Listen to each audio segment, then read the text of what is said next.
Hello, everyone. This is Tyler again, and I have Artem back from Germany, and we're just going to discuss some things. If anyone has questions or whatnot, they can bring that up in the live. So here we go. Okay, so welcome back, and yeah, I told my audience that um, you had came back. How long has it been? Like 2 months since we last spoke. Yeah, I believe something like this. Yes. Nice. No, so yeah, I'll tell you that for a different time in terms of that seasonal thing. But by the way, how's the weather over there? Well, it's unstable, I'd say. One day it's like warm, next day it's sort of cold. Hmm. Coworker told me that she had to scratch her car windows yesterday, so Wow, it's going up and down all the time. interesting. Yeah, I was actually. Do you know that one black fellow that I have on my YouTube channel? Yeah, He's that kind of skinny guy. He lives out in California. His name's Dennis. the guy that was talking very fast. Yeah.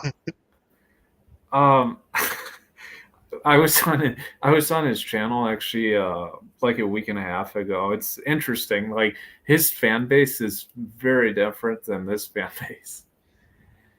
Well, does he? I'm not sure. Does he similar content? He doesn't, right? He does something like business related, I guess, or Kind of. I mean, he started out doing the let's see, he did lower paying jobs and then he was in sales.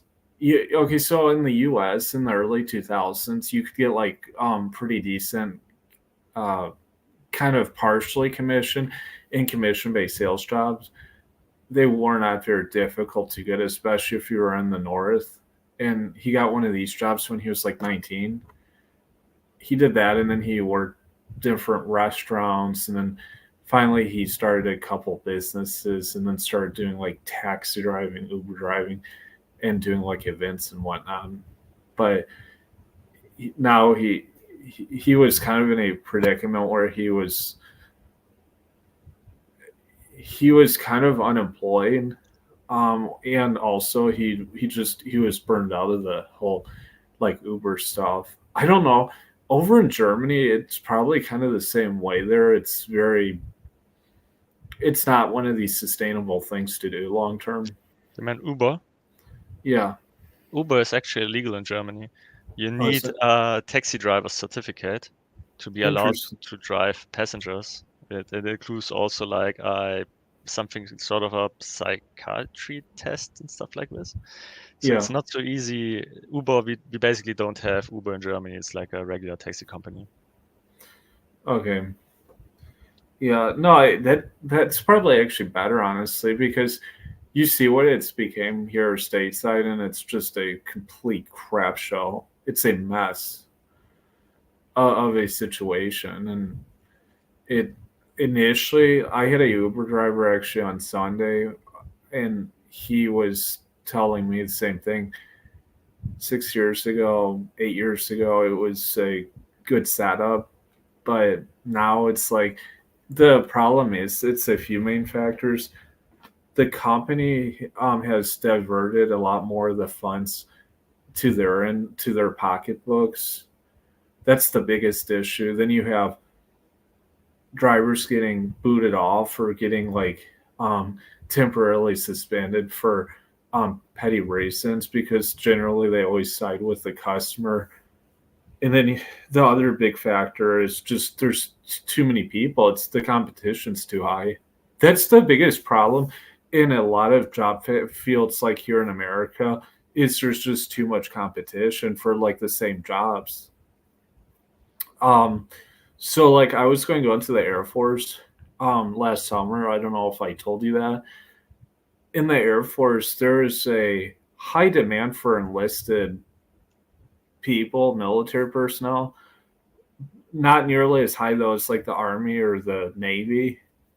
Here's the caveat: with if you're an officer, on the other hand, like the competition is so steep to become like an officer in the Air Force that it's something like 2% of people will make it through the whole process. I mean, it's for obvious reasons. Like, okay, I don't know how it is in Germany, but if you're an officer, or okay, so if you're, it's called a, there's like something called an NCO, non-commissioned officer, which is like anything of E5 and above. If you're an E5 and above, you can live on your own if you're enlisted. If you're below an E5 and you've been in less than, you have to have been in for more than, I think it's 4 years if you're under enlisted five. So that's five ranks high. You have to live on base. That's just one Oh, example. Yeah, I mean it like barracks. I mean it's crazy. Like you look at those kind of policies, and even if you are an E5, I believe if you haven't been in for at least 3 years or so, you still have to. Like it's just madness, honestly. How I well, mean, if you're an officer, you could be the lowest ranked officer, and they don't have those policies. So it's like times have changed so much, unfortunately, now in America that it's like nothing like what it was. Even I have a sister. Technically, she's a half sister. I grew up with, and she like is in her 40s. And I remember growing up around her, and like what now is her husband. Um, I know both of them extremely well, but like the jobs that were available, like accessible for someone, say in the 90s, you didn't need a college degree. There wasn't just this stacked competition.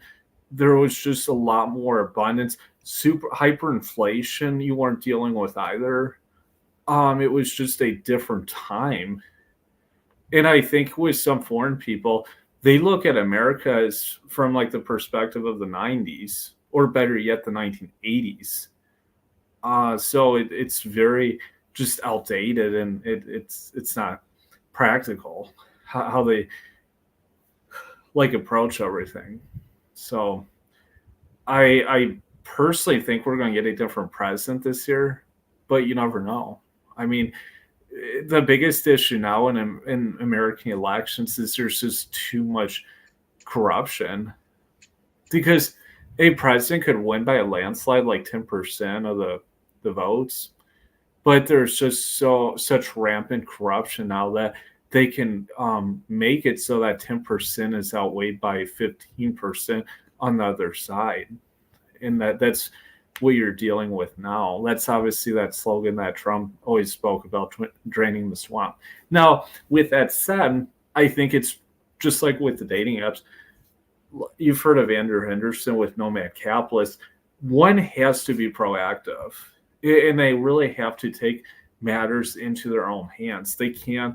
I mean, like if you really don't like living somewhere, you bet you're best off just getting out, just leaving. That's my personal opinion, because most likely you're only going to have so much impact and influence over the system. So it's I got out initially 2 years ago, or no, that was like five and a half years ago. I left obviously the U.S. and I had no intention on coming back to the U.S. I didn't want to come back to the U.S. I didn't want to stay in Estonia. Estonia, as you saw, I mean, it absolutely sucks like nothing else for dating. Um, didn't want to be in Estonia, but there are other places in like Eastern Europe I was looking at, and I would totally rather living there. So, um, oh yeah, and Todd said good numbers are to on the dating apps. I couldn't secure more than one match in Ukraine. that's crazy. I wonder why. uh, Okay. Yeah, that actually might just be true. what's your theory on this? Because this, I think, for our like audience here, I think this is actually a good talking point that a lot of people here can relate to. What's your take on this? Well, there is a guy on YouTube. He does this Eastern European travel dating stuff, Mm-hmm. and he was doing basically Belarus, Yeah. Ukraine, and Russia, and Yeah, before everything started, like with the conflict. Yep. And right now he is recommending, I believe, Poland. Uh, which country is Riga in? It's What? Riga, Latvia. That's Latvia. Yeah, and another country I don't remember. But so well, anyways, why Ukraine did not good? What he said in his videos was that Ukrainians are quite used to these travelers, to like sex tourism and stuff like this. And if Yep. you are American, they instantly paint a certain picture of you why you came to Ukraine. In my case, it's obviously of my name, it's like slightly different. Even if I don't have written in my profile that I speak Russian or stuff like this or Ukrainian, whatever, they Yep. assume I'm sort of related to the country in some Yeah, you definitely platonic could way. pass as a Russian. Yeah, or I could pass as an Ukrainian if I if I don't know it, I don't speak. Yeah. So I believe Ukraine, because also of all this bride business and stuff like this, Mhm.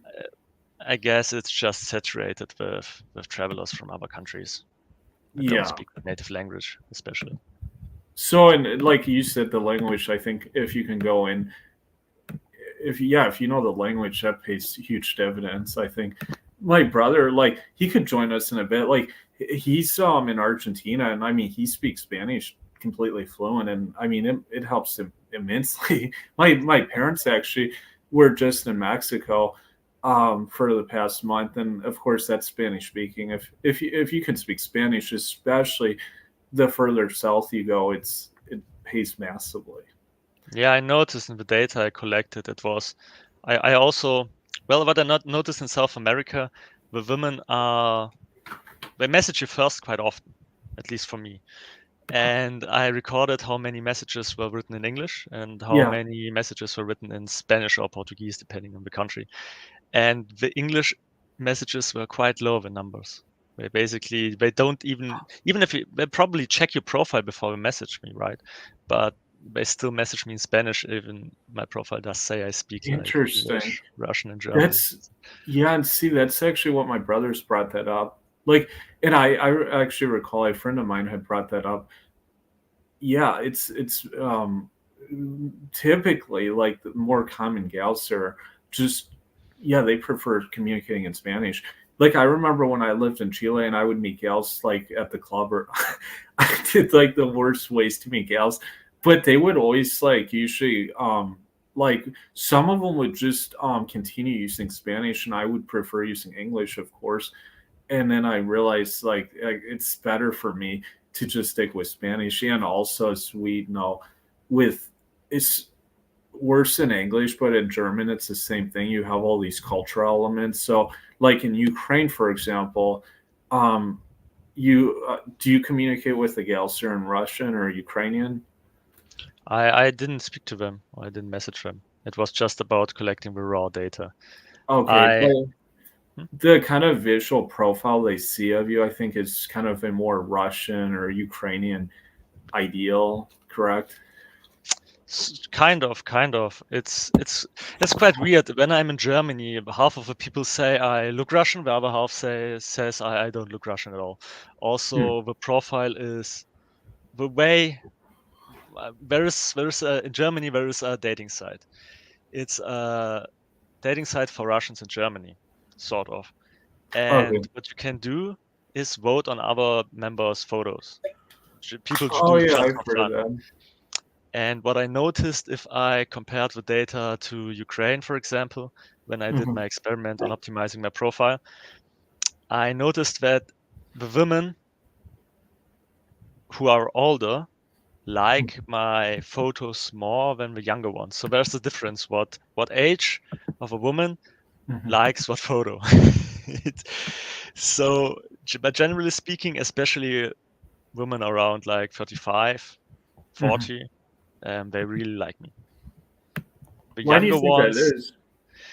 because the photos I use, they sort of represent like a grown-up, stable, reliable guy, I guess, Okay. who has his shit together and yeah. That's basically it. Okay. Yeah, and like as Todd said, good numbers. And something else he pointed out is he kind of tracked many girls over their mid 20s, which that's seems to. I actually know other guys that have had the same situation. Our age 30, 31, but I also know guys that are like between 27 to 29, where it's kind of the same thing. They generally jive better with Gen Z gals. No, I'm very careful. I mean, I tell people, like, I don't know how Gen Z gals are in Germany, but like in the US, for me, obviously working in the education system, I can see where the like the good and the bad traits there. I think one thing though is that there's a lot of spectrum when it comes to anything in America. Everything has a massive spectrum. And like when you look at demographics, you remember that one fellow, Dennis, who grew up in the ghetto of Ohio, Youngstown, it's called. It's close to Pennsylvania border. I mean, if you listen to him, I hate saying this, but there's Swedish people, there's German people that speak better English than he does, at least from a grammatical perspective. Now, that like you have other people like if you were to work in medicine or in law, you wouldn't be able to speak that way with like clients and stuff. It's the same thing with other factors, like I pointed out with like dating with Gen Z gals. When you look at like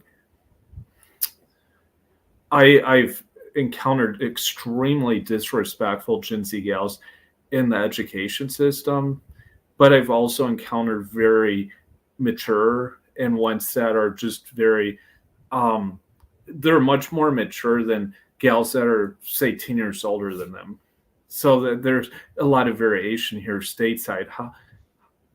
And that's where I was going to drive that with that point I made, where a lot of these guys like that are our age now actually seem to attract a lot more Gen Z gals rather than they're like it may be like 10-year age gaps, but these are legitimate like age gap relationships. These aren't like these like really idealized. These are just like better options for those guys. So Would you say the age gap in the US is generally accepted by society? Let's say like she is 20 and he is 30. This is okay, like accepted sort of? not exactly. I think there's a lot of factors involved. If you were 30 and the person was 20, it would certainly be more acceptable, but you would still have scrutiny. It's um yeah, my brother's going to jump in. I'll have you come in just in a moment, Todd. There's a lot of factors that go into play. Is it more acceptable here than say the UK? Absolutely. And I when I worked in retail, I always tell people if you want to learn about a region or an area, work around people of that area. Work in retail. And like I've worked in retail and I've worked in schools in West Florida. So I've been exposed to so many people, like more than I ever was exposed to when I was up in Chicago when I worked at UPS. And it's interesting, kind of the difference getting, like a view in that sense. But I saw many cases of like pretty large age gaps with men to women. Now the thing is, so usually those larger age gaps, if I saw them, the gal was going to usually at least be in her mid 20s, maybe even late 20s. And then the guy might be like 40 or even say 50 plus. But yeah, it's not the norm. And I wouldn't say it's the norm in most places because that's just how it is. But um, going back, like I think I was going to ask you with um, so like in the case of like whether it be here in Germany, here in the States, I think there's it's really on a case by case basis often how guys drive with the gals if say they're like Gen Zers. See, let me make something clear also. I'll be and I'll tell this to people. There are plenty of attractive gals here in the U.S. Even here in Florida, there's a lot of attractive gals. My problem with the states isn't I mean, the biggest problem it's the laws of the system. It's the laws of the country. You've heard of Andrew Henderson with like Nomad Capitalist. He talks about this quite a bit. So that's where like when you see these guys accused of certain things, certain allegations, obviously then it gets even worse when you go into the divorce courts, child support, alimony, and all of these factors put together. But I know it's a little more civil with some of that stuff over in Northern Europe, correct? Yeah, you cannot just sue anyone for the purpose of suing somebody. There are like the state I live in, like in Florida. I mean, it is just like I mean, it is on a this stuff you see in Florida is just absolutely crazy. Yeah, isn't Florida like the crazy state in the US? Sort Yeah, of. I mean, it's stuff that you would never even like. Like, well, but then I tell people so many of those cases are narcotic or drug induced crimes, basically. Yeah, I remember there was this one comedian who was having like a skit about Florida where a guy was robbing I believe a McDonald's with an alligator. And this is like stuff you usually you don't have anywhere else, I guess. Well, yeah, see, the other thing too, you have to kind of look at the history of Florida, and I've known like I know so much about Florida. Like my parents, I probably know way more about Florida than they do, even though they've been around a lot longer because I'm around a lot of people, whether it be domestic and from other states here. But like if you look at like the past, Florida had like they didn't have a lot of laws. Like you remember during like the 1970s, 1980s, when all like the drug trafficking was going on, a lot of the drugs were being brought in via to the border, and usually they were entering through Florida, and then those Florida people would have connects, and then those connects would then obviously bring them all through the U.S. But a lot of the like when it was being brought over like the ocean or whatnot, it was coming through Florida. One of the reasons, of course, was location, but it was also because of the laws. Like Florida had way less laws comparatively, like say in the 1980s compared to now. It was like a pretty free state. Unfortunately, as many people have seen, a lot of that's changed. But that's also due to all the people that abused those laws. It became that way. So it's yeah, that the situation is such now. But like I've asked you this in your case over in Germany. I know with the whole dating situation, it seems like you would be willing to at least stay in Germany, but like say outsource a girlfriend or whatnot. Is that correct? Yeah, kind of. I have Okay. like a special situation where I have sort of stay here. However, Okay. regarding the my new last experiments, it looks like maybe that's not. Maybe this will change at some point in time. So I the see. more I invest, the more open I get to move or work remote somewhere else. Hmm. But yeah, for now I'm staying here. Nobody knows how long. Okay. Well, yeah, if it works for you, like, fortunately, it seems like everything is, it works really well for your situation and whatnot. Well, the fun thing is in Germany is no matter who I talk to about dating, everyone is unsatisfied. I So got that's a you. crazy thing. It's like a general issue in Germany, dating. I'm not sure about other countries like UK or something like this, but in Germany, no matter who you speak to, everyone, like literally everyone is unsatisfied. No matter if they are in a relationship, if they are single, if they are Hmm. dating, everyone agrees that something is off. Yeah. Yeah. Yeah, unfortunately, that, um, I think, well, it goes back to the same thing I've said.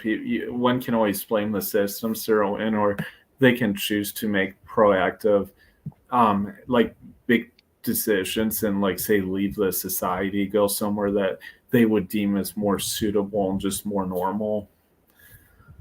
Um, or like in your case, you can always outsource. There's definitely those options there.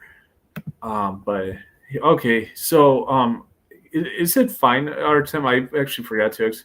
I want to bring my brother in. Is that good for you? Yeah, sure. Okay, so here's Todd, everyone. Todd, did you listen to what we were discussing? Hey, it's nice being back. On it's been some time. I think we had a nice first meeting, and um, You haven't it's met him, have you, Todd? how we I think I don't know if we met, I or don't think maybe so. or maybe I was just on the chat, perhaps. Or yeah, I think I was just on the chat. Okay. Well, it's certainly nice meeting with you guys, and well, I'm sure kind of got in an overview of where things are at for me, and um, as far as like well, it's funny the last point you said, Artem, about no one being satisfied, and it's interesting because I was just talking to someone in Poland actually the other day, and that's exactly what the person said in Poland. Also, apparently, it's like, well, it's like everywhere. Then it's funny because there's this idea in negotiations that um, if like, okay, so if one party is happy and the other party is unhappy, the party who's happy has gotten the better deal. But if it's like vice versa, then it's like the reverse. And if both parties are relatively unhappy, it means that basically they've more or less gotten a fair arrangement, but they're not exactly that enthusiastic either one. Mhm. And so I wondered to myself, if the both parties aren't terribly satisfied, it's not necessarily a question of like one person not getting like a better deal over the other. It's more like, okay, they're both getting more or less what you would expect, right? And I think that's where um, I mean, with men, I can't speak in Germany, but in America, I mean, men are constantly put in their place. Like, I think that most men are more than willing to compromise, to negotiate, to adjust their standards, so on and so forth. Problem is, women are not. It's the exact opposite. I think this really creates a terrible situation because it's like, while men are willing to bend and be flexible and all this kind of stuff, the women are basically the exact opposite stateside. So it's becoming especially pronounced even in some of these, from what I understand, some of the, I don't even want to say ethnic communities, because the non-whites are now the majority among people. Like, I don't know, late 20s and below, most people are not white. So they are like the majority now. And I guess among certain ethnic groups, um, there's a very high, for example, black women, like educated. I've heard this, that like educated black women, or ones that think they're educated, will have very inflated ego, very inflated standards. And it's like, okay, I mean, who do you think you are? But again, I think some of this is definitely because of environment. I mean, there is a genetic component, but I think that a lot of the problematic elements are just a result of really bad environmental influences. Yeah, it's all this whole Yas Queen movement and stuff like this. Yeah. Yes. We don't have that Yes. all that much in Germany. It's like sort of a meme here. So Oh, really? girls use it as a meme, but not. They think slightly in such a way. They try to push themselves here and there, but it's not that terrible. I watched videos of the US, how they are walking like in the streets and how they behave, and it's just terrible. It's not that bad in Germany, not at all. But I have to put 1 point straight. I might have explained it wrong.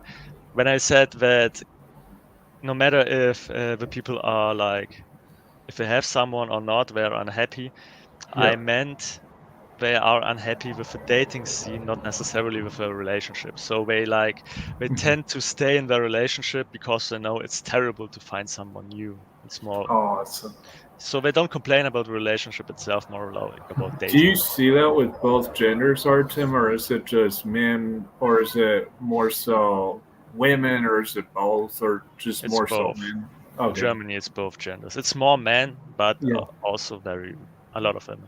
That's something that's interesting too, because I think it's even a step below often in the U.S. in the sense that the desperation is just incredibly high now. Like in America, with these, like you see this concept of the sim, and now you have all these guys. Have you ever heard of these, like predator chasers? There's a famous guy called Chris Hansen.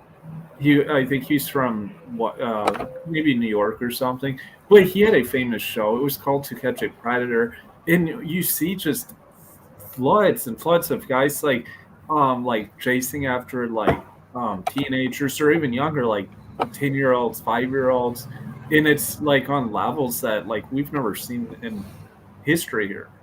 But also though, I think it goes back to the problem of like the whole single mom households, and then also going back to what you were saying, like at least I noticed like living in Europe, people would at least be more forthcoming, like in terms of being able to have discourse on issues without having all this I don't know how it is because I've never had a girlfriend here in the US, but based on what I've heard, you can't really have with most gals that are deemed as attractive by world standards, you can't have like honest discourse if the gal's younger, or in most many, unless you're like wealthy or you're considered high status, or else the gal will just throw a fit often.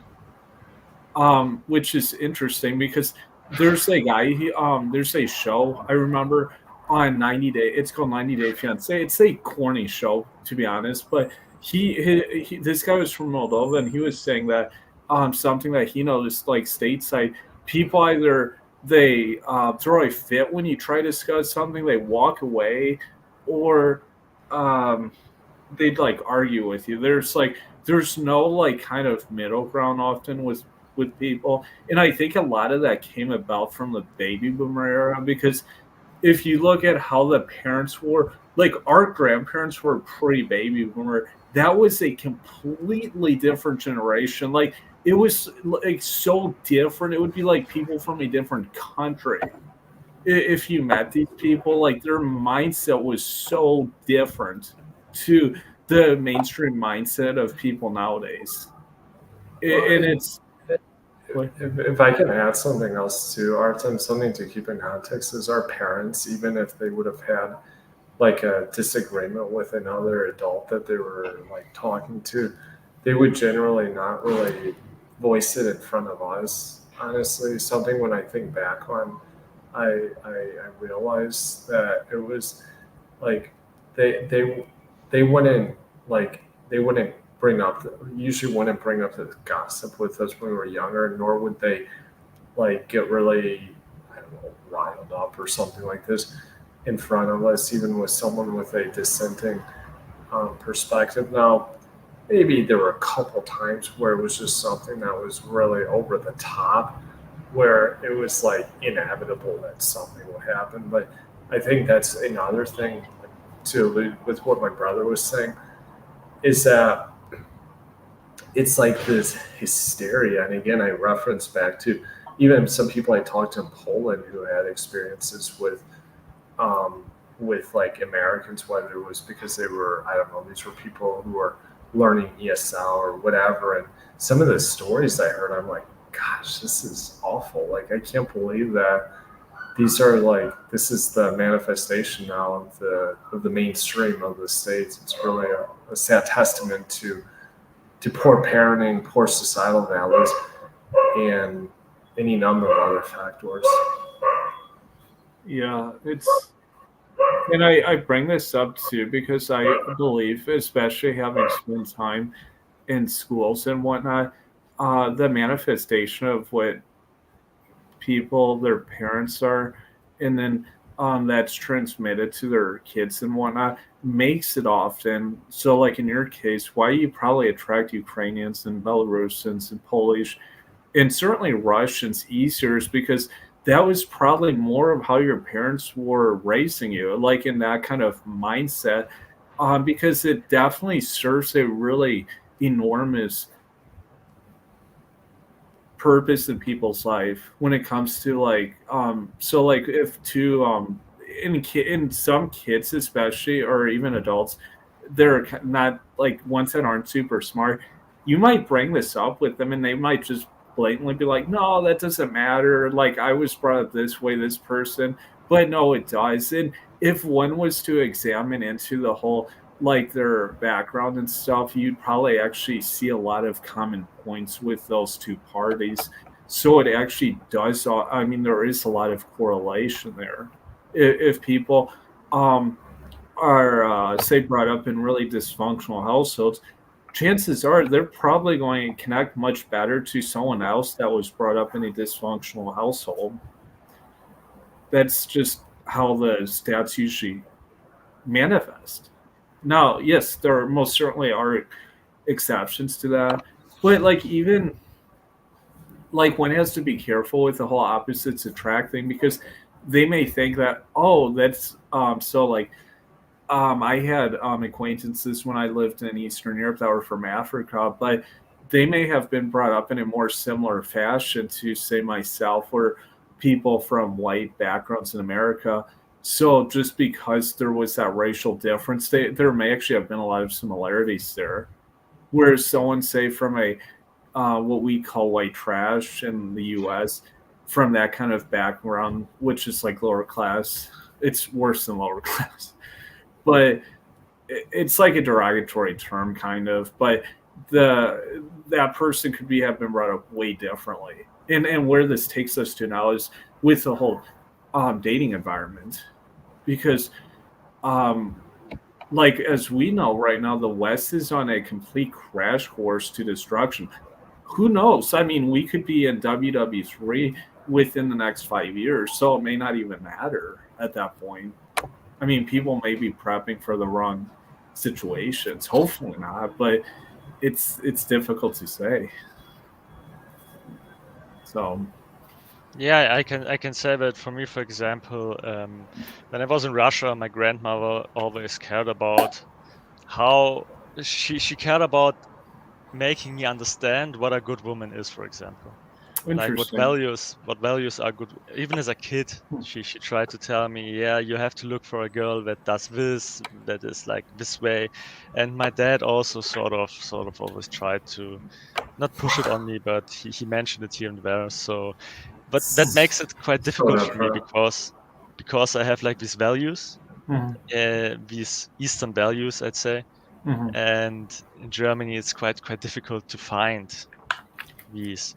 So even if they are Russian speaking, it's a huge difference. Like Russian speakers in Germany, if they moved here, the parents often didn't have the energy to, or time, or whatever to educate the children in this relationship manner properly, I'd say. Yeah, I think back to a to a gal I met there back in the fall time.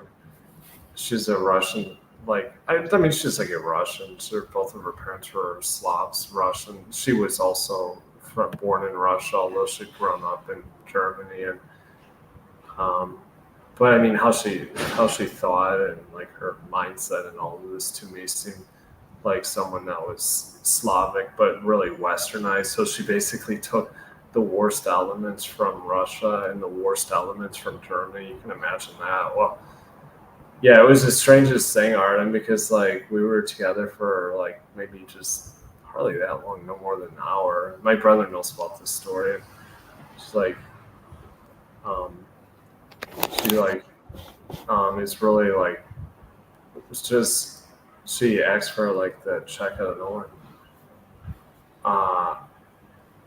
And then she was like, or maybe it was slightly before that. She's like, oh, like, you know, because here's the thing about like it's kind of a complicated history about how I ended up in Russia and all that. And I realized one of the differences with Eastern Slavic peoples compared to Germanic is there's always a reason behind something. Like a person wouldn't just, I don't know, like they wouldn't just do something because they're benevolent or they're curious or something. Like there always has to be a reason, and usually it's money related. And so when I was telling her about like my history and like Russia and all this, it was like, oh, that's weird. And she's like you're a strange person. I'm like, well, I'm not. I said, you are. And then she was just getting like really belligerent, and it was like, I wasn't doing anything. I said, no, you're obviously the strange person. So I was talking the same tone of voice I am now. It wasn't screaming or anything. And she finally just has like almost like went like ballistic, and then like she's almost starting to yell, and there are these people nearby. She had something to them. I don't know what she said to them, but she ended up like paying her bill and then just storming out of there. It was the weirdest thing ever. But it was kind of a like testament, I think, to the wrecking ball that the Western, you know, I guess what people think of Western culture, what that does to women is awful. It's absolutely awful. And I mean, I look at that, I'm like, this girl's ruined. Her parents ruined her. I mean, I don't want to be offensive about it, but her parents taking her to Germany ruined her. Yeah, I spoke with a Ukrainian, and she was like, she doesn't talk to, or she doesn't deal with Russians in Germany who are like born here, because she's from Ukraine. She also lived in Russia, and she thinks these people are extremely, I wouldn't say unintelligent, but they're just weird. So they're different. Something is wrong with them in her view slightly. She has a lot to do like with other migrants, but she doesn't deal with Russian speaking Germans, because they usually, she said she met only one guy and me who are sort of like educated. Whatever Yeah. that means. Yeah, whatever that means. No, She's a doctor, you know what I mean? so Interesting. Yeah, it's like, gosh, it's really a sad thing. I mean, when you look at like, and it's not only in Germany. It's the same thing happens when these girls go to the U.S., Canada, any of these Western countries. It's the same exact thing. And any guy that's out there, that's had any experience with this, you Artem, you know this, Tyler knows this. Anyone watching this knows what I'm talking about. It's not like, you know, this isn't some conspiracy theory or something. I mean, this is just something that comes up. And yeah, I guess someone could say, "Oh, you're just a embittered guy" or something. It's like, no, actually, I'm pretty open. I try to understand other people and ideas. It's just that when I come across, especially a female who's been living like in a Western country for any period of time that's not from the West, it's incredible the effect it has on her, not in a good way. And Yeah. it's like, it's different with a man. I've met men that have lived in Western countries for so many years who were not from the West. Totally different with these guys. So, like with them, in fact, with some of those guys, it actually made them, I think, better, because they would live in the West and like, wow, this is like, it was a humbling experience in some ways. So some of the guys I've met that were not Western, that lived in a Western country, actually ended up being almost like better people. It built character, but it's just the exact opposite to the women. actually, I almost don't have any German friends. So every friend of mine is sort of like a migrant of some way, or mixed blood, or something, or mixed nationality or something like this. I actually, it's super difficult for me to deal with native Germans in the South. I can't Why do you imagine. think that is? What did you Oh, say? I said, why do you think that is? There's had many reasons, but the mentality right here is, I would say almost the opposite of how I was raised. It has so many differences. For example, in Russia or Eastern Europe, it's more common to be more honest to people if you don't like them. Here in the south Like of that Germany, girl. it's completely you have to be friendly no matter what. But Mhm. what you do, you are friendly, and then if a person leaves the room, you like talk shit about them. You don't do this in not that much in Eastern culture. If you are Interesting. friendly to someone, you don't talk shit about them. It's just not not accepted to do it like this. In South Germany, it's completely accepted. That's just one point, for example. Okay. And there are many points. I actually remember that, like what you said about the person leaving the room. That's actually someone used that same example back like 4 years ago when I lived in Estonia. That kind of that example with Germans. Yeah, I Right. had German girlfriends, and it was so horrible for me to see how she has this one friend. She is or how should I phrase it? It was her neighbor. It was Mhm. the mom of a girlfriend. It was her neighbor, and we were best friends when we were together. And as soon as she was gone, she was like talking shit about her immediately. Like not even a Wow. minute has passed, and all the time, like stuff like this. And it was crazy for me to see. And then I had another German girlfriend, and I noticed it more subtle, but Mhm. still there. For example, they always were extremely nice to me, but she told me that they didn't want me to visit her. Hmm. So it was for me, I didn't understand what's going on because I was not used to something like this at all. And Mhm. it was eye-opening to see it like from the inside how Germans in the South tend to be. Not everyone, obviously, but it's like you see a trend going this direction. Do you think it was like that, like say pre WW2, or do you think that kind of more from what happened with like the U.S. global empire taking over and running Germany for say 20 to 30 years or whatnot? Do you think that because I would suspect that perhaps prior to like 1940s it may have been a little different. Would Well, you of a agree with friend that, a Todd? friend Or of mine, Mhm.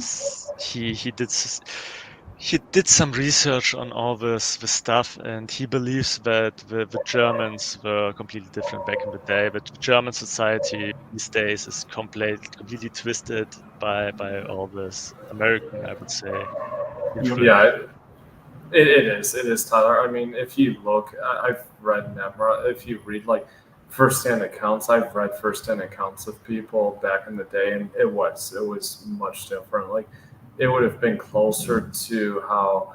I mean, of course, it wasn't a Slavic society, but closer to what like Russia or Belarus is now. Of course, with more Germanic characteristics. Mhm. It would be much closer to that. And in fact, to a degree, I mean, again, um, I don't want to go down the rabbit hole of going on about like Hitler and Putin and all this kind of stuff. But the interesting part about it is I think how Russia is trying to create its own like Eastern Slavic sphere. In a sense, that's what like I mean with like the Germanic Reich, the Greater Germanic Reich. It was supposed to be a its own like truly its own autonomous territory, or not territory, but its own autonomous geographical power block. I mean, what people would now call multipolarity. It was going to be a rival to say like the United States or another major geographic power block. And so, I mean, you can't just do that with a single country, with a single like ethno state or something. Just like you would see with like I don't know Russia now or something. Again, I'm not comparing like Putin to Hitler or something, but in that sense, I do like some of the mainstream articles that do touch upon, which there aren't many, but that do touch on the fact that I think Russia creating its own um, kind of its own economic system that actually would be closer, not in a pejorative sense, to what the great Uncle Adolf was. Right. And according to my cousin, for example, it's working quite well. I had a call with her, and she told me that all these Europe companies are leaving, and they are Yep. basically replaced by, for example, Tinder. Tinder left Russia, and I believe it was. I'm not sure what the company is called, but they launched basically their own Tinder. So they created like the same thing, It's like they just replaced, and Russia is Well, still doing well it, in that regard. it, you know what's smart too, Artem, about that is that there was so much money that was leaving the country. These people would, these wealthy or ultra wealthy, they wouldn't uh, keep the money or reinvest it in Russia. They would just like take it abroad. They weren't so focused on like internal development. And I think with what's happened, it's actually made it so that it's like, okay, we're going to develop our country internally. And of course, that's a long process. And I know you've mentioned this, how maybe for you, it's of course better at this point to stay in Germany, but like maybe in the long run, like I don't know how far off in the future, it might actually be more strategic for a person like you who can, obviously you're a native Russian speaker. You have a lot of dynamic experience in Germany and Western Europe as well. I'm sure, like for a person like yourself, that there would be a way that you could leverage that. Maybe not like today or next year, but maybe sometime in the longer term future. Yeah, it's an option. I also think even if I don't, well, I read Russian, but I don't really write. However, this is something I could learn because I can read and stuff like this. And I guess Russia is also always open to people, like every country. Every country is interested in getting migrants that are like educated and that are qualified for something. So I believe no matter what will happen, if I have to move to Russia, it will not be too bad over there. Yeah, I think I had mentioned this to you prior. Your story is a little bit different than this friend of mine from that I met in St. Petersburg, but it does have some similarities. And he was over in he was in the Czech Republic, and like so his mom was his mom was Armenian, but she spoke Russian like as a native speaker because she just grew up speaking Russian, and then Armenian I guess was just spoken like in the home or something, or I can't remember exactly. And then his dad was just I guess Russian, and and so then he was born in Kazakhstan, was there's an early child in his early childhood, and then family moved to Czech Republic. They had made some money in the Czech Republic or in Kazakhstan in the early years after the collapse of the Soviet Union. Then tried to further their success in the Czech Republic, and they went belly up. But it did not work out the same way. So he, not to go into the long story of what happened, he eventually made his way back, or not back. He decided that he felt like Russia was a better fit for him than Central Europe. So he decided to, well, first try out Russia, and then he was like, this is just a better option. And he's been like an entrepreneur, like always like self-employed. And from what I understand, he's had different like levels of success, but I mean, he's actually been able to do it at a pretty successful level, not just making like 1,000 or a couple thousand, but I mean, he's actually made some real money in the stuff he's been doing. So I guess if if someone knows how to leverage themselves properly, they could seek out other possibilities. And to his credit, he didn't just go to Russia with the mindset of like, okay, I'm just going to like live off of money from abroad. He's actually been proactive at trying to establish revenue streams in Russia as well. Yeah, if you learn how to make money, you will always find a way to make money. I guess this is the story. So he had the skills, and no matter where you are, I wonder why he was not successful in the Czech Republic. All I know about Czech, my girlfriend was from Czech Republic. We were 5 years together, so I was quite often over there. Mm-hmm. And I know that the economy is like, I know what the people earn, like in villages. I know what the people earn in Prague. So I kind of wonder, but I guess probably his issue was that it's quite a small country.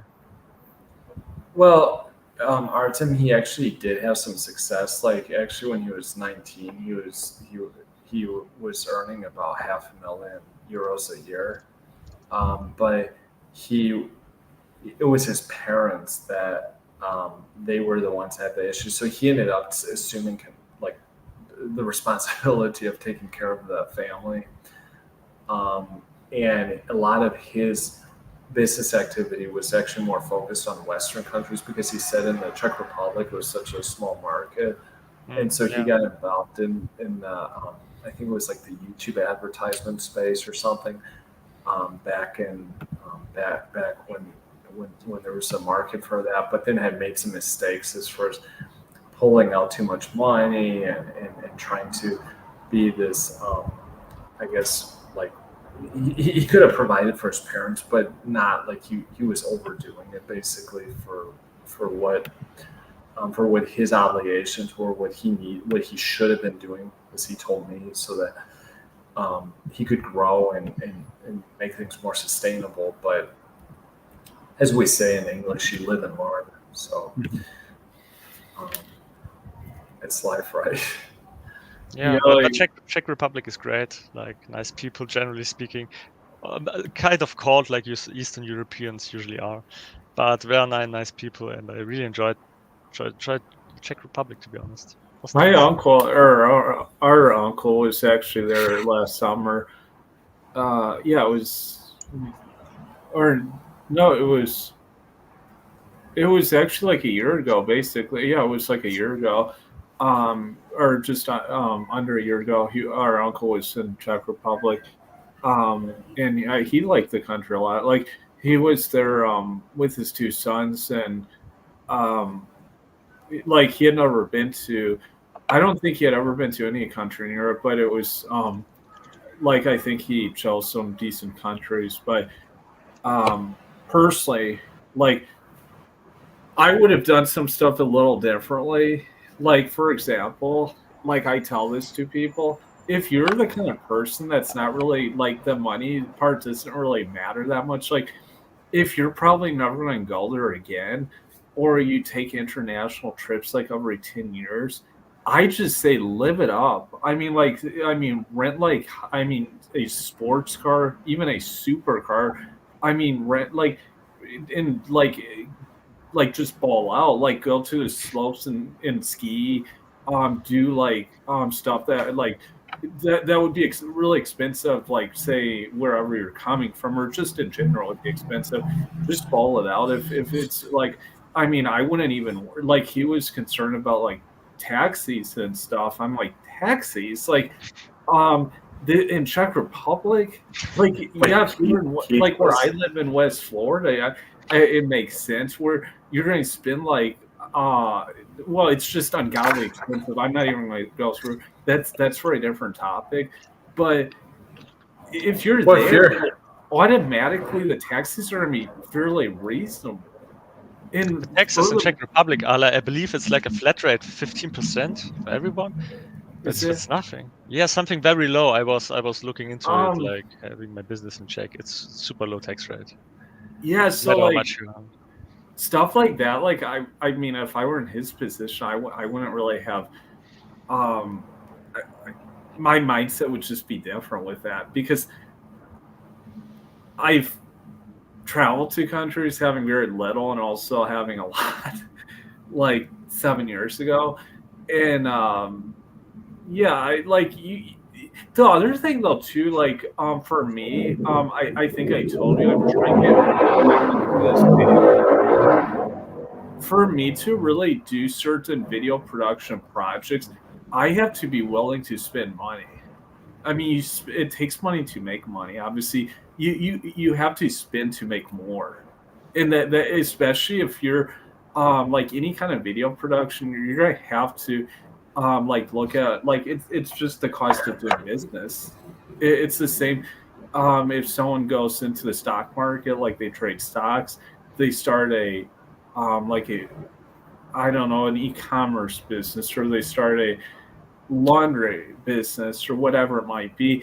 It's just the cost of doing business. Often within media production, it's going to be the sets, it's going to be the like the props you use, a certain maybe like day to day like lifestyle and stuff. You're gonna have like that's factored in. So you can't really.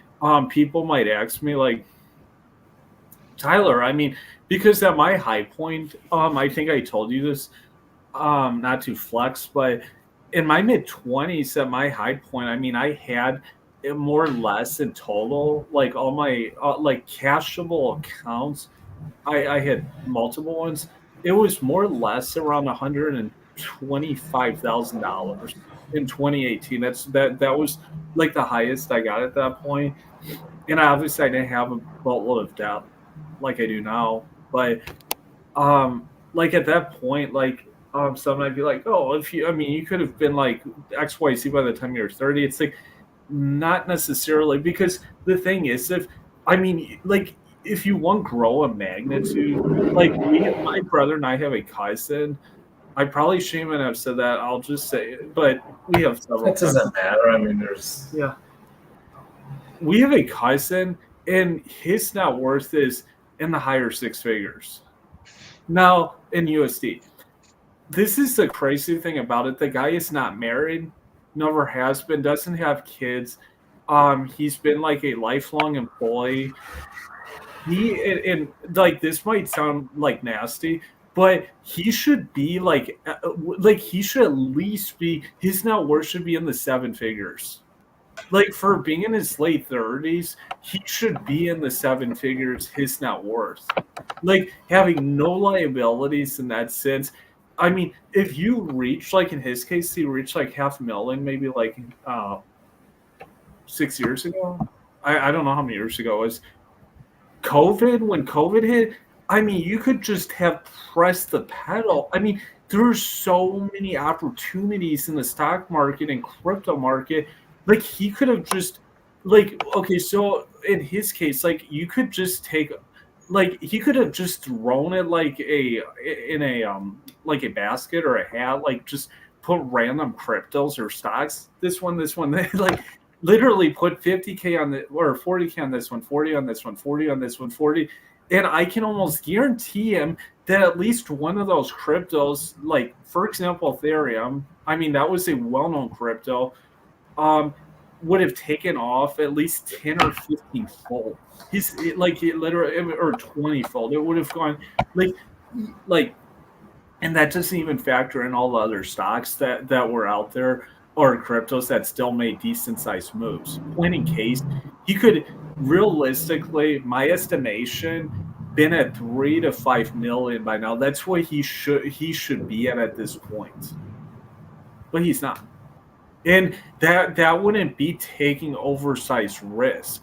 Like he could have taken half his wealth, taken like I don't know, say if he had 700,000, taken 350, kept the other 350, and put in both crypto and stocks that were higher risk, but would have yielded much larger gains, and he would, at least one of those would have been a 10 to 20 fold return. So that's just, yeah, I mean, that's what it is. Like, people could say, well, you could have done the same. Well, no, in that time, I didn't want to inject crap into my body. Like when they were enforcing all the, I don't know if you were, what your feeling that was, but I wasn't going to take the injection. I understand the mindset of people who did. I didn't need it. And I'm very glad I didn't take it. Looking at, I know so many stories, but I didn't want to be under that tyranny. I didn't want to, like, if I were in the States at that time working for a company like that cousin, he had to take the COVID vaccine. There's no option, or he would have been fired. Because he worked in a sector, like it seems like half of all the other sectors in the U.S. that heavily regulated, it ties into like the medical and pharmaceutical sector. It was required. So Well, wasn't it too like anyone that was getting like any kind of like government money also, or any government contracts or anything, like there were all those little like stipulations. yeah, I think you're right, and that yeah, exactly. So, like I don't know how it was in Germany, but in some way, like you were like almost obliged to, unless you were like a small business owner or you work for a small business. Like if you were with like a large company, directly or indirectly, like there's so much government tie that like you'd have to have taken it. But the point in case so I was going to make with that, going back to me, is that that's a situation. This fellow, I mean, it's very good what he has, but it's not. I mean, it's nothing. I mean, in terms of what the potential could be, and so, like in my situation, it's not like okay. If I had like $5 million and my all my accounts went to, or even $2 million or 1 million, and it went to zero, there's a huge difference between having 125,000 to having even 500,000. Certainly, say having 2 million, 5 million. There is quite a difference there. There's levels to it, as the rappers like to say here in America. There's levels to it. Like you're you figure if say someone has even a million, not a million like in total net worth, a million in terms of what they can invest or like buy stock with or whatever, or crypto, you're in that situation. If you took 100K loss, you'd still have like, or 50K loss, you'd still have 10 or 90 or 95%. So it's a different situation there. Whereas like, and that's why that cousin example, it's almost a textbook. You could do a case study on his situation. Why is it that someone hit like say 500,000 several years ago? Why is he still in the six-figure digit range? Because I'll be honest, he has an uncle. Well, actually, I'm not going to talk about that. I'll just say that he has a family member that's very open and he's very public about about financials. So that's how I know, like, kind of more or less what his the wealth is at. But the point in case is there's levels to it. You're really not at real wealth until you hit like 5 million, 10 million plus. I mean, yeah, having a few mils is, I mean, better than 99% of people. But I mean, if you're looking at like on like Todd's friend, for example, he was on track to be like in that ultra high net worth category. If Yeah, yeah, and maybe yeah. he Thanks. still is. He probably still can do that. Yeah, if he had done, well, he basically said that if he had done stuff a little differently, probably. And And also, 500,000 euros was yeah, worth more 10 years ago, of course, than it is now, or 11 years ago. yeah, I yeah, mean, exactly. Well, it was yeah, I mean that's the one. Yeah, with all the inflation that we've seen, but yeah, in any case, I think it really drives home the point that um, a person, if they really have the capabilities, they can make it happen. I'm not sure if you know this, Artem, but a lot of the Eastern Slavic girls are really into the businessmen. This females. guy, That's um, like your results were quite impressive on the dating apps. I will say, I mean, better than what mine would be. But I can tell you this is that that guy was the like, I guess you could say the I've Giga never Chess. yeah, I've never known. Like he was by far had the best results of any guy I've known. Like where he would have been like in the top 1 or 0.1% on the dating apps. I'm guessing you would probably be maybe in the top 2% or something. I mean, Mhm.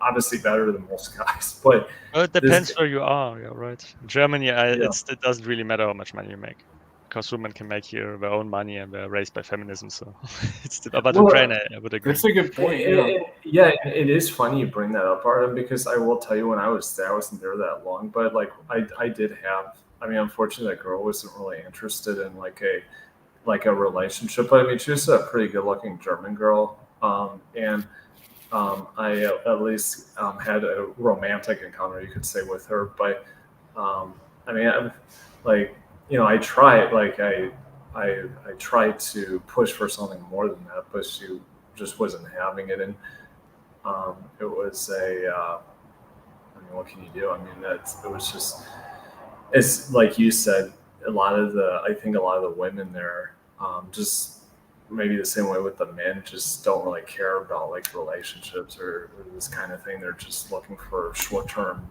diversion, right? Yeah, I wouldn't say that. It's like we basically went full circle. Women are, like I said, unhappy. And what I want not to notice with Gen Z, for example, in Germany is all the traits they mention they would like to have in a guy after Yeah. they had like some unsuccessful like dating attempts. These are all traits all the guys have. Like being like the 20-year-old, like Gen Z, they tend to list traits that guys that are 30 years old have. The problem is, on the other hand, we have like this cultural issue of the age gap that isn't really appreciated by society here. Yeah, that's actually another. And we were just talking about that right before you had came on, Todd. In terms, I was kind of telling Artem about this age gap thing. I think it's a lot more like everything else here in the U.S. There's a much bigger spectrum to this than in places like the European Union.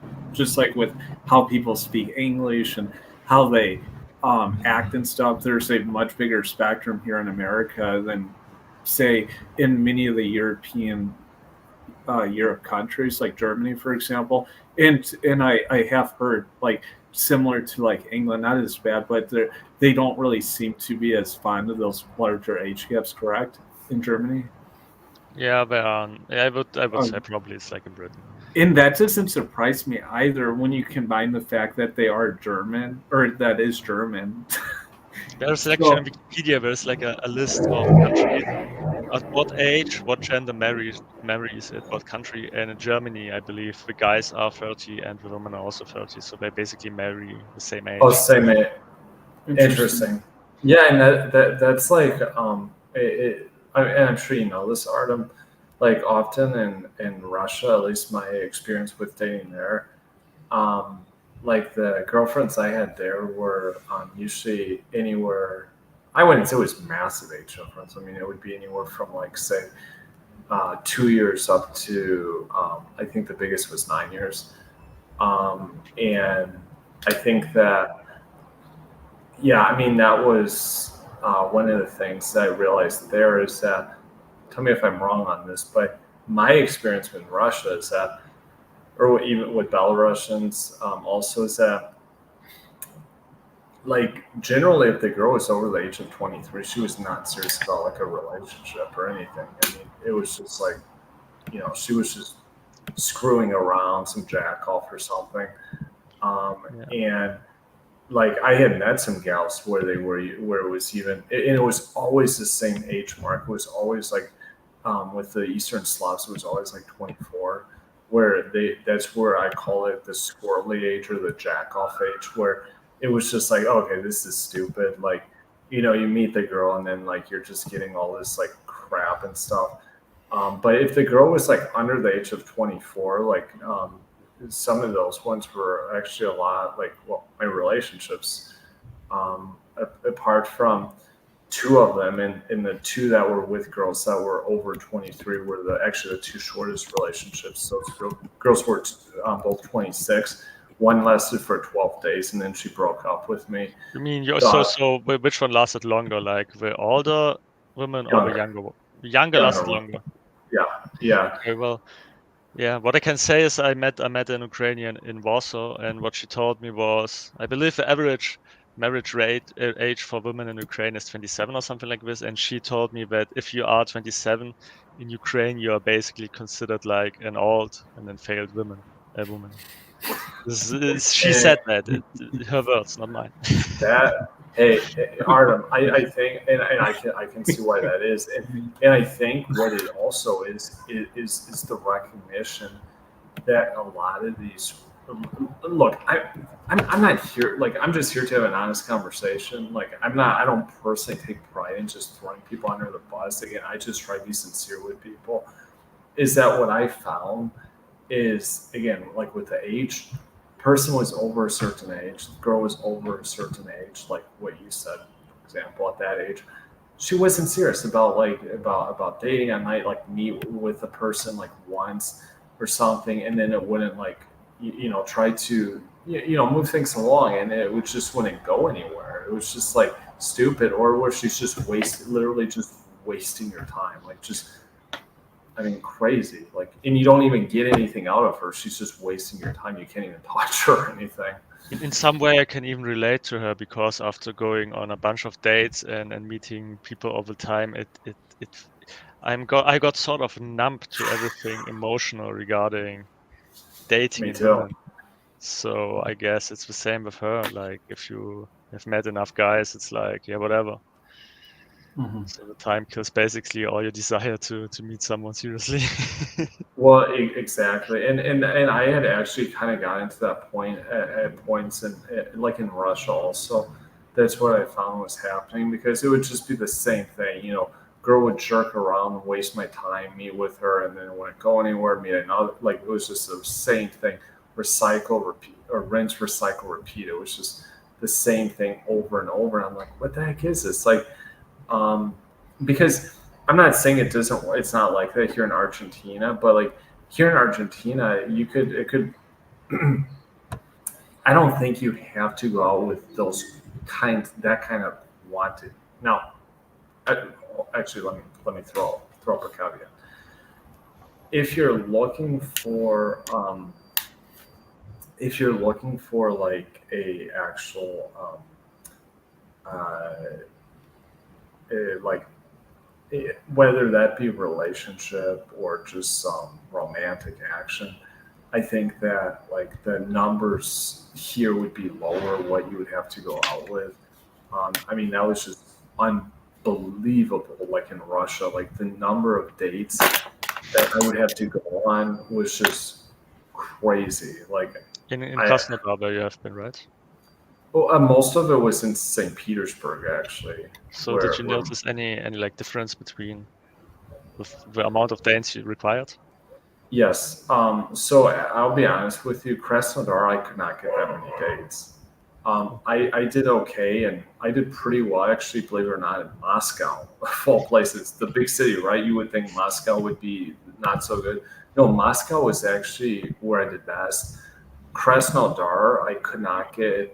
Yeah, and let me step back. The girls I would meet in Moscow, I mean, these were actually like, not that it matters, but these were actually like professional girls. These were like gals who were like reasonably educated, some were like working like professional jobs and stuff. Then like when I was in like Krasnodar, I could not get, like, it was really hard to get matches. I might only get like a few, and the girls were just kind of like, not. Yeah, I believe Krasnodar. Did you speak Russian at that time when you were at Krasnodar? So. I mean, not really to the Okay. level that, yeah. Yeah, because obviously the language, like in Krasnodar, is way worse than in Moscow. Yeah, And they are most quite people. traditional down there. Right, exactly. And I think that like if you don't like embody a certain kind of Slavic profile, that they're not really they're like, how do I say this? I think in like say in Moscow, for example, that's probably a place where it's obviously a really big city. They're used to Europeans and or they were people from all over the world. So I think they can recognize differences in people, especially more educated girls. But you go into some of these more backwoods there, or some of these like um, not backwoods, but some of these regions where there's just not that much exposure to foreign people. And I think that if you embody anything that's different, um, That's an interesting thing you mentioned because actually my data reflects something similar. I did some testing on Poland, okay, and for example, you have like Polish cities like Warsaw, Krakow, yeah, and you have Gdansk, for example. Gdansk is in the north, I believe, and yeah, it doesn't have all that much tourism compared to other both cities, but the same number of people live there, and the match rate was way lower. way lower compared like to Krakow or to Warsaw, simply because we're not used to it, I guess. Yep. And that's the funny thing about it, and that's why I say even some of these guys in the some of these guys in the manosphere that talk about this with okay, if someone's just going what is that level 4 MGTOW, and they're just saying okay, I'm done with I'm done with dating I'm done with dating what was his name, I think it was Better Bachelor, what that guy did, where he just said okay, I'm going out living in the middle of nowhere. Okay, fine.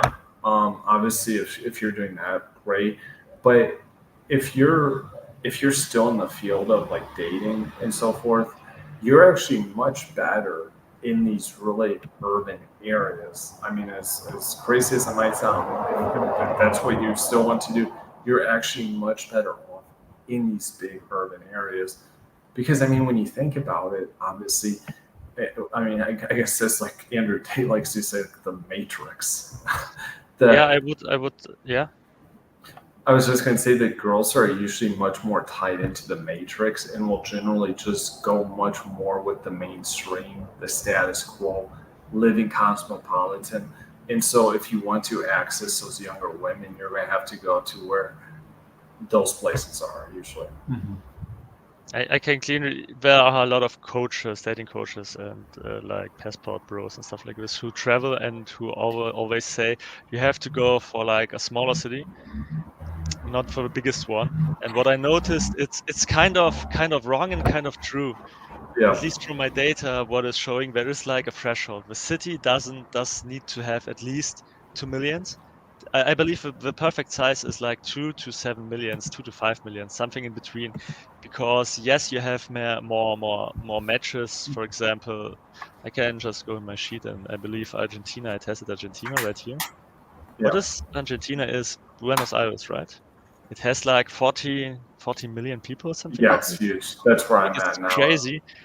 And I had 113 likes, for example. When I went to Cordoba. Was that a lot of time? Yeah, that's a lot. Okay. It's it has only 2 million, so 1.5. Way smaller, something like this. I'm not sure of 4. Doesn't matter. But I had 43 likes. So it's about a third, but the city is way smaller. So you still get more likes per citizen. How many would you have, Todd, in a given, he said 143, what would be a typical number for you?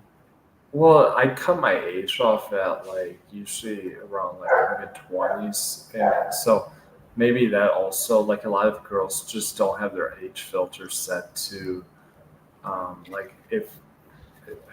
seeing that's kind of the hard thing as you get older, and this again is something else guys don't in the manosphere don't like to bring up, is that especially if you're using online dating, the girl may not simply see your profile just because she's not swiping up to your age. So usually I cut my age off in the mid-20s. On that app called Bumble, I can get a pretty good number of likes. I wouldn't know what the number would be, but on Tinder it's not as high. Well, yeah, I think another thing too, Artem and Todd, is that obviously we don't look I mean, there's a lot of guys that are I'll just say we're all 30 here. Technically I'm 31, but we'll just say that all of us are 30 because it's almost totally our age is all within 12 months apart. But the thing about it is that, I mean, you'll see a lot of 30-year-olds here in Florida, and they will look way older than me.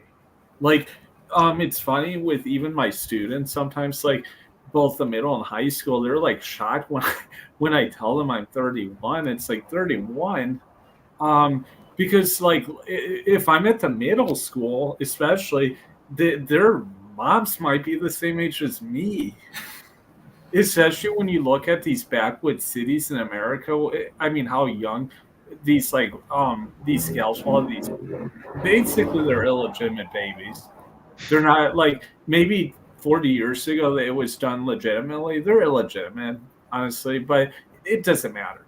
But basically, they'll yeah. I mean, if they had them when they were 19, they could be 12. They would be in middle school. So it's kind of interesting though, and this is one of the reasons I use this example is because yes, we're the same age, but chances are that person's mom probably started sleeping around with guys when she's in her early teens, maybe Yeah. mid-teens. It's not like Oh, that yeah. for most teenage guys, teenage boys. So one can't like that's where this whole like what you were describing in Germany or the EU in general. You when you are like comparing guys and gals, the only community where, well, actually, it would be two communities, but especially the black community and the Hispanic community. You've heard this concept of a guy whore, which it's not really an actual term, but the guy whore, those are like blacks, honestly. That's maybe for them, yeah, if their guys started screwing around in their early teens, but most white guys and certainly Asian guys who are not living that way through their teenage years. So it's like you but and that's just the tip of the iceberg. That doesn't go into all these other like factors that play and whatnot. And it's just interesting though, because like in the like I remember one student of mine, she was at the middle school and she had said like, oh, you're like the same age as my mom. And I'm like, yeah, we're the same age, but there's a big difference. I'm a guy. So, I mean, look at Grant. Have you ever heard of Grant Cardone? He's from Louisiana. I think it's Shreveport in central Louisiana. He got married, like, I think, was he in his early 40s, Todd? Yeah, I think so. Yeah. He didn't have kids until he was like, what, 50? Or late or 40s. But the point is if you look at that part of Louisiana, like some of the people he was in school with, like literally, they already have grandkids because that part of Louisiana that Grant Cardone came from. I mean, yeah, people are cranking out children when they're like literally children themselves, or even great grandchildren at this point. yeah, yeah, and so that's where, um, that, but obviously, I mean, it's acceptable in in the mind of a child of a 12-year-old or whatnot. I can understand. I mean that why they would see it that way, but obviously, when one gets older, you have to be able to distinguish, and but that's not even what matters. What matters is your own results. Like what are you able to like accomplish? Like it's not a like in your situation, our team, what can we help you accomplish in terms of like getting to XYZ with these establishing obviously being very pragmatic and being very quantitative based on looking at where the most leads are for getting these like potential dates and whatnot. And that's what matters is the individual. That in this respect, at the end of the day, it's not about this person that's been with like, you know how many people I know, like when you go to, I don't know how it is in Germany, our team, but you go to these backwoods cities, like in which I shouldn't say that, but well, actually, I don't care. You go to backwoods cities like in America. I mean, you'll see a lot of guys. They'll have been with the same gal that they were with when they were 20. They'll be our age, um, but typically they will have been with them, maybe at a child, but then they will be over. But think of how many years would have lapsed by the time they hit, say, 30. Um, and I point that out because um, that like I mean, Todd and I know people who like they were a few years older than us. They were in high school. They met girlfriends when they were in high school. These guys, and they were. I mean, this was like literally in the mid 2000s or just a little above, and they're now married to them. But the fact of the matter, especially people from more metropolitan areas, that's not the reality. And even in those areas, that's not the reality. So But yeah, what? there's something else I was going to say. I've noticed this too. One other thing is the gals that like I've that I did have like any kind of relation, although unfortunately they always went short. But even the gal that I've I guess you could say I kind of go out with here. I don't know what to call it.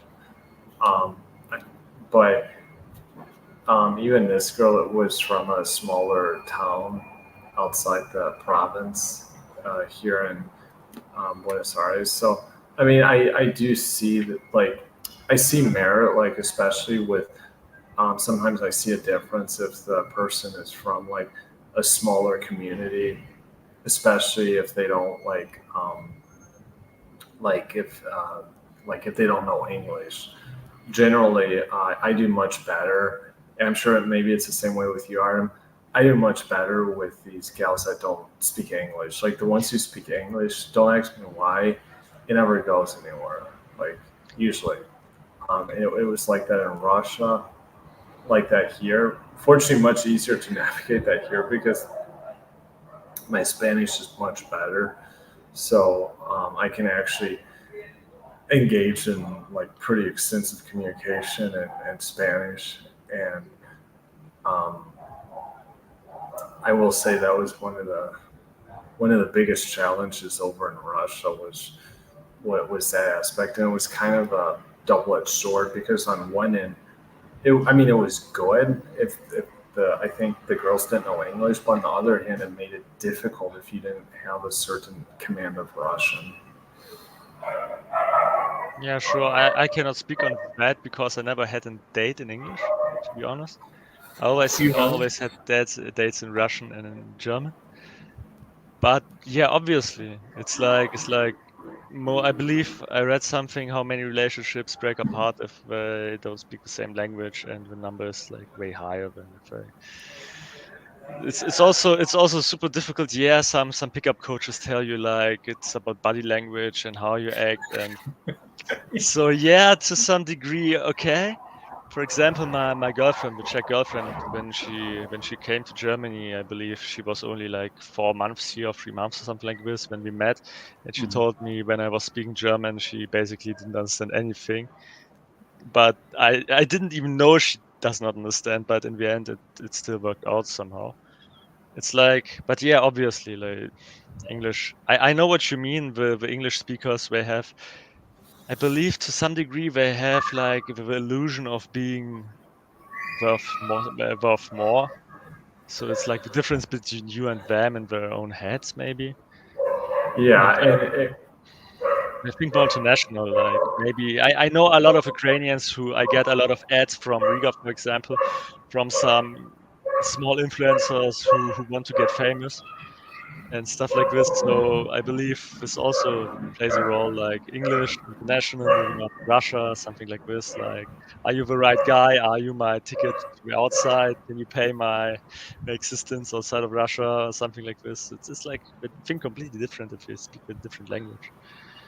yeah, and it's not like I mean, I think this is kind of one of the misconceptions that some guys have is they think that these like the Slavs have like a low level of like self-esteem or humility. Like I was even told this by some people over there, and it's like no, it's literally the opposite. They have high self-esteem, they have high self-value. So this idea that that it's like low, it's like no, low is like the Philippines or something. That would be low. Mhm. Like this, and no offense to Filipino like people, I'm just saying like I think there was literally this inversion of reality where like literally one of these gals that told me this in Poland was like ended up jerking around with me after and then just like blocking me.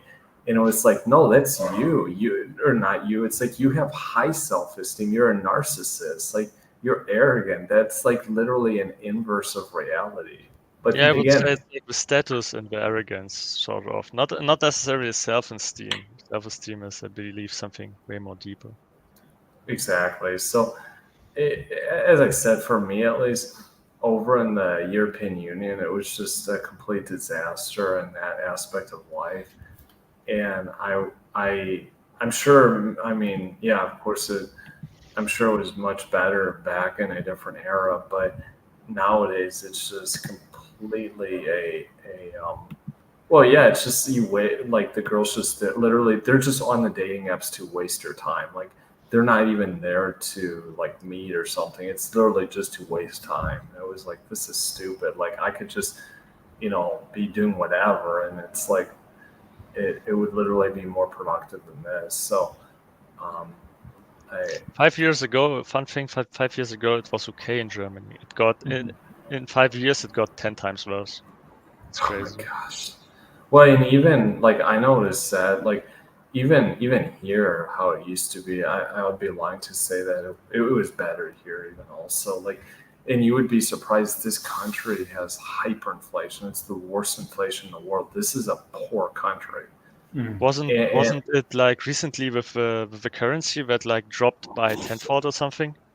Was this Argentina? they've had devaluation exactly. It's like the average incomes here are like under $200 a month. Do you think that helps with the dating, Artem? A bit maybe, but I guess it's overvalued by most people. It is. Nowadays, something I realized is that even in places like this, that only has so much of an impact. And people, I think the guys in the manosphere, a lot of these guys in the manosphere put way too much emphasis on, like, say, money, for instance. Now, I'm not saying if we're talking like high wealth, like having a huge amount of wealth or a huge amount of like money, okay, then there might be some noticeable impact. But I think marginal gains from that perspective, yes, it will help in other areas of life, most certainly. But I think with the noticeable impact on the dating, I actually don't think it makes a huge difference. Maybe I'm wrong on this, but that's just my thought. Yeah, I would agree. From everything, I ran this experiment also like in South America, and I also checked like the wages of different countries. I checked the wages of different countries in Europe and what the people also have left from after taxes and stuff like this. And I didn't notice any significance in matches in relation to average income. And my profile obviously screams like this guy isn't broke. Yeah, well, I've told you. I mean, I showed Todd some pics of like that, like your profile. You have like a textbook profile. Like some people would almost think it was some fake account. Like it looks, obviously, that's how. I mean, it's totally legit, of course, but I think it's too also a lesson in how to refine yourself, or like from a profile perspective, one can definitely enhance their matchability with people because you compare that to some of the other, especially, I don't know how it is like in Germany, but I would imagine it would be a little better how guys would put their profiles together compared to, say, where my brothers in Argentina, and certainly here in the US. I've I never mean, seen such bad profiles from women like in South America. It's like like they yeah. use a potato cam or something like this. Well, I've heard It's like crazy. here in the US, people use like literally nude pictures. I don't know if that's like true or not, but the point is there's no like refinement is the same. Like it's very pivotal, like in cinematography and photography. Not always, but it definitely brings something to the table that most people probably aren't going to be delivering because most people aren't going to put in the effort to have what looks like a professional caliber like album and whatnot. Yeah, and that's even some like if the with the current girl, if it doesn't work out, that's probably actually like with, I mean, I can afford to have like more professional pictures taken and stuff. I probably would do that just like to maybe, I think if I did professionalize, we could say my like my pictures, and did something more with Instagram. I think that probably would actually help quite a bit, if I'm being honest. I mean, Yeah, I think too another thing with that, like, and this was a topic that was brought up. I don't think Todd was there. I told you about Dennis, the black dude in California. He's 37, by the way. But like he was arguing like 2 weeks ago. You know, with black debates, also, I hate saying this often. I mean, it is just pure arguing. I mean, there's no like civility often. Not always, but you see this with really contentious topics, especially. But he was talking about having a certain look or profile. Yes, when you're 30 years old, is it the end all be all? No. Now, what it translates to, the difference between when you're 20 to 30 is it's a certain image. It's part of like a brand, and it showcases someone like okay, so because obviously when you reach like our age, you're it's not so much the look in itself, but it's the like say the lifestyle, or it's kind of a and the other thing simply also, a gal doesn't want to look, at least in normal countries, doesn't want to be with what looks like a loser. So, like for example, like I got my haircut recently. It was a gay barber last week.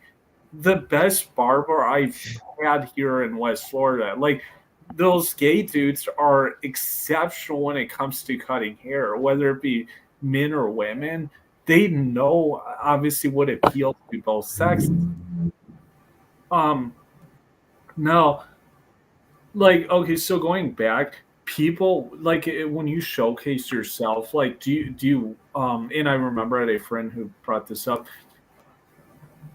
Would a gal want to look like, I want to be with that guy, I want to be like at their arm? My brother, the gal he's dating right now, isn't like basically a model. Is for Todd can talk more about that.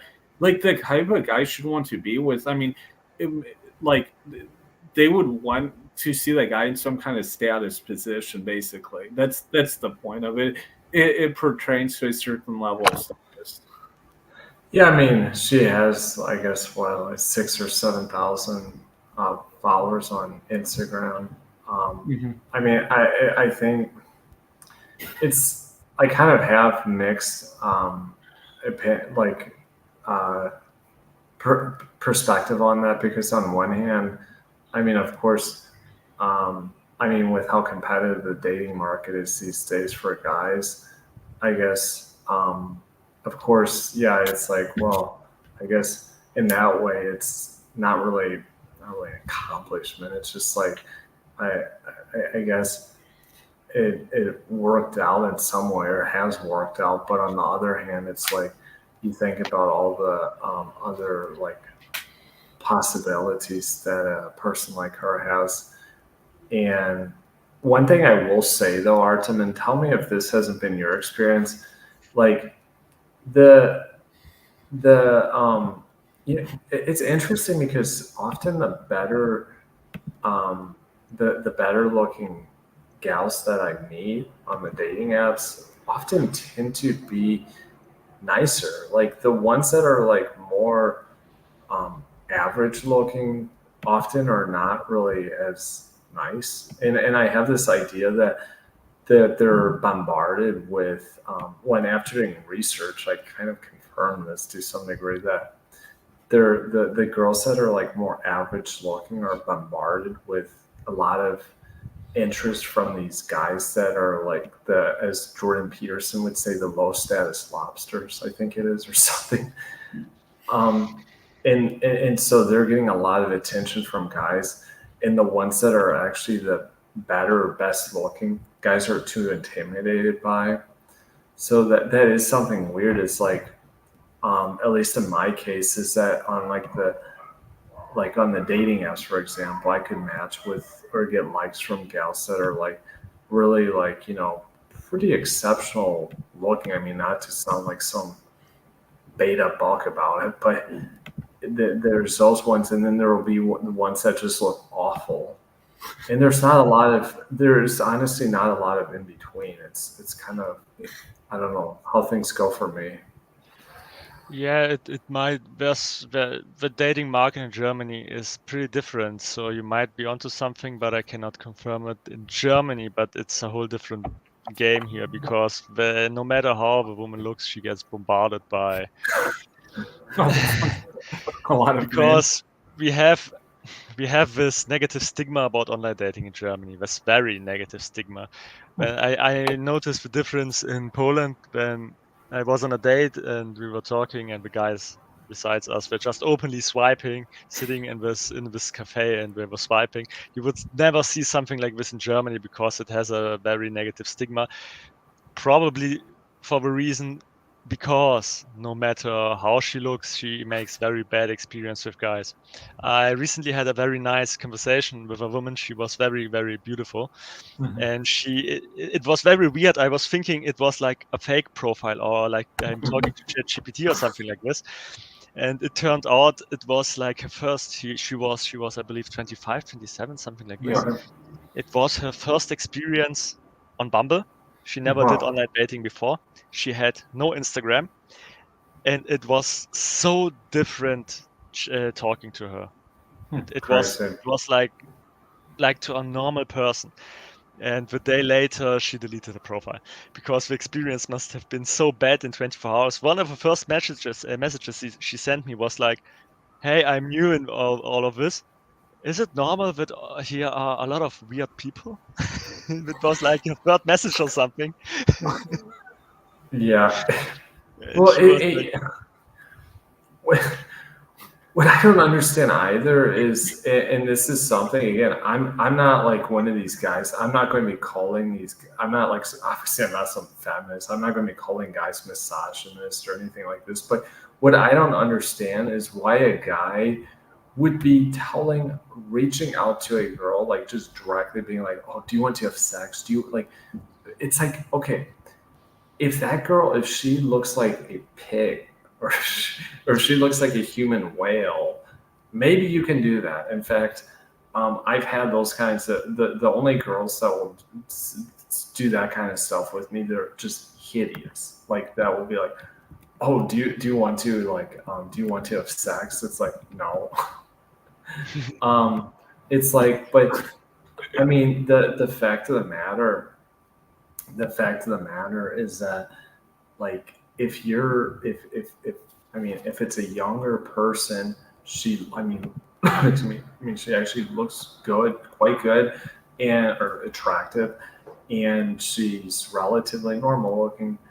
Guess what? Going to her and telling her, "Oh, like, let's have sex," or what, any number of ways that guy might approach it. Like, I mean, it's like, come on. I mean, have common sense. That's not like I mean, any younger female that has any kind of like sexual market value, that kind of nonsense is not going to work. It's like, even something that Andrew Tate had pointed out in one of these videos is how, like, the swinger parties, there's this idea I think some guys have that, oh, you can find all these like younger, really good looking women or something. It's like, no.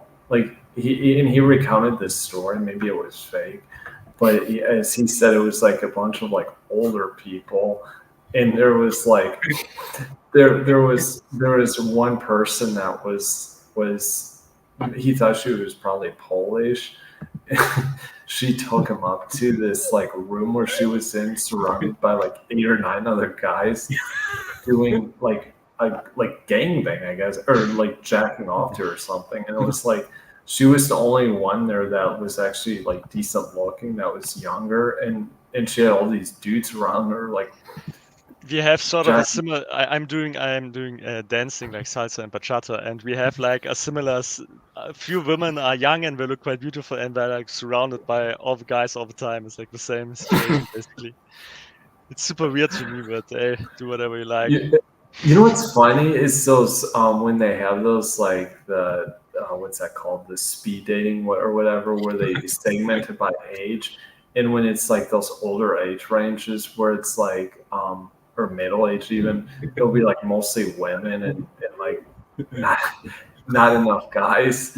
But then of course, like when it's like the youngest, it'll be like almost all men, and like almost no women, and it's kind of a harsh reality, is smack in the face to these women, that it's like, okay, this is how it goes. I mean, it's like if you get to a more advanced age, it's like I think it's almost like karma. Unfortunately, though, our Western governments enable they enable bad behavior. Like traditionally, before the welfare nanny state, big daddy government, these women would actually be kept in check, not necessarily even just through the family, but also through how the system was set up, and that they couldn't get all this like the favoritism or the handouts or something because they didn't tie down a decent quality guy.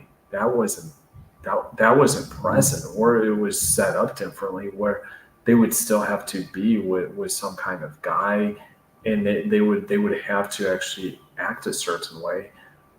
And some of these guys even that claim to be like Christian or conservative in America, it's like I was listening to this Dave. Have you heard of Dave Ramsey? Like they had this guy on that, or no, not this guy, this woman. She had been recently was getting divorced, single mother, and one of the they said to her, "Oh, you should claim child support." And I mean, they did okay in a way. They did kind of hold her in check, and that I mean, they didn't they didn't promote the idea that she had been divorced, that she's getting divorced. So they kind of held her in check. I'll give them that. But then they also were like, well, you may have initiated this divorce, but you still qualify for child support. And it's like, okay, this is not I mean, no, this is not what you should be telling this woman. Like, this is the state. These are the same guys that would be telling people that if you're advocating for a big welfare state, you're advocating for people being legally robbed and having their money redirected to other purposes. The same guys that would say that kind of stuff are saying, oh, well, if this ex-husband should have guns pointed at him also and be forced to hand over whatever percentage of his income because he wasn't making you feel good anymore. It's like, no, that's not acceptable. And so even these guys that claim to be these I don't know, these Southern Christian Baptist or whatever, it's like, unfortunately, in America, a lot of those churches now are completely converged, and they're really not. They have little to no impact. Yeah, when was the last time you went into a church? I'm curious. Artem.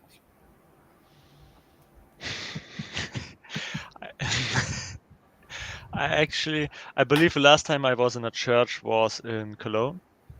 It was last year, but it was more of a sightseeing than going to a church. Okay. Yeah, I was at a church. Well, that's a different topic. I was at a church on Sunday, but I think what Todd points out is actually very true, and I think it's unfortunately where often what is promoted in the government and corporations is then what's modeled in church settings. It just goes hand in hand, because even when I grew up in we grew up in the Midwest of the U.S. and I remember the churches around where I live, they what they call non-denominational. They have some very good speaking pastors, but they're as Todd said, the values though at the end of the day aren't totally aligned, and the values can only do so much when you're in a situation where the country and the society is just completely rotten, like what we see in the U.S. So, are you better off having a really good church in a really rotted society, or are you better off a bad church in a really decent social fabric and soil? I think it would be the second in many cases, because at the end of the day, that's obviously more prolific. I mean, your parents and grandparents came from the Soviet Union, and look at what happened there. I mean, the churches have not like completely. I mean, look how many like decades it took for churches to rebound from like that situation. Like 100 years later. I mean, it took so many decades for the things to change. Unfortunately, the Jewish Bolsheviks, obviously, that pushed all that stuff there, and then ended up coming to America. Henceforth, why we see all the issues that we see now in the U.S. So that's one factor. I mean, there's other things like going on, but um like something that's really hits home too, like I find really interesting, like when I speak to Europeans, like say people from European Union countries, the job situation, when you look at what the prospects for an average bloke, as Aussie's like singer guy that has college credentials, and what they're able to obtain on the US is absolutely pathetic compared to say like years ago or in other countries such as in Europe. They're just really screwed over. The same gal could have way less credentials and get the same job or take that job. It's just absolutely abomination, and I find it hilarious when I encounter these Gen Xers or worse yet, Boomers, but most of them now are out of the job market, or at least decent jobs. Like their mindset, they are so disconnected from reality. It's like, well, like they could do X, Y, Z, but it's like, well, yeah, but you have all these stupid fucking quotas like in place. You have all this bullshit, like all this crap that like I mean, this is what our like generation ended up inheriting. It's just absolutely ridiculous. Like why didn't anyone have balls like 30, 40 years ago? No one had balls to stand up for what was right. Why didn't anyone who had power or was connected to people with real money, like real money, not or wealth, why didn't those people just stand up, take a lot of blows, but like shift society for the better? And that didn't happen. Unfortunately, the same thing in a not as bad obviously happened in Germany. Henceforth, why you have the shit show of a dating scene now of domestic people in Germany. Like I don't understand it. Like I've sold this to people, if I was a baby boomer and I saw what was promoted, I would be like, are you serious? Like, I mean, it's like, are you guys this stupid? Like, I mean, there's no sense of reality. That's why, like, your grandparents or relatives in Russia, when they saw what was their like parallel in the like to the U.S., like in the Soviet Union times, it's no wonder why the boomers from America did not connect with boomers over in the Soviet. They were so different, and like their realities were so different compared to um, I think nowadays it's just unbelievable when I look at the whole like the framework. Where I really saw that though firsthand was when I spent years living in Estonia and also living in Russia. I'm like it's no wonder why these boomers in America during the Cold War, they why there was so many issues with the U.S. Like they're like completely different societies. What the boomers valued, what they lived on, quote values, which there weren't any. What they like put at the forefront was completely different to what the Soviets, what they valued. It was literally more conservative in the later stage of the Soviet Union than it was in the U.S. Would you agree with that, Artem? Yeah, kind of. I would also say that from a European perspective, what is happening in America is, well, we tend to think here kind of that this is what happens if you let capitalism run wild, basically. You have something like the outcome is something like the US, where everything is like crazy and money oriented. Germany is very regulated, so here it's more of a how should I phrase it? You guys have issues we couldn't imagine having in Europe. And Yeah. like in Russia, it's obviously my mom has a completely different mindset than any Americans. She is kind of, I wouldn't say a capitalist, but her mindset is from the Soviet Union, and it's I would say in some way the government in the Soviet Union influenced the mindsets of the people, but it wasn't like bad in terms of for the society, for humans as like thinking in a, what I mean by it, oh boy, this is complicated. You have like a lot of positive things that communism taught Mhm. the people, like family values, like society values. You have to stand together and not fight against each other and stuff like this. Uh, but in the US, I don't feel like people were ever taught something like this by, or, yeah, the values are different. Yeah, I think especially in the past like few decades, things have just continued to really, I think, break down. I saw this video shortly before I got on here. This guy was being harassed by this work colleague of his. It was in, of course, Florida, where you see all these crazy stores. And this woman, I mean, I'll say this from what he was describing, the woman was really belligerent and she was trying to do work that she really wasn't qualified for. It was some sort of mechanical work, like mechanical, like cars or something. Mhm. And she like sprayed this like brake cleaner in his face and his eyes, and that kind of stuff is really bad for Yeah. that. I mean, for your skin, especially eye. Like I think you know this. I'm trained as a biotechnologist.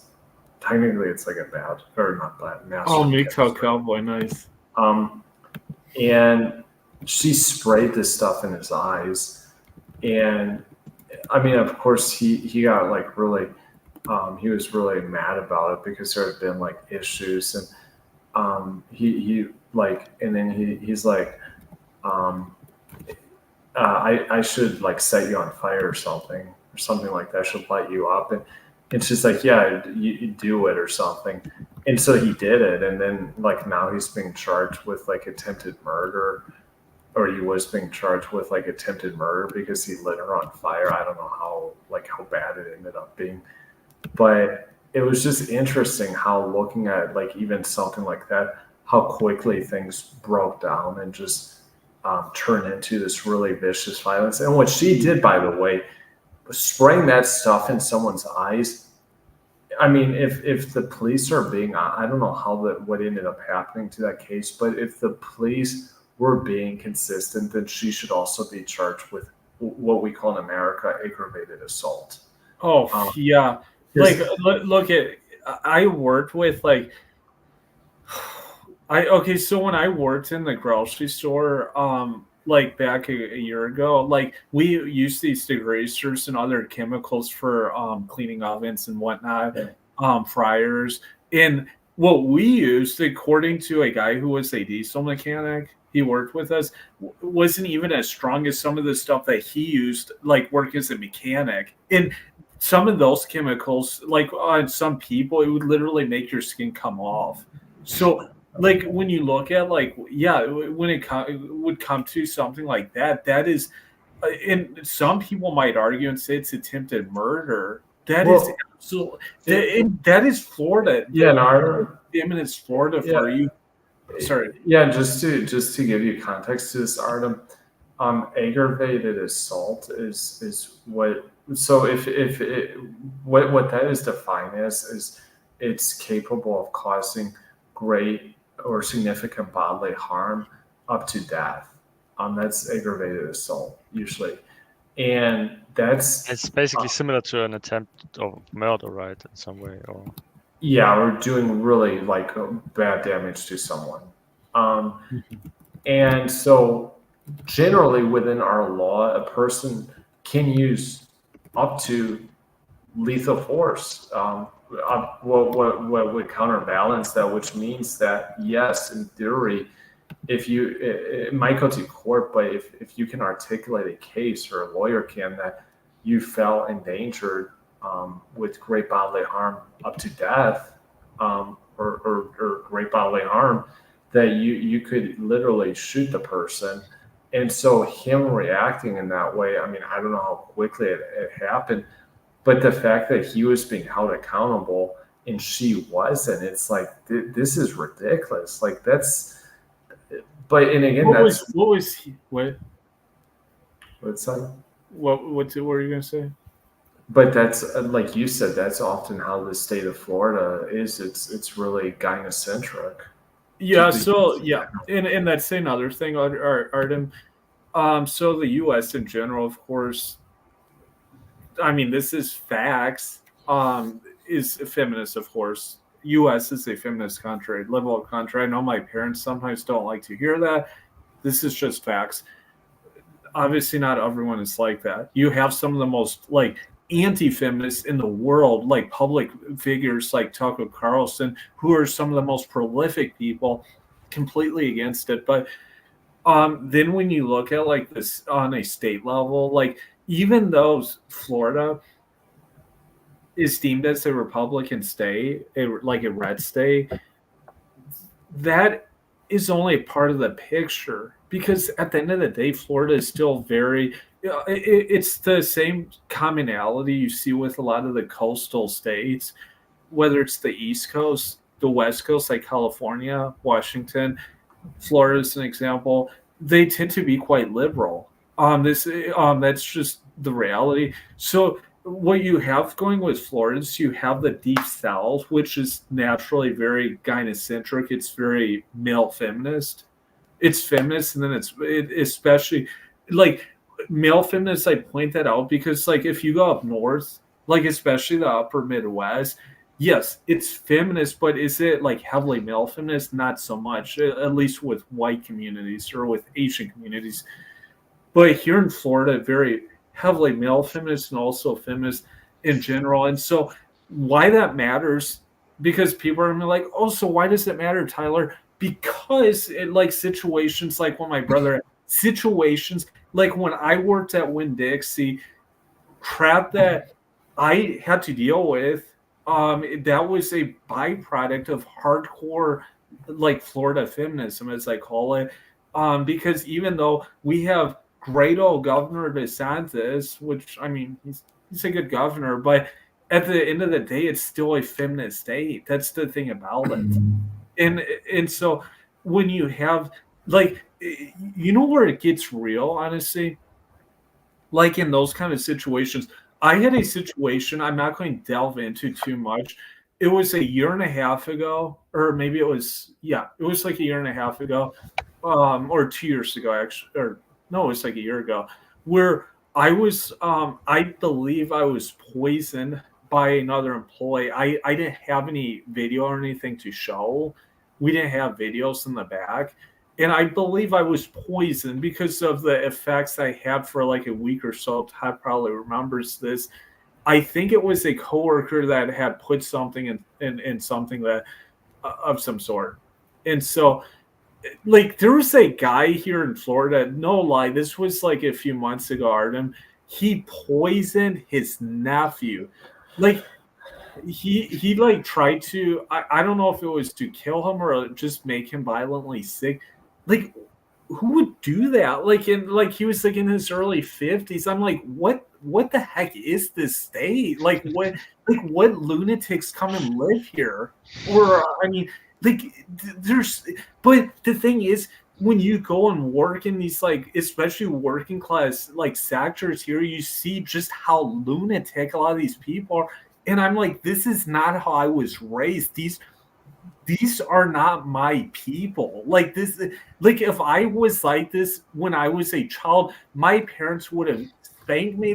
I mean, I would have been hardcore disciplined. Like this behavior, this is like, is this neophyte? I mean, I'll just be blunt. Is this neophyte drug culture? Like, what is this? Yeah. I wanted to ask Artem if they have a region like that in Germany, which attracts all the like the crazy people? Yeah, like Florida.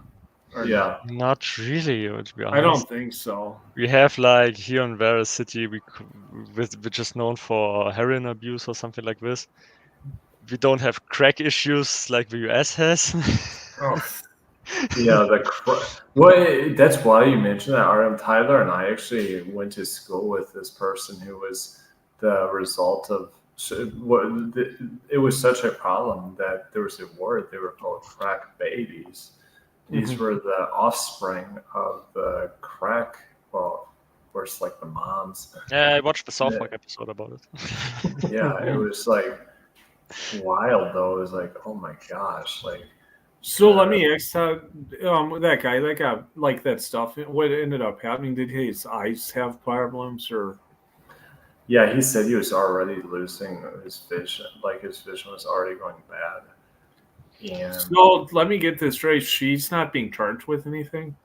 I don't know what happened. I'm guessing it was who knows what came of that. Like, I mean, of course, and I'm sure that like if he had, which it was dumb, of course. Like I'm sure you know this, Artem. If you get questioned by the police on something, they just don't talk. Yep. That, Yeah. that's one of the most useful pieces of advice I could give someone in the U.S.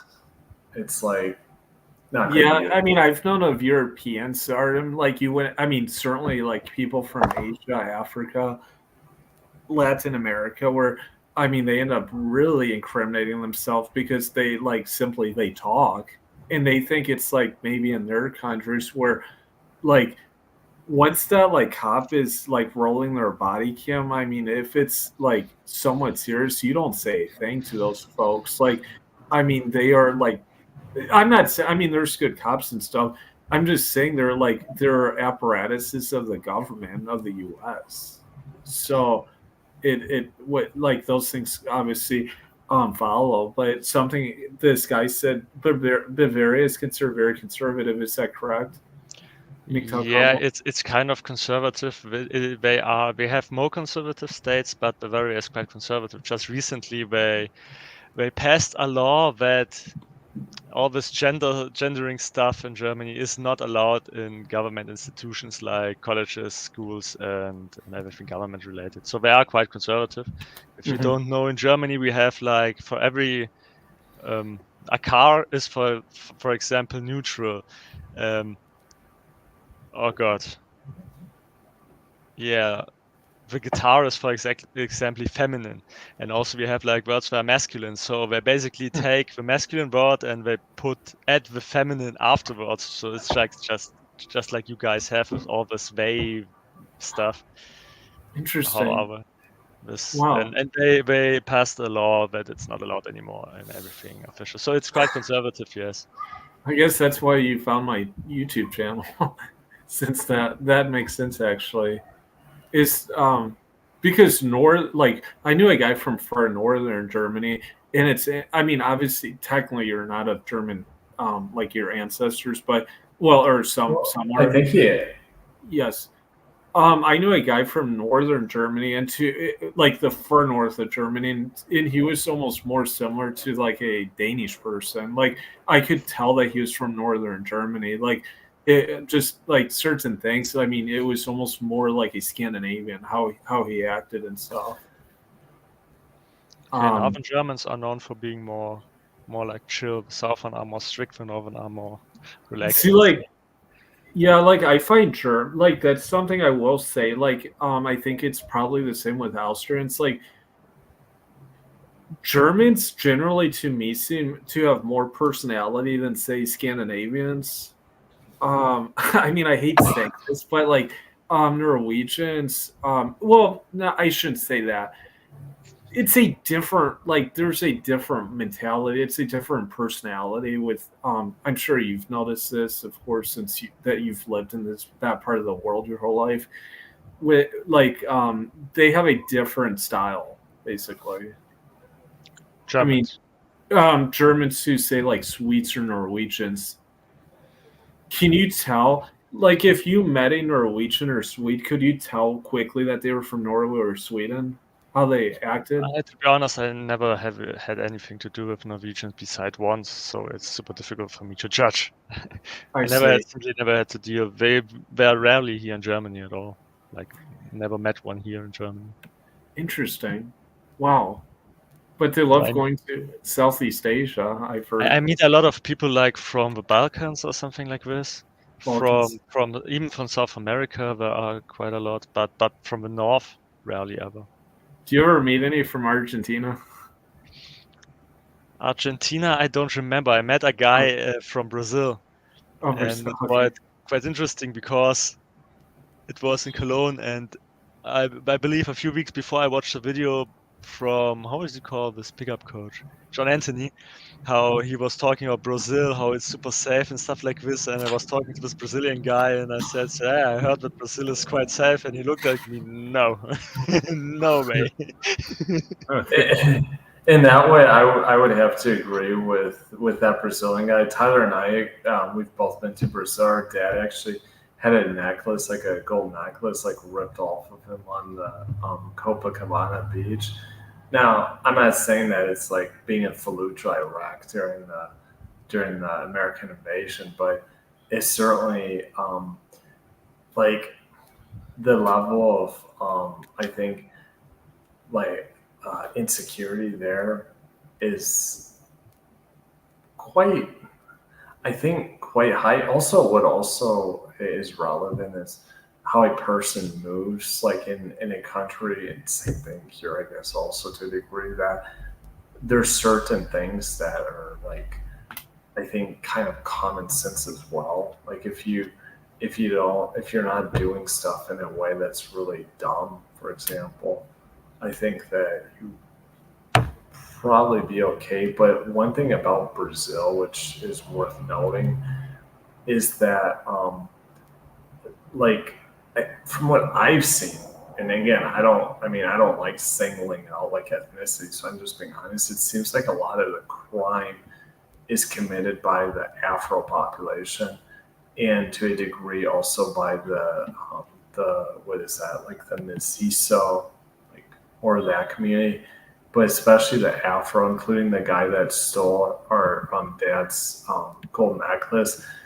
And I think that's an element that you don't really have hardly at all here. For example, in Argentina, most people here, now it is starting to get like more dark here, but most people here in Argentina are of European origin, um, like us.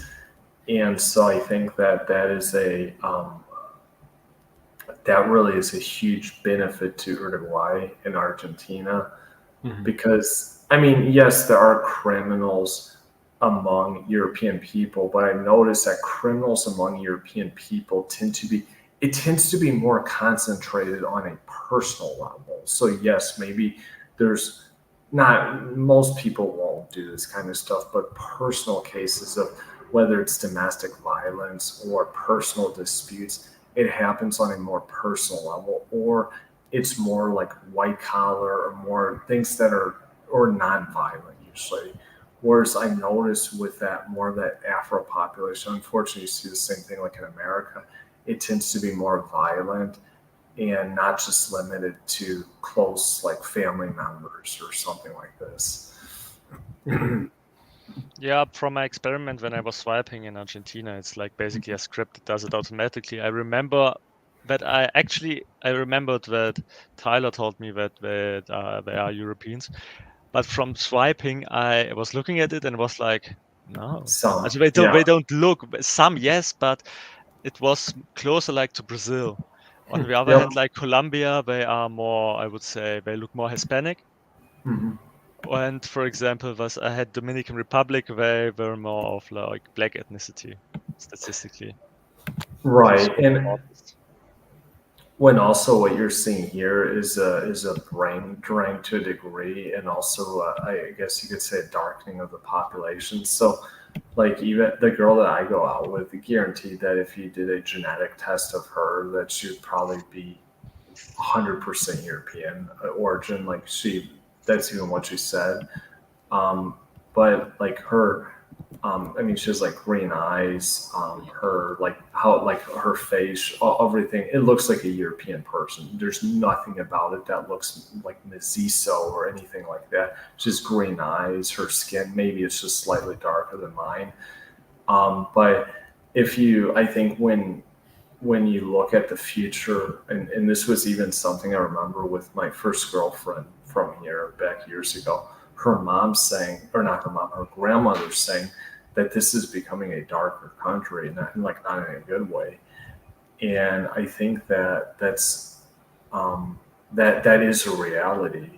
And I'm not going to lie to you, like I I personally would prefer a person that is at least of European origin. I don't have any problem saying that. Now, of course, I'm not going to mistreat a girl that's of a different origin or whatever. But at the same time, personally, I would prefer being with someone who is of the same or at least similar background to me. I don't know how you feel about that, Artem.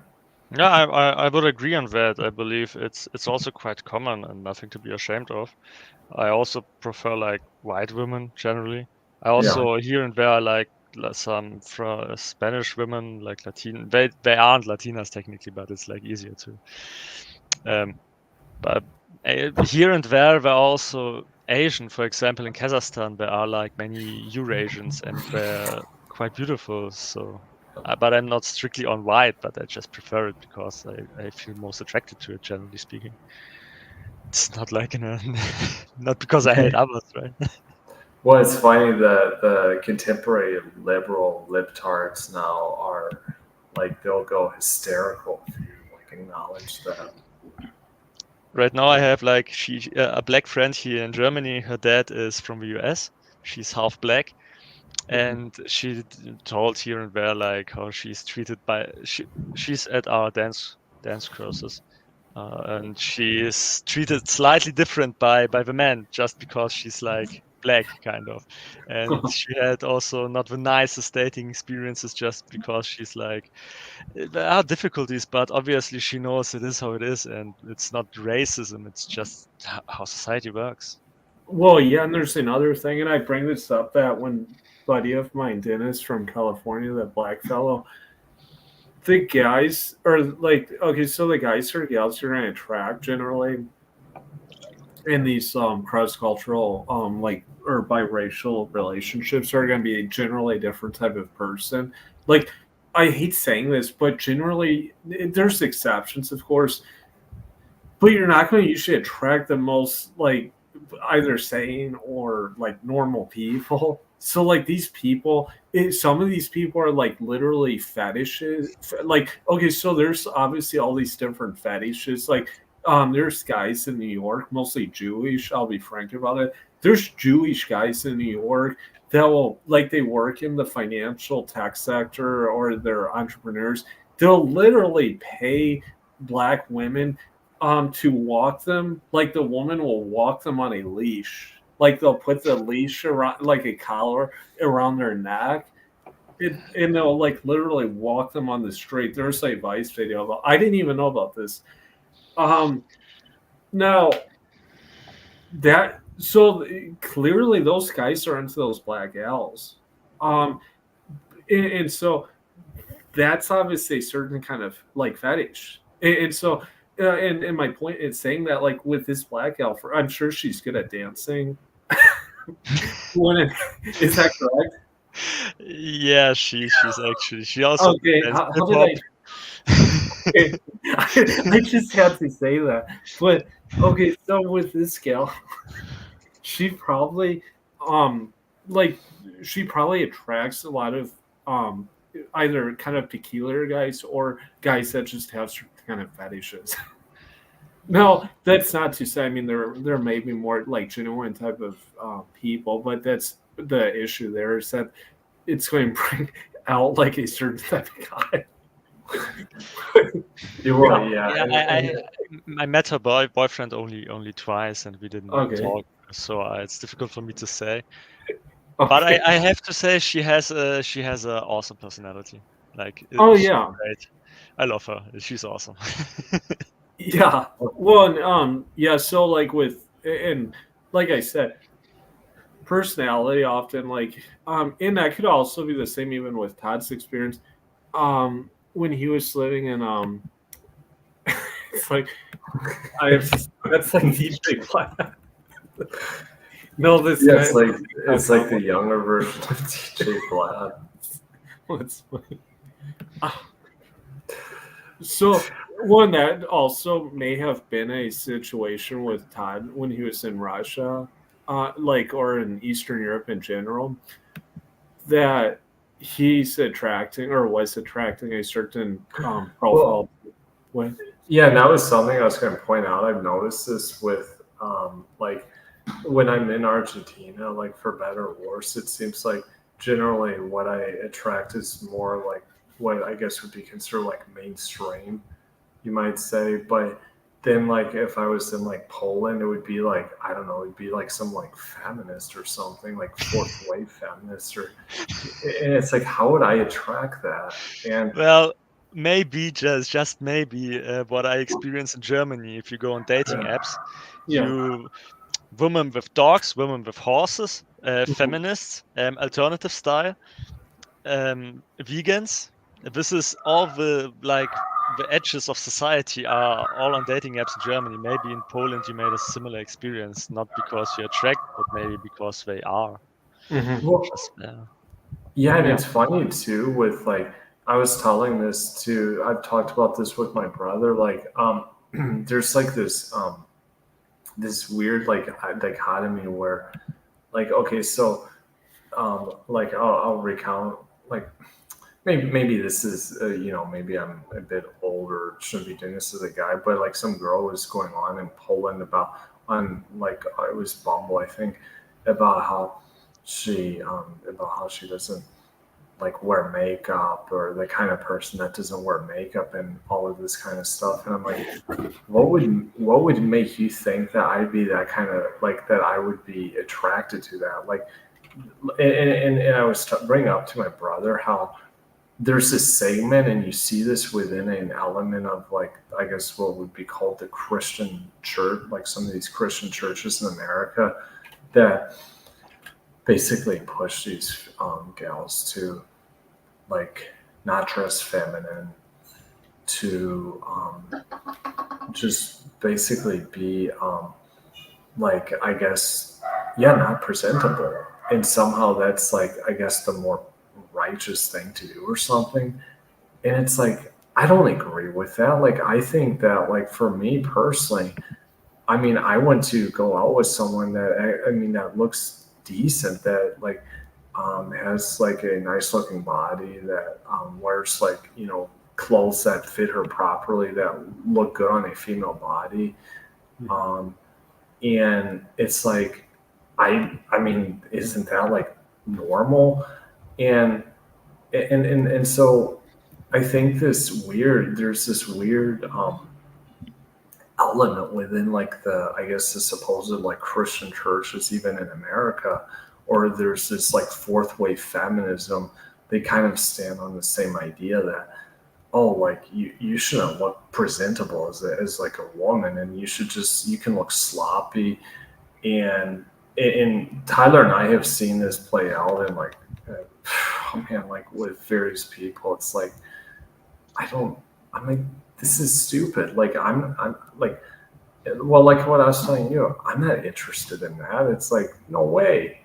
But I don't attract those kinds of girls here in Argentina. That only occurred when I was like say in Poland, and to a smaller degree also in Russia as well.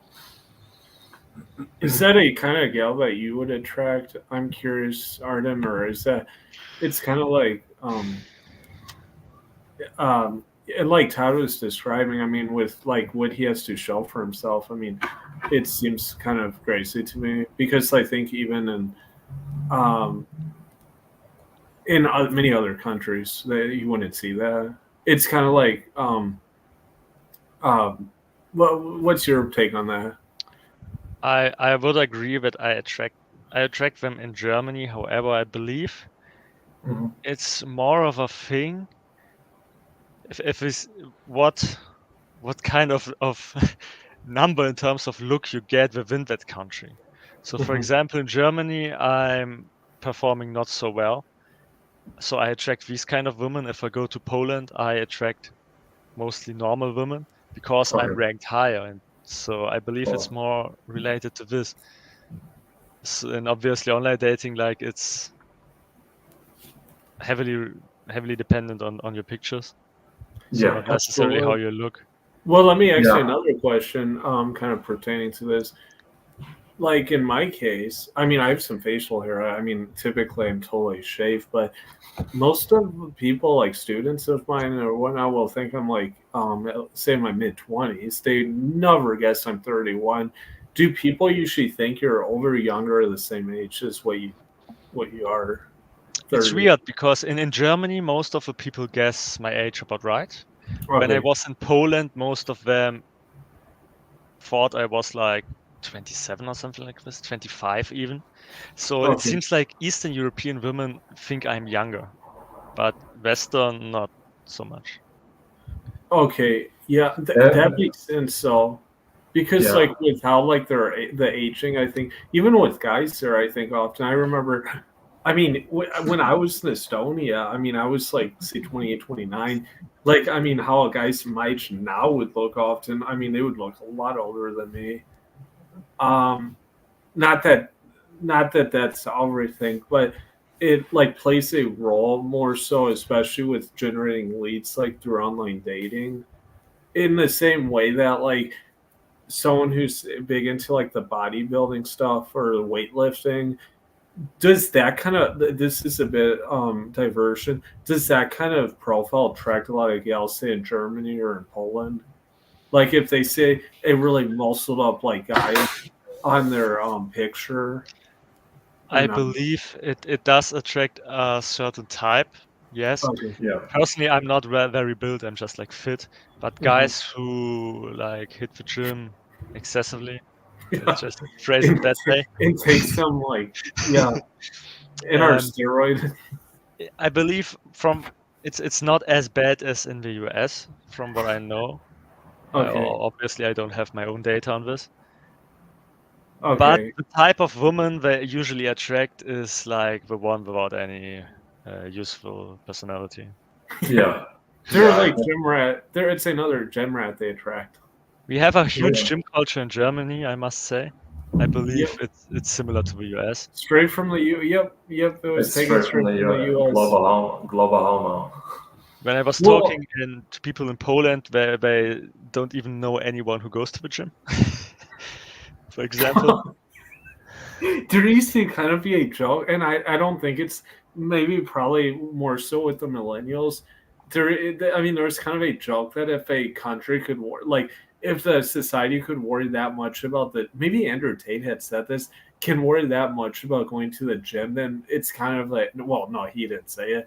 Then you're like, you're not in a first world country, because in most normal country, like where people have to struggle, they can't worry about that kind of excessive stuff. um that's more of, in like all the supplements and stuff. And to be honest with you, this is one thing I will positive, one big positive thing I will say about Gen Z.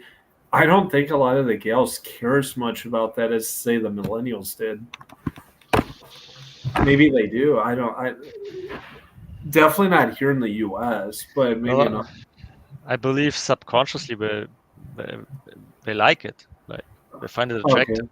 But I believe, well, yeah, I would agree that Gen Z goes less to the gym than millennials, generally speaking, for men and for Mhm. women. If they find it more attractive or not, I think they find it as attractive. They are just not as open about it. But let's be honest, Gen Z is lazy as fuck, so why should they? For Dude, some, like, can I ask you something? So, I work in school settings, and like, people might think I'm old in this sense. When I was in school, you would have a handful of people wearing like pajamas, especially pajama pants. Literally, like this high school that I sub at, there are like half the students will be wearing like pajama pants. Is that something that you see in Germany? No, we have Okay. like sweatpants when the people go out, like in the supermarkets and stuff like this. But to school, there's a school close by. I drive there quite often. I never seen someone in sweatpants. I believe it's also not allowed to go in sweatpants to school. I don't think it's allowed. Okay. Yeah, it's like I mean it's like wow, like how crazy how stuff because even like when I was in school, I mean people don't want to look that way. Like they didn't want to look that nice, but that was like they wouldn't want to look like that. Like um it's funny what MGTOW cowboy, yeah, going to the gym's the first world problem, which I I would often agree with. And also like the thing is how see the problem with I'm not any like kinesiologist or gym expert, but I know enough about like physical fitness. When a lot of these people how they train and stuff at a gym, like okay, so you could take someone who is working in the fields doing hard physical labor and basically have them do the same kind of physical exercises and they could be just as strong or even stronger than those people having practiced those for years.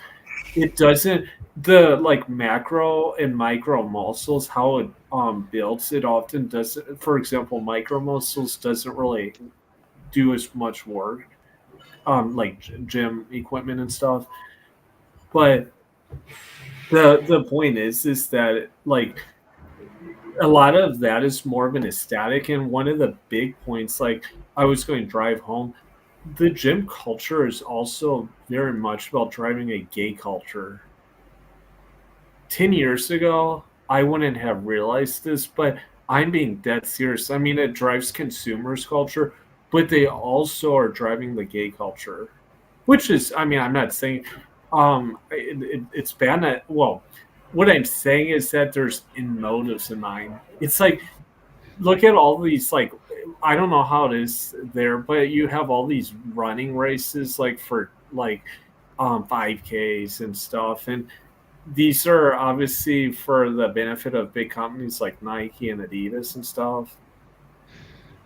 But that's kind of the motive there, in my opinion. But something I was going to ask you too, also, Artem, because some of this is kind of new to my brother here. Um, this this profile that you created for like online dating and stuff. What's kind of your end goal with this? Yeah, I was recently asked on a dating app what I'm looking for, and I had to think quite a while about it. Okay.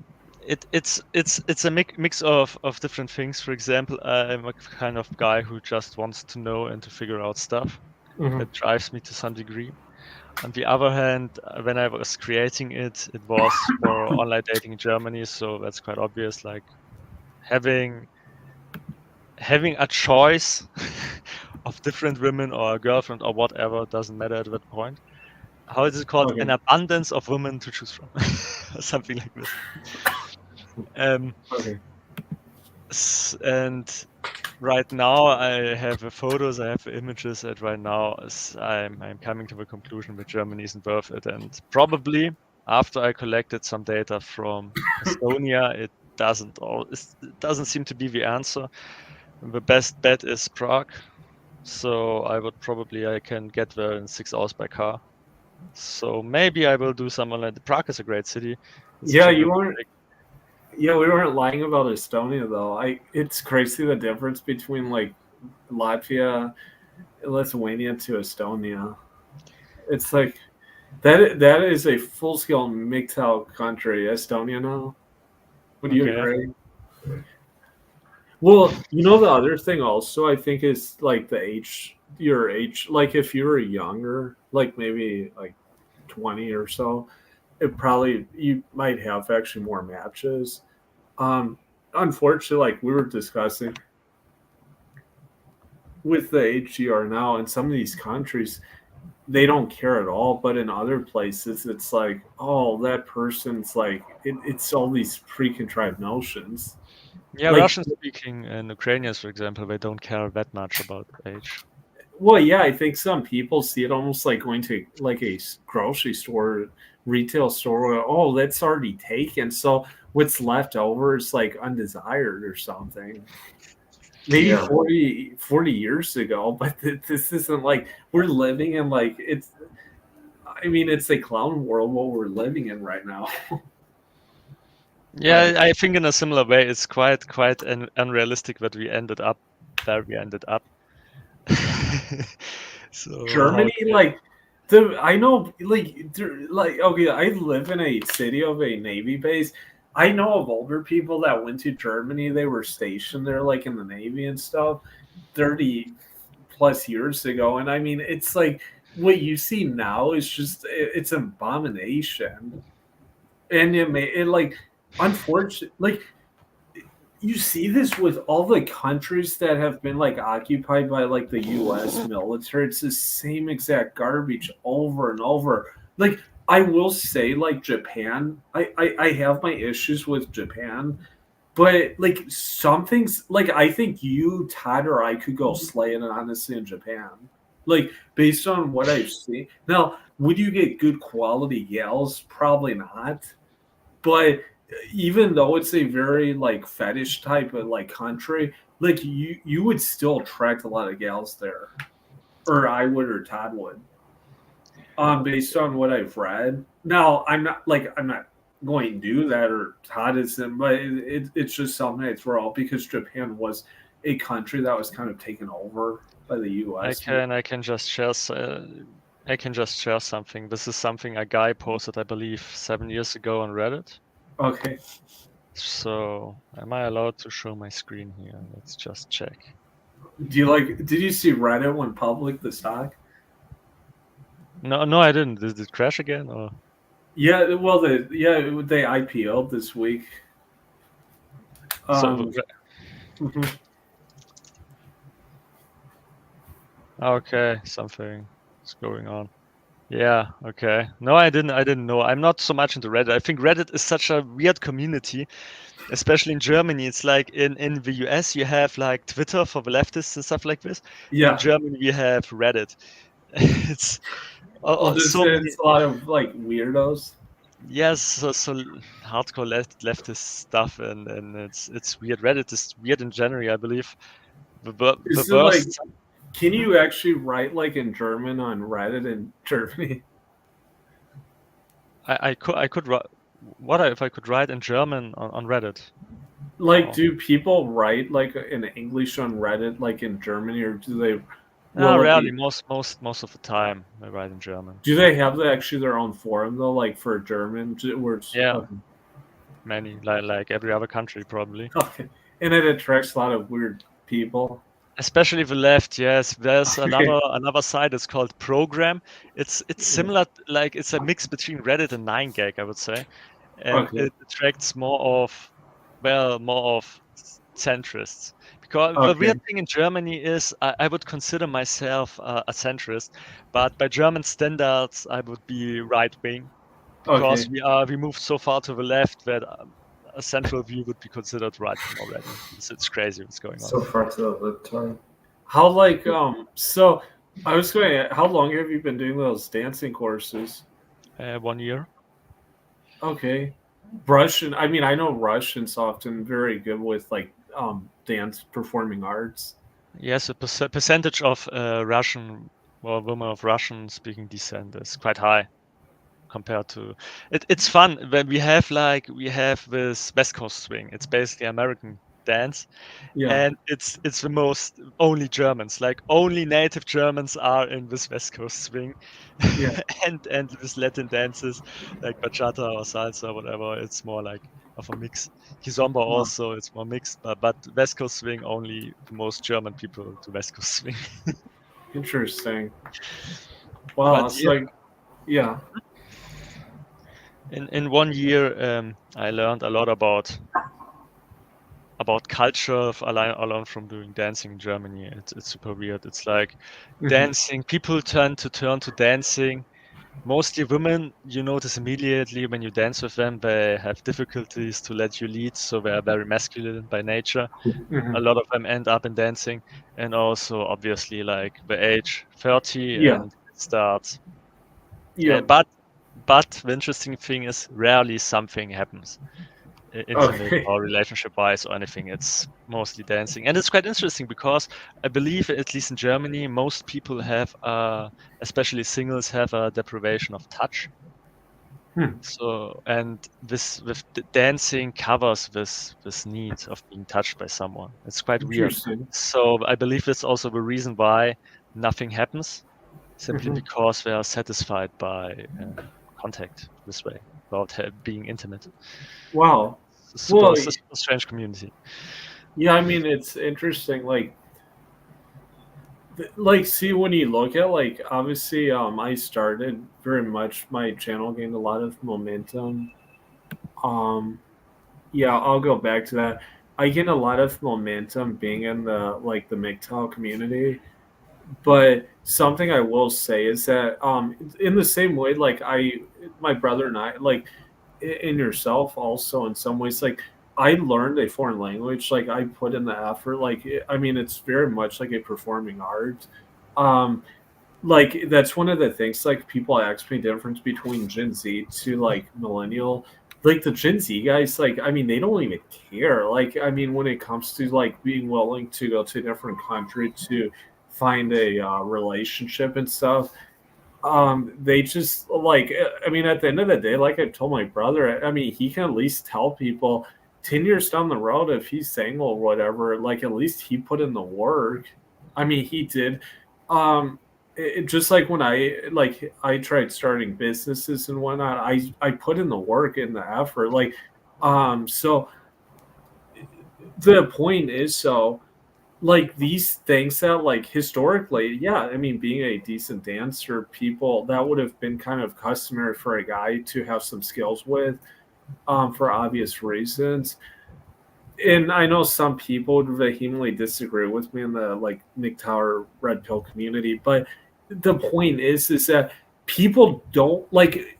Okay, so for example, me putting myself out there as, like, a teacher, like, I mean, you have to be bold, like, you have to really refine and practice your skills. Obviously, being in front of an audience, especially of, like, youth, and especially youth in Florida, you have to be willing to, like, refine, and just put yourself in those situations. People that don't want to take any risks, that don't want to put themselves in any situations, generally are going to be losers. To be honest about it. Now, I'm not saying if they want to live that way and just have no exposure to anything, to just their own. But, like, it's just, and there are, I mean, I realize there are black pill people out there where they will just simply live and they don't care at all about anything, basically. But at least, like, enjoy the kind of crappy life that, like, at least part of your life that, so you may have to live, at least try and make the most of it. Like, I don't, like, this is one of my core motivations. In the summertime, I think I told you this, Artem, I was so depressed, honestly. Like, I mean, I felt so crappy. Like, I mean, I thought I felt bad. Like, I'm not going to be here in Florida in the summer. Like, like, the climate system, I cannot stand here in Florida. Like, it's way too hot. Like, but it also gives me bad memories to last summer and the summer before. I felt really bad last summer, and I felt even or I felt worse last summer and then the year before. I'm like, I want to enjoy the life I have. I don't want to be like I never felt that way when I was up in Chicago. Like, during the summer, yeah, I had some bad, um, like, some, like, bad situations, but it wasn't like just outright, like, being so dissatisfied with, like, with life and stuff. And I'm like it, I don't know how many years I have to live. I'm not going to live, like, just miserable. It's like, screw that, fuck it. Like, I mean, Todd lives in Argentina. People there they don't have a lot of money, a lot of them. But I can tell you this, a lot of them seem a lot more happy and they're normal than here in Florida. I mean, people can disagree, but I think they're a lot more happier, and just content than what you see here in Florida. So you can make a lot of money, you can live abroad, as Andrew Henderson has shown, and just have there is greener grass on the other side. I know people don't want to admit that. Let me tell you something. That is CIA propaganda. Like that, my friend, that was CIA propaganda telling people, oh, it's the grass isn't greener. That's bullshit, honestly. There are cases where that is true, but that's in isolated cases. You know where it's not true is when you take some gal that was with a really good quality guy that breaks up with the guy and they run off to the other guy. That's an example where the grass isn't greener on the other side. That doesn't apply to someone with big stuff, especially um like life situations and whatnot. There can be greener grass. What are you going to say, Todd? And you can I touch. think, yeah, men also like have the opportunity to improve. I think, like as you've recently gotten back into day trading, it seems like that's a chance for you to really um, rebound, and it sounds like you're having a lot of success in that area. So that's something a guy can do, which a female generally can't really do. I mean, once they're once that novelty. Well, exactly, MGTOW Cowboy, and that's what I'm saying. My with I mentioned with the day trading is exactly making it really big. Someone has to do something that's I guess would be considered more extraordinary.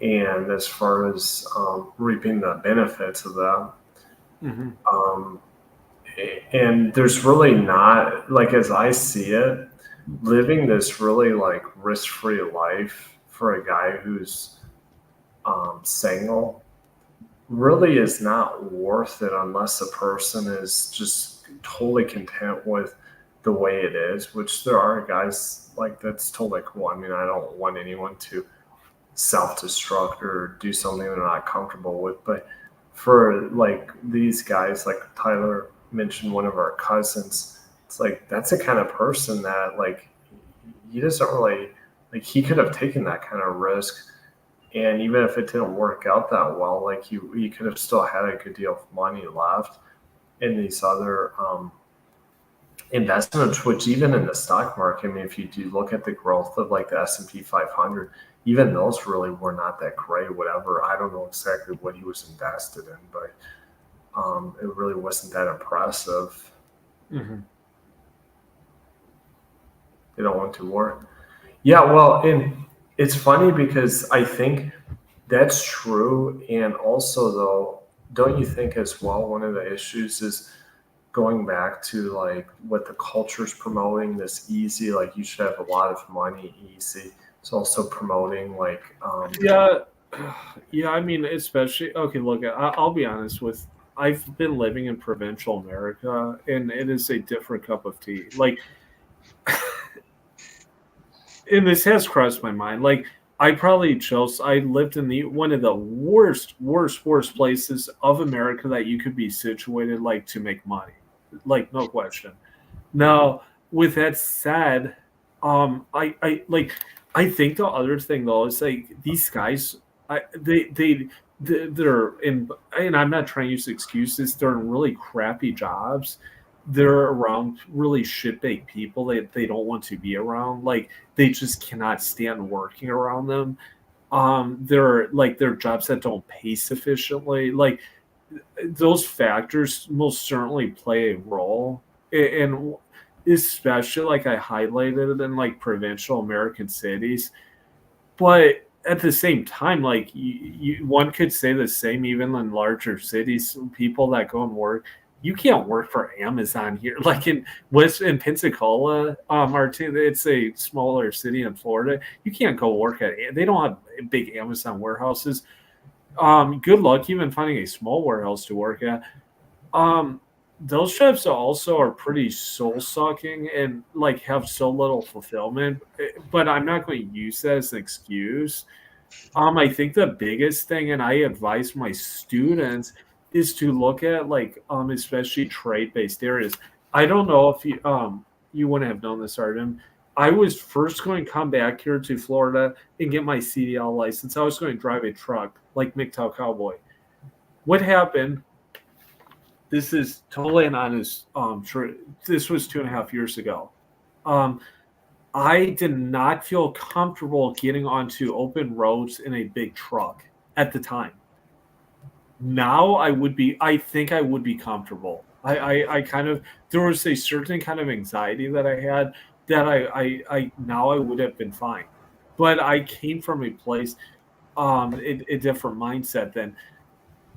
I was then looking at becoming an electrician last year, and guess what happened? I applied for apprenticeship, on the job train. I couldn't go straight to school. I needed something that would pay me on the job to learn, and I had no offers. That was the other area I was interested in, was the electrician, and I could not swing a single offer. Henceforth, why it made. And then I was also looking at going into U.S. Air Force, military, and then that's why I ended up in teaching and education. It's quite Right. interesting because we have in Germany sort of a crisis. Not enough people want to do work with their hands. Everything that has to do with physical labor, like electrician, for example, to some degree, there are not enough people because nobody wants to do it. Wow. What's like the main problem with that? It's like kind of job or something.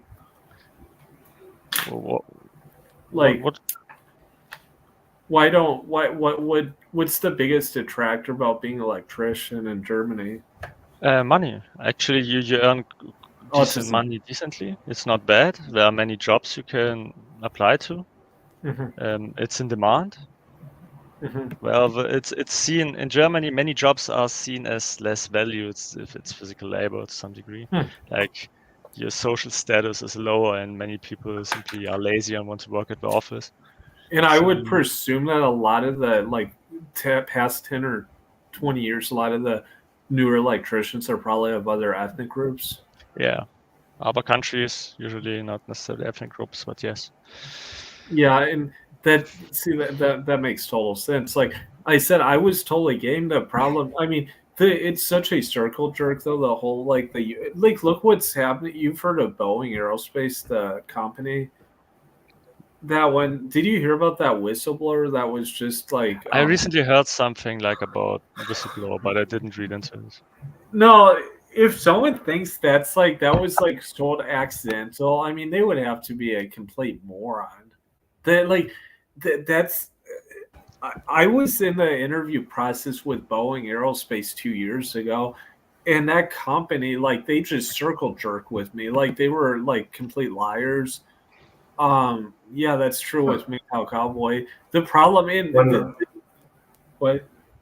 Well, yeah, and I was going to say the problem too is that, again, this also goes back to even with like dating and women and all this, is that that's what the women are expecting of like the guys. It's not like in the old days where an average guy could just you could just be an average guy, that was fine. Yeah. Of course, statistically, there's even less. Like at least in America, it's actually getting smaller, the middle class, and yet the expectations are getting more and more unrealistic, and it's just like it's a clown world. Yeah, it's a clown world. So like, Boeing Aerospace like circle jerked with me basically, Arden. And I am so glad. The first thing was that Russia-Ukraine thing. I don't care which side it was. I don't want to be involved with supplying weapons to like either country. I don't want to be a supplier of war. I don't care what fucking baby boomers. They can say what shit they want. Like, it's like it doesn't matter. I mean, that's the thing about it, and that's like the thing that a lot of boomers like. They're very like that's a different topic, but I didn't want to be a part of that, and I'm so glad now looking back I didn't get a part of that. And like what MGTOW Cowboy said is that yes, everyone wants to be a CEO. The problem is that often where the real demand now is like in America are in areas where like initially the person's going to have to get their hands dirty. It's probably going to be in maybe more infrastructure, more trade-based areas where there's going to be real demand to like start a legit company with big profits. Like, but the thing is that these people, I firstly I don't think a lot of people realize that, and then they're just more concerned about fast tracking to this status image. But like Todd pointed out, these scales like they don't realize like the timeline with this, and I'm like you already know this, Artem. Like we were such a fucked up generation. Like the younger millennials just got totally the guys got totally fucked over in the ass. But it's what it is. Like one good thing is that we kind of saw stuff further enough back, so it's like yeah, marriage with X person or whatnot is probably not a good situation. We should probably like be a little more strategic. MGTOW Cowboy, of course, too, has mentioned this. Have you met MGTOW Cowboy, Artem? Okay, this is a guy from he's based out of Chicago now. Very cool guy. He's a truck driver. Like he pointed out something a couple months ago, very prolific. You have to be more strategic, a lot more strategic as a guy nowadays, especially if you're white in America, and how you, and I think the same thing is kind of this, well, sort of in Germany, but especially in North America, and how you handle stuff and maneuver and stuff. You have to be a lot like kind of like a panther or lion. You just kind of have to maneuver the right way. So it's speaking of there you go. That's wow. That's the only pussy that you need. So wow. Wow, I love it. That's great. Wait, yeah. What kind of cat is that? Bengal. Oh, Bengal. Oh, very nice. Like Doesn't Cincinnati Bengals. Yes. Wow. I've thought about like at least one of the on the dating profile that would actually help my dating profile is having at least one picture with like a cat or something. Mhm. Yes, it's kind of weird, like cats, and I believe a dog is better. Depends on the country. If you're like Eastern Europe, Europeans love cats. In Germany, it's more of like they love dogs. Not sure what America does love more. Yeah. Why do you think they prefer cats in Eastern Europe? Because I believe dogs in Eastern Europe are more considered like they are roaming around everywhere. They are, at least in Russia, for example, they are like more of an aggressive animal. Mostly they are guard dogs, or they have like work to do. They are not really a pet to play with, I'd say. Mm-hmm. So what people in Russia most of the time have are cats. So this is the house pet, and the dog is like the one that's guarding outside. Yeah. I believe it's just a perception of the animal by society. Wow. You can credit another strain for what's his name? The cats. What's your cat's name? Oh god, it's the it's the name of the Greek god of war. It's Ares in German. Not sure it's in English. Okay. The Greek god of war. Oh, that's a good one. Is it a boy or a girl? It's a boy. Okay. Yes, it's a big head. This is Malchik Koshka, right? Yeah, kind of. I usually tell him to shut up. It's okay. It's quite accurate. Oh. Yeah, MGTOW Cowboy said I'm a university graduate and the truckers make more money than high school teachers. Oh, yeah. That would be totally correct. Yeah. Well, let me tell you well, actually, no, I can tell you guys something. So, this situation's over at this point, so I can talk about this.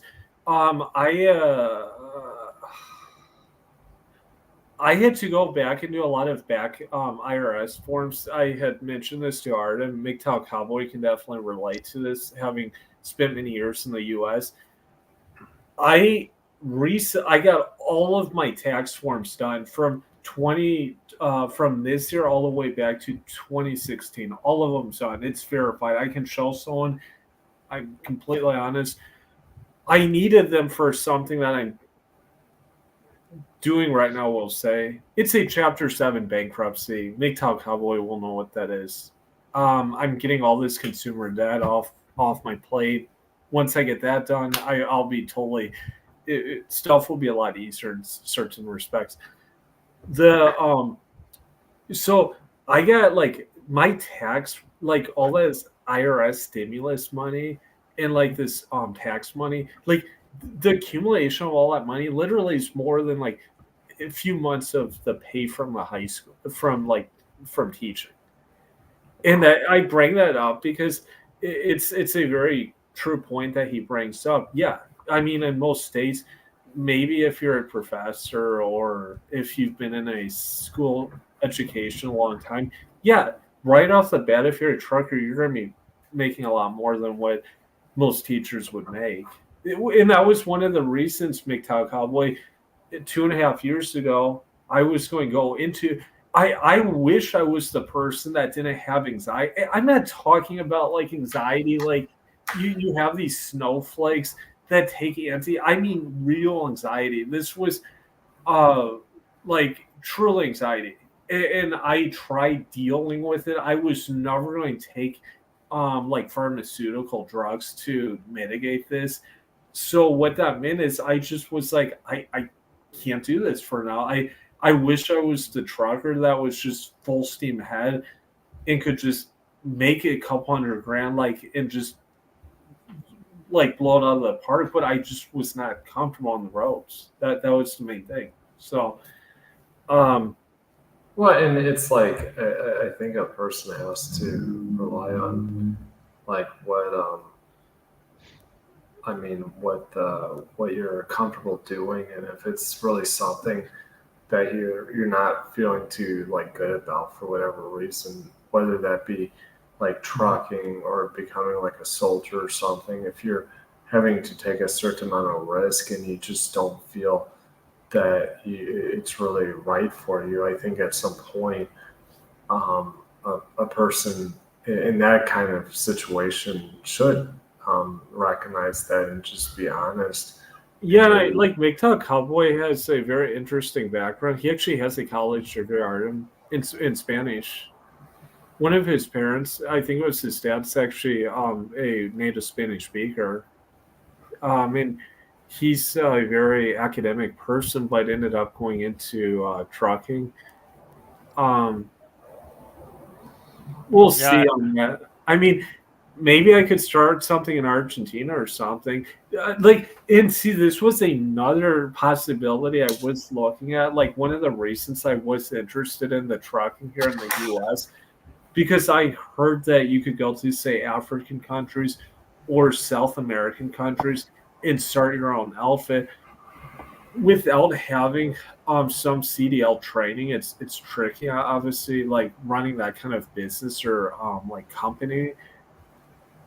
We'll see though. I don't give it like I never would have thought I would be going into these government like bureaucratic schools and I mean, like my uncle actually Artem had posted something. This was a week ago. Um, it was like telling everyone that it should be like we have what's called jury duty in the U.S. Every person should be obliged to go and work as a substitute teacher, like in a school, like at least one day in their life. And I would totally agree with that. My sister, so I have a older half sister, and she has been in teaching for many years. It's only her and myself that have been both in public schools as students and then also have like worked in those settings. My brother obviously has done work in remote work and he's been in public school. And then we have a sister. The irony of it, like I mean, probably the most woke sister, but she never spent a day in her life having to be a student at a public school, and she certainly never had to work in a public school. I mean, but that's kind of like, well, that's a whole different topic. But um, one thing I was going to ask you, and this is way off topic, Artem, with this experience that you um, have you been on any dates like in the past 2 months? I was on one recently, yes. And how did that go? Well, for one, judge a woman by her worst dating photo. This is a Okay. lesson you have to learn.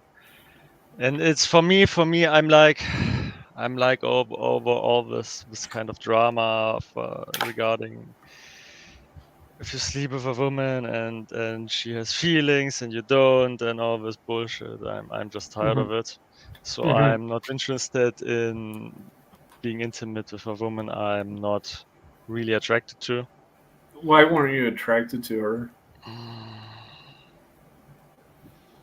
For once, it actually it was an Ukrainian, and she's really smart, and I have some, I wouldn't say difficulties, but it's kind of weird if you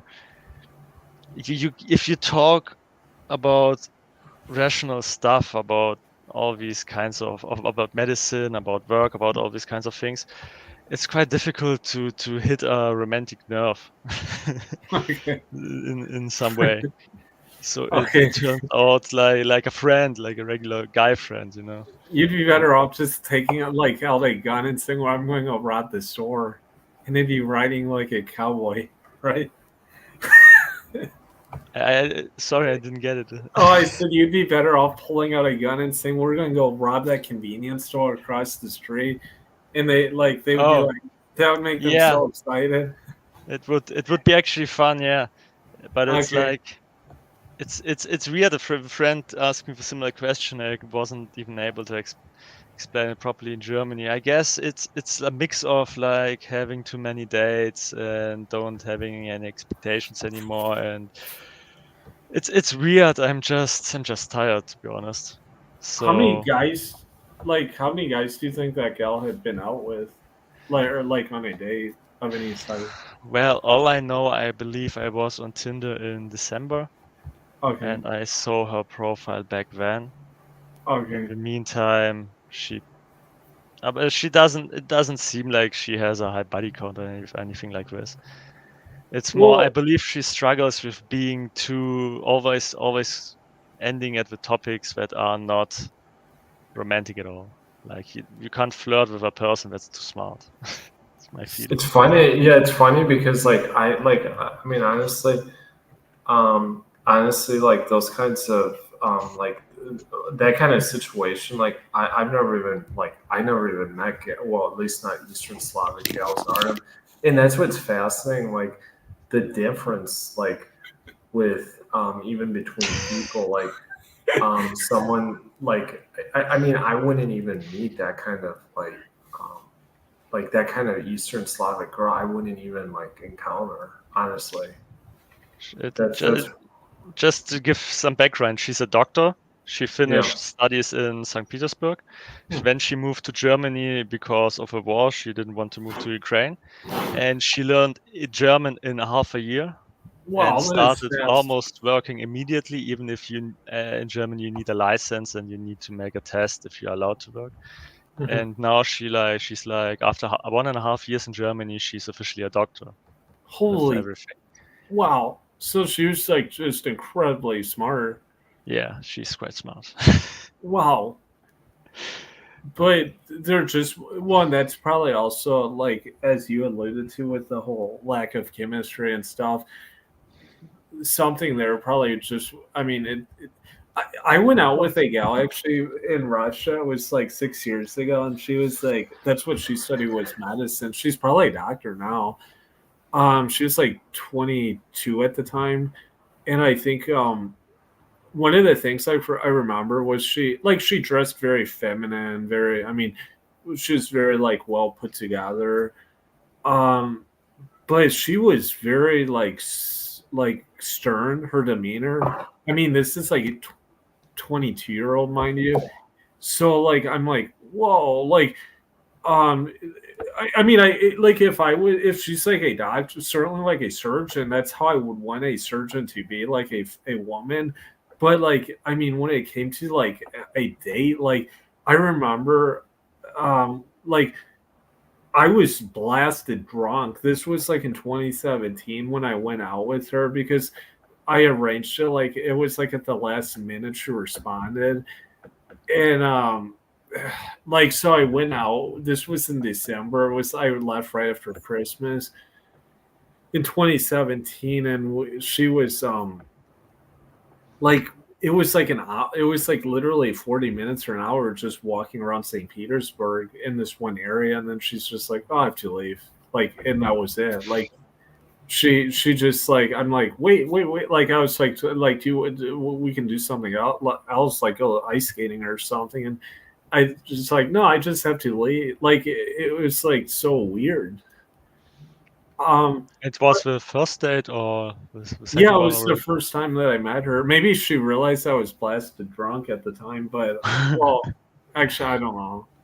She just I mean she didn't have any sense of humor and stuff anyhow, so that's something I know my brothers pointed out that's different with girls in Argentina. They have a lot more similar sense of humor to like Western Europeans.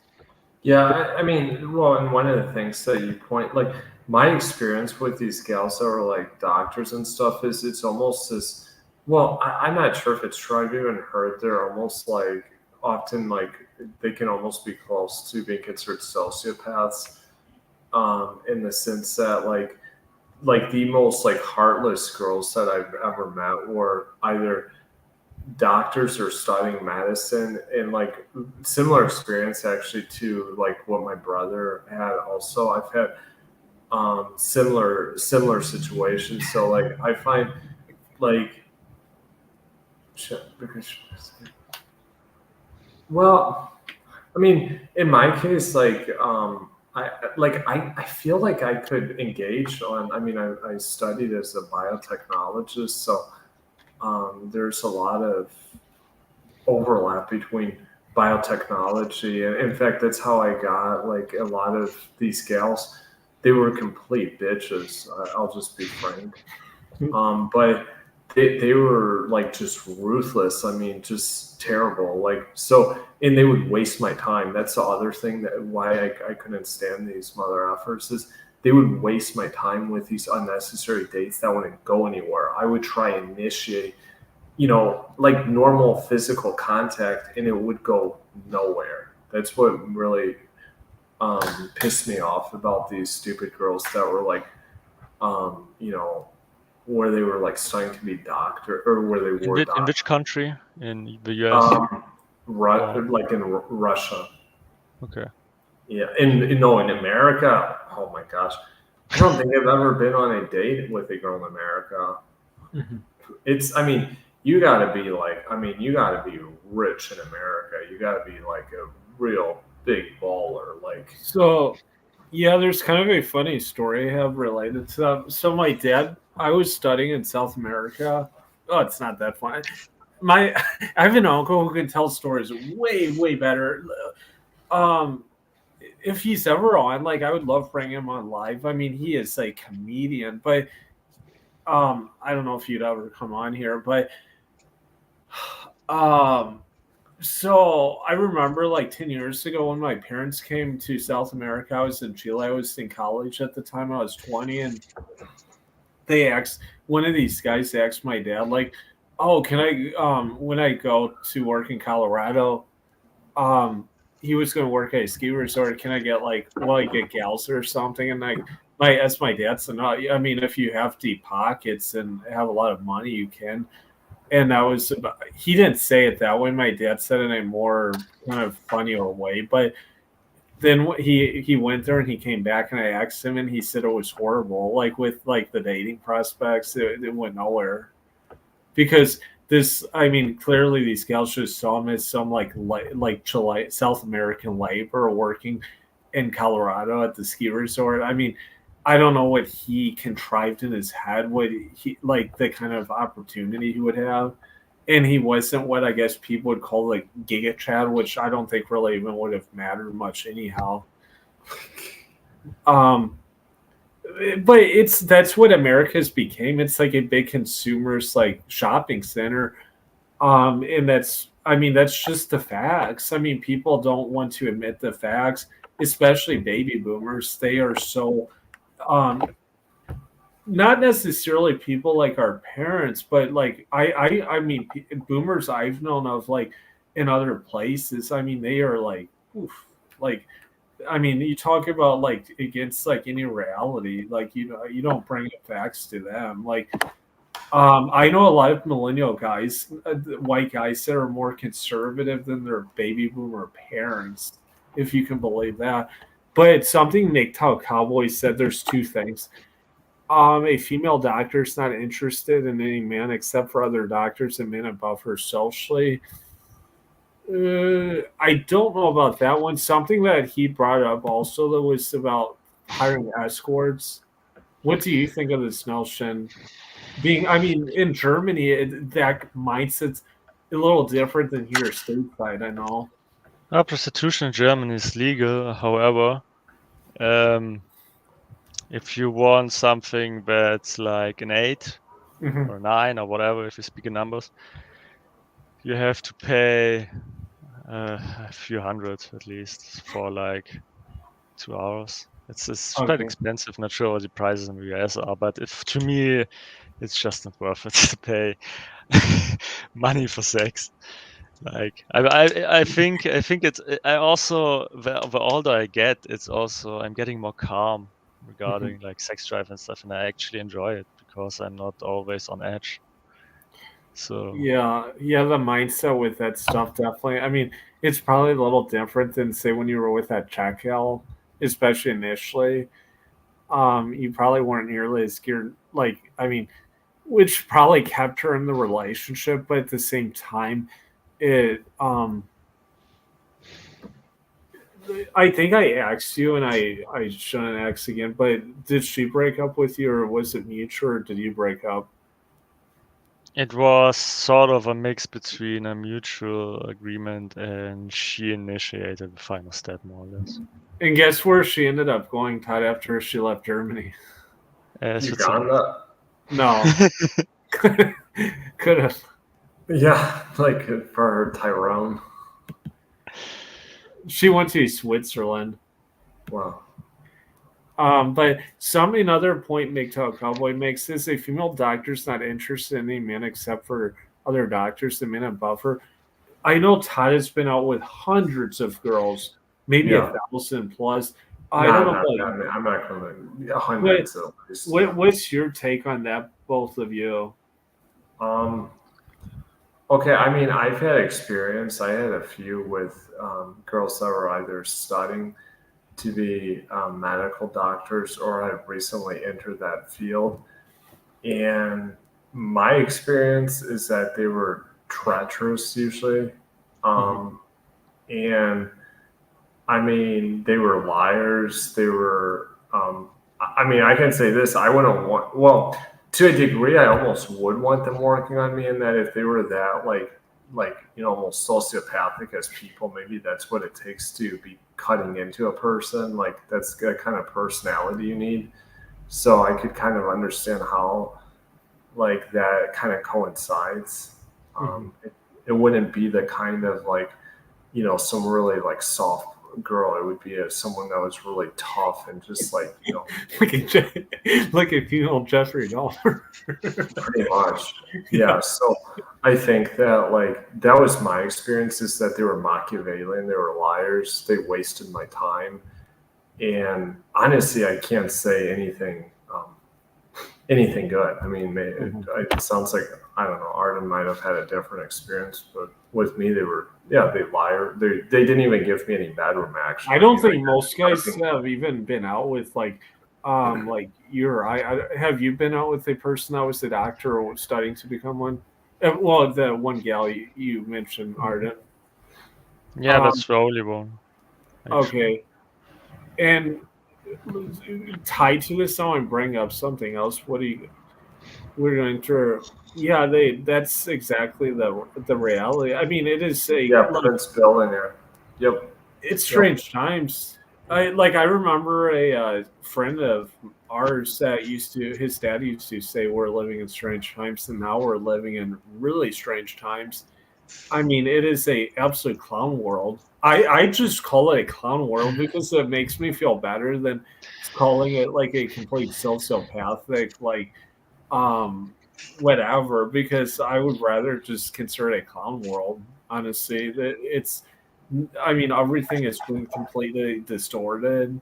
It um what's weird about it too is that guys, not all of them, but some are so astute to reality and the truth, but the women are so against it. At least the ones from the West. It's like complete opposite. Like there's no kind of alignment. But Yeah, I would say in Germany it's not like women are not to focus on money, generally speaking. There are guys that, for example, a known pickup coach in Germany told me he knows guys who are millionaires who seriously struggle with women. And on the other yeah, hand, I believe in Germany it's more about a certain perception, what type of guy you are, the hyper masculine, not the hyper masculine, but the fake hyper masculine, which is I promoted like by looks social. maxing and stuff. No, it's like more, I would say, like sort of Turkish, Arabic, something like what pop culture promotes in Germany. It's sort of, Tyrone. yeah, the Tyrone. Turkish Tyrone, I'd say, and they are all broke, so it's the fun thing. And the young women go for them and are always disappointed. It's like super funny. You read like this Instagram threads, this new app they have, and you read always super weird stuff because they write things like, my boyfriend still messaging me after me breaking up and he wants to Yeah. beat up my next guy and stuff like this. And then you just scroll through the chat and she posts a screenshot of the chat they had, and you see that this is not a German guy. Like you see that he doesn't speak proper German, so you know who it is, and it's always the same. It's always the same, and it's super weird. So in Germany, it's really not money. It's like pop culture status the guy seems to bring to the table. It's super weird. I don't get it at all. This is the reason why I attract mostly Russian-speaking women Yeah. here. It's in Germany. It's like the Germans date the Germans, the Balkan girls date the Balkan So guys. there's a lot of Russian speaking people in Germany now, based on what you're saying. They are a lot. I just don't deal with them because they are usually less educated, less smart, and from Okay. for example, I never had Russian friends when I grew up. I was raised differently Yeah. because I actually was, what is it called, if the parents teach you stuff. Yeah, I was raised differently with different What do mindset. you think of what Big Top Cowboy said? Women love drugs and criminals. Well, Is it the same in Germany? I mean, I know that's kind of the stereotype here in the U.S. the doctor wasn't all too happy about the stuff I took when I told her, so it didn't attract her, I'd say. Okay. Wow. Drugs not necessarily, but bad boys more or less. But the fun thing, I had a one physical case with a Turkish guy in a club. He tried to kiss my girlfriend, and I like took him by the neck. And these guys, they are all acting, and they aren't tough like these bad boys. Not Yeah. sure about the US, but most of these Turkish guys here, they are. I mean, we don't really, honestly, you don't really see. I mean, the closest thing to Turkic would be these Latinos, honestly. And I think, how would I say, like, okay, for example, if we're talking Latinos, there's a big, there's a lot of different actual races, what's encompassed within Latino. Like, for example, typical guy from here, for example, is often actually kind of skinny. Like Southern European guys are like skinnier. Actually, that was the girl that I date. That was something that she even said she got like she was tired of with the guys like the basically what are like Southern European guys. Is kind of that really slender, which I guess some girls like, but I guess um, the girl that I'm like with got kind of tired of that really slender, that kind of really like slender look. I mean, I guess for like, I don't know, it's kind of like like the Calvin Klein model look or something like that. Yeah, I don't even know if it's like that. It's more just like that, Yeah, she kind of was tired of it, and I guess she said she preferred a I don't know, like a guy that was a little more, not super muscular, but had a little different kind of build. So she don't want someone like that guy Dennis stuff. Yeah, I guess you could say 141, 6'4". Yeah. Well, yeah. So, but no, what I was saying here with like the whole like the whole lap, like the Turkish and that. I think they're what I've heard total just like con artist. Yeah, but I would say the general issue is more that women aren't taught what masculinity means anymore. They have to come up themselves what it means, and if then you have pop culture and videos and Instagram and all this stuff, guys acting tough, what isn't necessarily masculinity, it's more like, just acting. It's so fake. Yeah, exactly. It's fake, but this is what they think what masculinity is. Like screaming at other people isn't masculinity. It's just unpolite. Being aggressive all the time is. Yeah, and there are. I mean, I'll be honest. Like, there are actually isolated cases. Like here, like there are certain things living in. I like having lived in the Deep South. Like, in terms of like certain masculine traits that I did kind of like learn, and I mean, how, like things that I really needed to improve upon. It like I could there's examples I could provide, but as you stated, often what's highlighted in like with these stupid videos and like these apps and stuff, it's not really it doesn't showcase the stuff accurately. To be honest about it. I mean, how much man can a guy be if he spends more time in front of a mirror than a woman? So that's the thing with Instagram. There's a difference between having show muscles, as they say, and real muscle. I mean, I worked in a job like when I worked at the grocery store. I mean, it was hard physical work. I mean, I was guaranteed at least 2 or 3 days a week I would be doing some really hard physical work. And like that was kind of the what showcased for me. And the point there though is that what's masculine is consistency. It's being true to your word. It's obviously being resolute in what you do. Like, I'll be honest, like 10 years ago, some things I awfully like lacked at big time. But that was because of me. I think the biggest thing though, honestly, was not having resolution. And like that was one of the big things business wise, and this also will probably translate with your business or with your dating also, Artem. And I'm sure you already know this, but being confident and resolute in your decisions is key. Like, for example, I was like literally at a phase like a year ago or so where I was questioning, should I stay in this grocery job or should I stay in this like piss poor paying job? Whereas now I'm like, no, it's over, it's done. There's no like being like, you don't read about real successful entrepreneurs that are like, oh, I can kind of do this or I can kind of do that. It's the same with how they approach dating. It's absolutely, I'm going to do this or I'm going to do this. There's not all this like kind of in between, so to speak. Now there's a couple huge caveats, and this is the first big thing: money.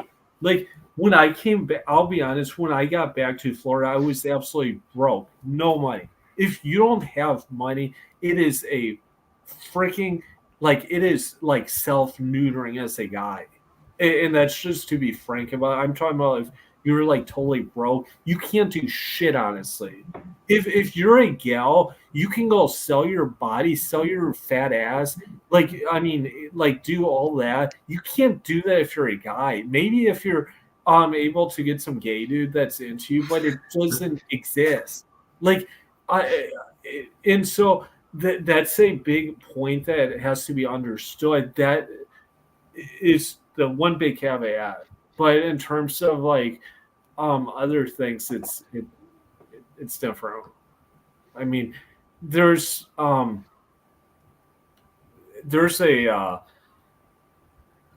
um, but with that said, I mean, those types of traits. I mean, when you look at you remember that? Do you know who Sam Bankman-Fried is? Okay, he was just convicted. He got 25-year sentence for a. I think in Germany that would be a pretty long time for a financial fraud, wouldn't it? I believe we have the highest we have is about 21, something like this, and that's called lifelong sentence. Okay, I So- thought he was going to get more. There's a famous guy named Matthew Cox on YouTube. You can type him in, Matthew Cox. I'll just write his name. He got a 25-year sentence, and he stole what was around 40 million, or sort of. So imagine that was billions, and they got the same prison sentence. Now Bankman, though, I will say, if he can do what black people like calling nasty work, he could probably go and get like his sentence reduced. So how it works in the federal system, if you serve you have to serve 80% typically unless it's a violent crime. So he'll have to serve like 20 years. Generally. But if he can find criminating evidence on someone else, or he can make some changes in his case, he could get less.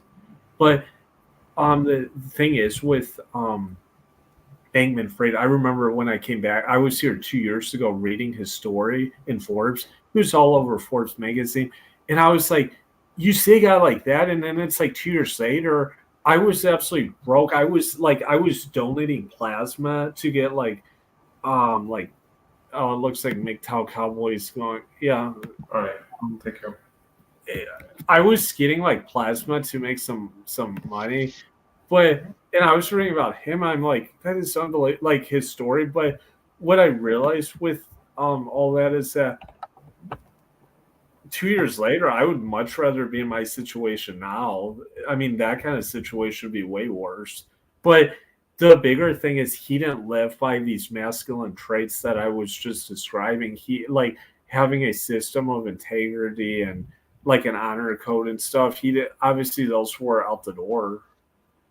It's not. I mean, he didn't look physically or presentable for a gal, but that wouldn't really matter. It was more just the kind of person he was. Did that? Do you remember that? What's it called? We card or it was that scam? It was in Germany. That big credit card company, Wirecard, yeah. Wirecard. That guy didn't he end up fleeing to Belarus or Russia? I'm actually not sure the case Okay. still isn't closed. Actually, there's something Do within you the think he politics. went to one of those countries? Probably it would make Okay. sense. Why wouldn't Okay. it? Because I guess he had like really high up contacts in those two countries. Yeah, I mean, you're quite safe over there, right? Yeah. Yeah, if you're a scammer, they don't send you. Putin won't send you back. Yeah, exactly. I'm curious, like, what do your parents think of President Putin from Russia? Because of course you have all the family in Russia. Well, right now I would say my mom was a fan at the beginning. Okay. She isn't a fan anymore, but less of what he does because she's understanding that politics isn't black and white. It's quite complicated, and sometimes you have to do what you have to do. Mm-hmm. She is less a fan of him because how he started to speak. My mom is quite educated, Mm-hmm. and she likes if people speak educated, but Putin doesn't speak educated anymore. He stopped at some point, according to her, to appeal to the general public more, to be more understandable, relatable, whatever. That's her opinion. I'm not sure about that. And my Interesting. dad is quite My dad is weird regarding politics. I most of the time I disagree with him simply because he's very biased. He gets very one-sided information. So he's sort of he thinks Putin is sort of good, but I'm not sure if he still would think that way if he would take information from both sides. Interesting. He's kind of weird. He's getting old, and the older he gets, the lazier he gets, and regarding informing himself, he just wants to believe in stuff. I would say. It's What's sort his of age? like, what's the age? Like 50. Not too old, but it's not nothing mental. It's just his character. It's weird. It's weird. Interesting.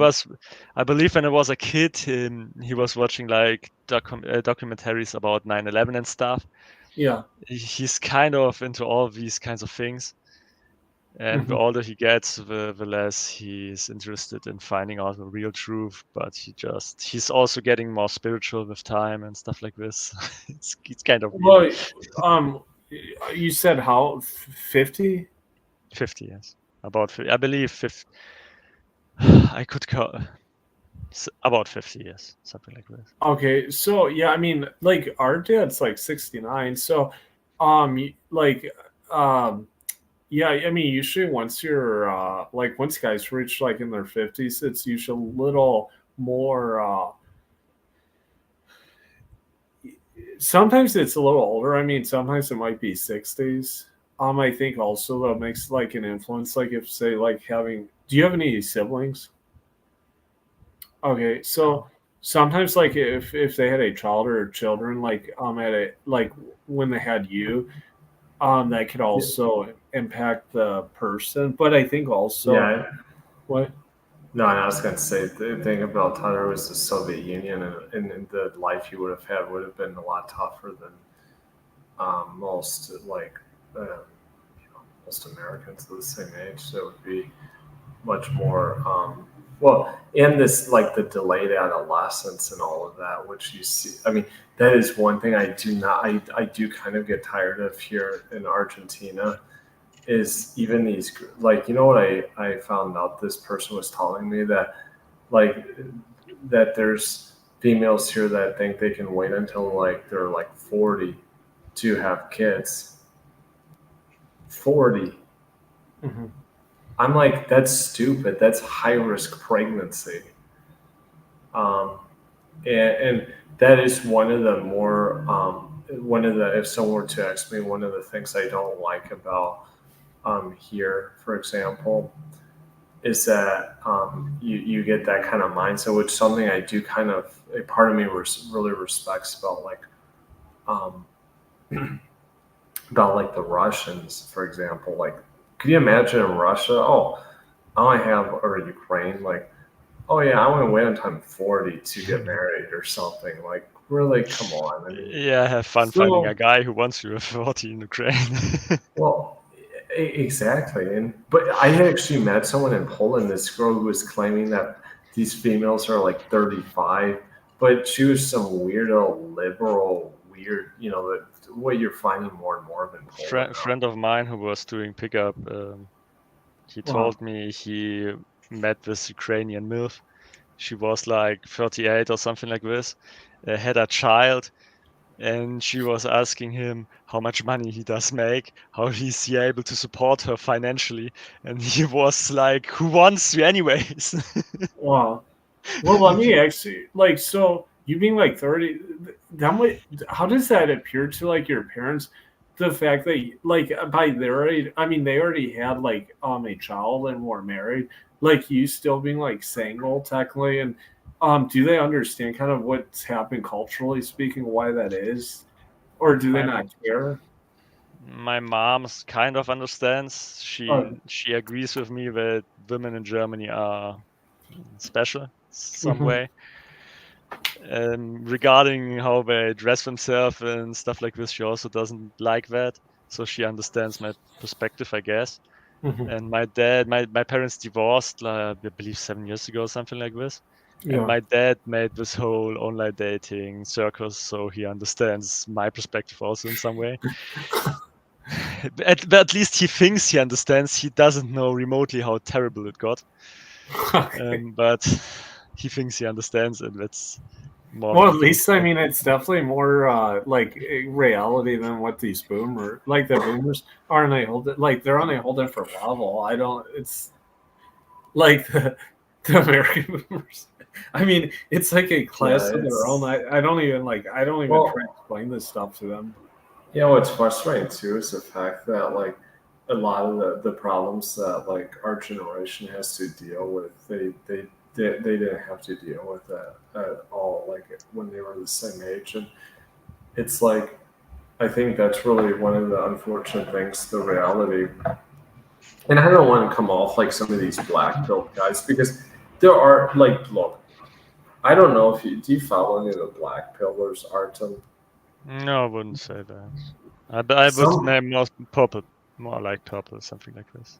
Okay, some of them, I'm not gonna lie to you, are unbearable. Like they go to a point with things where they go so far in one direction where Can you just give me a second? My cat doesn't shut up for 10 minutes already. yeah. Just kick him out.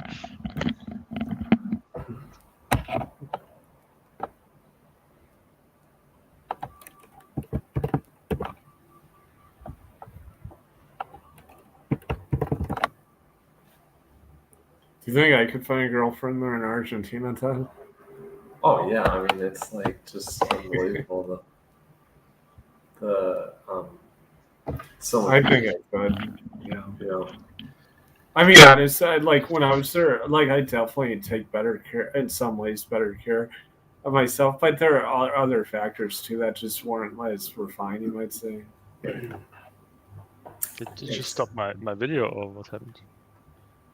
I'm not quite sure what's going on. It's probably not really sure. You could log out and then come back in.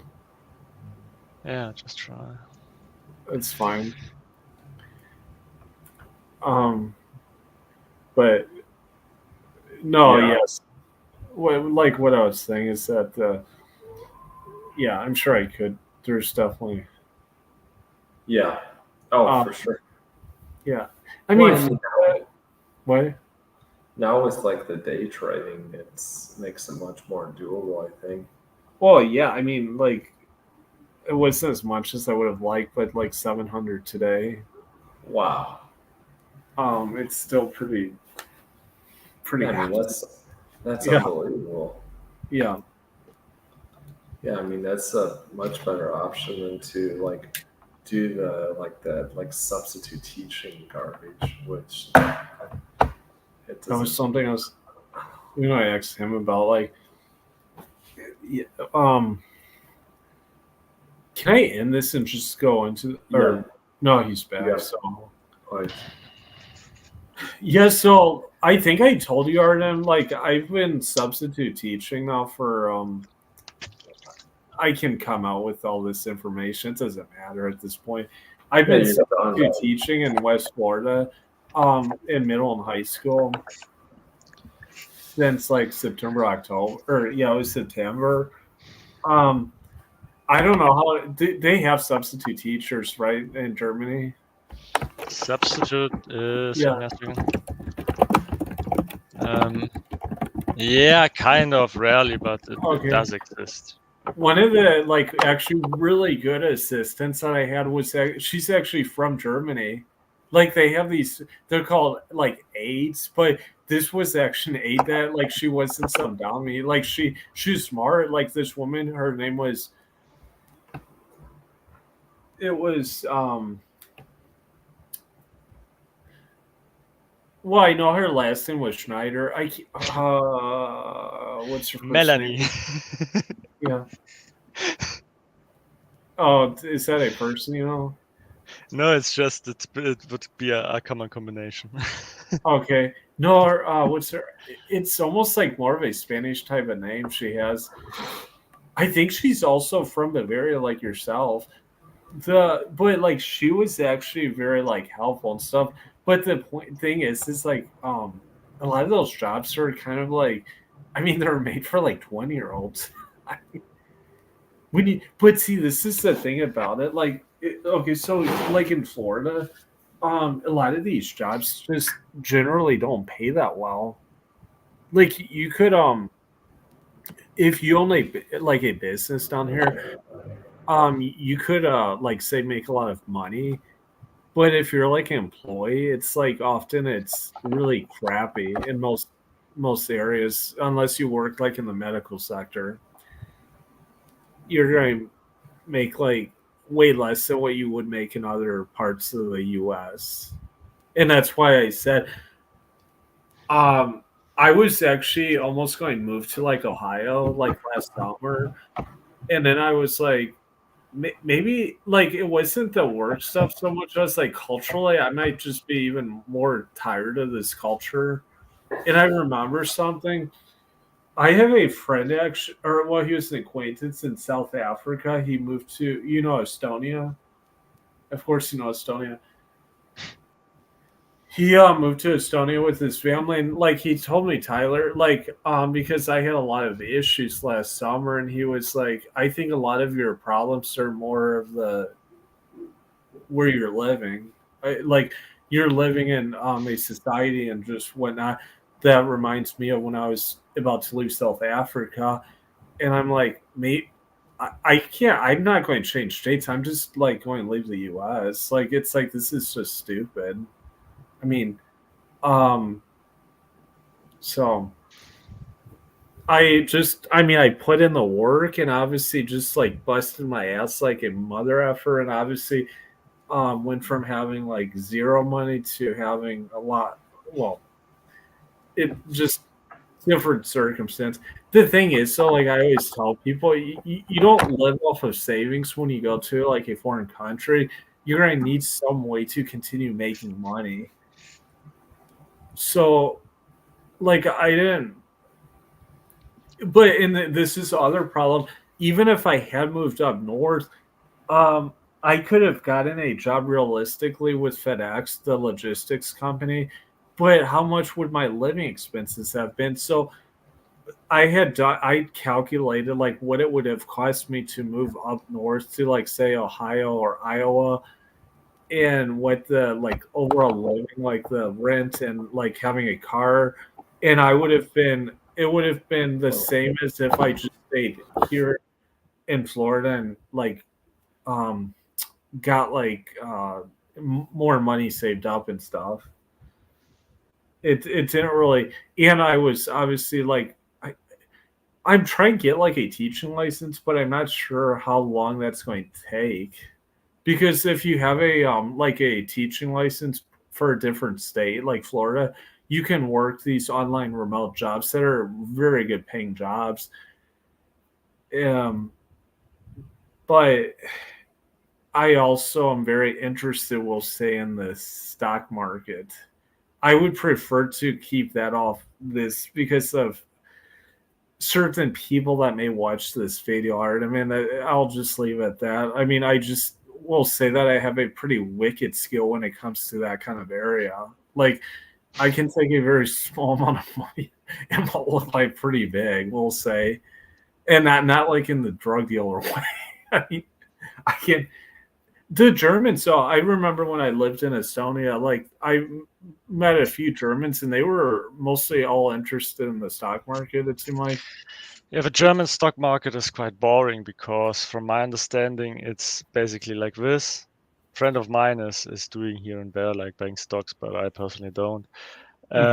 You basically, as if you, it works like when you put your money in your saving account, you get a certain percentage. Yeah. And similar to the stock market, it's like more about that, how much you can get per year in percent than about making like big money because the company gets successful or stuff like this. Yeah. Because the European market, from my opinion, also isn't really made for fast success. The US is way better even from my understanding, for example, if you want to start business in the US, you just start it, and if it works out, you do all the official documents and stuff. Mhm. And in Germany, it's basically in whole Europe, it's the way around. You have to register everything, Yeah. and then you are allowed to do something. So it's Yeah, just and different. I will be honest, like that is correct. Like in terms of like launching and starting, like yeah, it generally the US is a good spot to be. Um the caveat is or like if you can launch something here where it's like more remote based, like you don't have to physically be here, it's like the most optimal situation in my opinion. Like Todd, obviously he's muted right now, but his like the work he does, like I mean, based on what he's told me, he makes six figures. Like the conversion from but like so his work is like some of it's with like the US system, and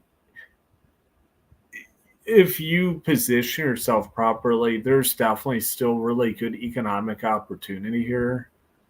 Um, it all goes back to like kind of what like you definitely need to be dialed into a specific area, and also like what are you trying to achieve? Are you trying to be like, uh, I mean, you don't need to be like a citizen or something. Even if you're like, say, doing like YouTube or videography, yeah, generally you're probably going to be better off being based like stateside. But you could also make trips here, and so like I'll be moving to Argentina. I think I told you I'll be moving very soon. I don't know that I'm possibly going to be buying the plane ticket this weekend. I'm not sure, but when I move there, obviously it's like that's the only unfortunate thing. Like I know that I can't rely on like the U.S. market because, or physically at least, and that's why I was going to get like that teaching certification because no matter what, I could still obtain a job. Now, what I found out was I'd still need to get these extra like they're like education course, master graduate level courses that I have to do, which it's not a big deal. Like I said, I'm not going to go into detail why it's not a big deal. I'll just say I have another way of making a lot more money, but that way of making money is very limited often. Like in terms of you're not going to become real like super wealthy, and you could have a dry patch, so to speak. So if yeah, I mean, we'll see where that goes if I can get the that stuff going because I don't like Argentina's an awesome place. Like I think you would love Argentina. It's a cool place to be. Um it's like there's not like this as much toxic influence like you have here. But like going back to what you were saying, on a business level, there's most certainly advantages of being like based stateside rather than like in certain countries, no question. Yeah, for Um, me, for example, I also deal with the US market because I'm with my e-commerce business, and there's a clear advantage for simply being from the US in terms of pop culture and stuff like this. yeah, Even language, even it's like I always struggle here and there with stuff. I just you don't know, understand the US audience as good as you would. there's ways like if I had known what I knew, like going back when I left Estonia, I could have been way further ahead than what I am now. See, this is the thing. It's like people that go and work as Uber drivers or DoorDash. You have to have like an end goal in mind when you do that kind of work. Like the problem is, it's like you become inundated in the cycle. Like I know guys I used to work with, like at the like one of these grocery stores. They're like older than me, well into their 30s. They're like literally 30-some-year-old virgins that like have never lived on their own, like outside their parents' like house. And I'm like, why do you want to live this way? Like, is this like your dream or something? And most of those guys, they don't care. No, I'll be honest, one of them's like morbidly obese, but like there's other people, they would only spend a couple of weeks in that situation and be like, this sucks. I mean, the thing though to remember, I came to Florida also right at the tail end of like the whole, like the height of the COVID stuff. So that COVID stuff, I mean, like I said, I didn't want to take the COVID vaccination. That was one of the reasons I came to Florida. I knew I wasn't going to be like stranglehold into taking that thing. And there were other restrictions I did not want to deal with, like that other states had. So yeah, I mean, I obviously ended up here in Florida, and it's yeah, I mean, it's been a tough play. I mean, for me, it's my parents, it's been paradise, as they would tell you, but they live their own lives. I obviously live my life, and I wish I could say otherwise, but it's not reality. But then again, I mean, like if your life is, and maybe that's one of the reasons why it wasn't meant to be that way, because God designed me to be in situations where I would be going through a lot of turmoil and stuff, and you wouldn't physically, psychologically, and mentally be prepped for that if you didn't go through really harsh turmoil. Like I was like suicidal like in the summertime. I think I alluded to this.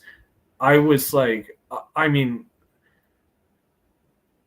in a really, really bad place, honestly. And I had been that way actually even before that, like a year or so before. But like I said, going back to what that South African, his name's Brett, what he told me is that your situation, a lot of it's because you're in a fucked up place where you're physically where you're living, being in West Florida, maybe going to a different state, or just going to a different country. Yeah, I remember when I was like for a week in Poland, it completely changed my mindset on everything, and I was pretty depressed returning. Yeah, I mean, I hate it. It's, I mean, some people hate hearing this. Like, I remember this guy, he was a war, like in the U.S. military veteran. He had to take all these psychological drugs. He went and started living in Central America. He got off all of them. He didn't like NSC. So that's why I say this whole mindset. This is a CIA. This is a CIA implanted mindset of it's not greener on the other side. Like that's what the CIA, that's what they want people to think, but it can be greener on the other side. Of course they don't want Americans to think that, because they lose, like we're like tax fodder. Like we get social security numbers here in America. We are like tax fodder of the federal government, and we're like slaves basically of the U.S. government. And so they don't want people to leave their slave farm and go elsewhere. Now, okay, if you make a lot of money in the U.S., you're maybe kind of a slave, or you're not a slave at all. The thing is, most people won't reach that level, so they may become more of a slave owner. Are they ever going to be out of the slave system? Probably, unless they go and either live long term abroad or renounce. My brother has a friend from South Carolina. He's actually he's in the process of trying to get a Russian passport. Oh, nice. Oh, this guy Alonso. Oh, this is a cool guy. Alonso is actually friends with that guy Dennis. This guy's from New York. He sells life insurance.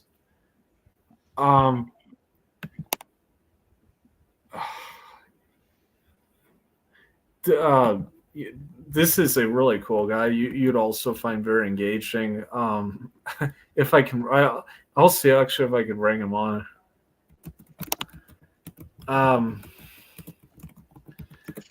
So yeah, he sells life insurance. You know that guy Dennis I told you about, the skinny guy from California? he's that's a that they're connected basically. But like I said, there is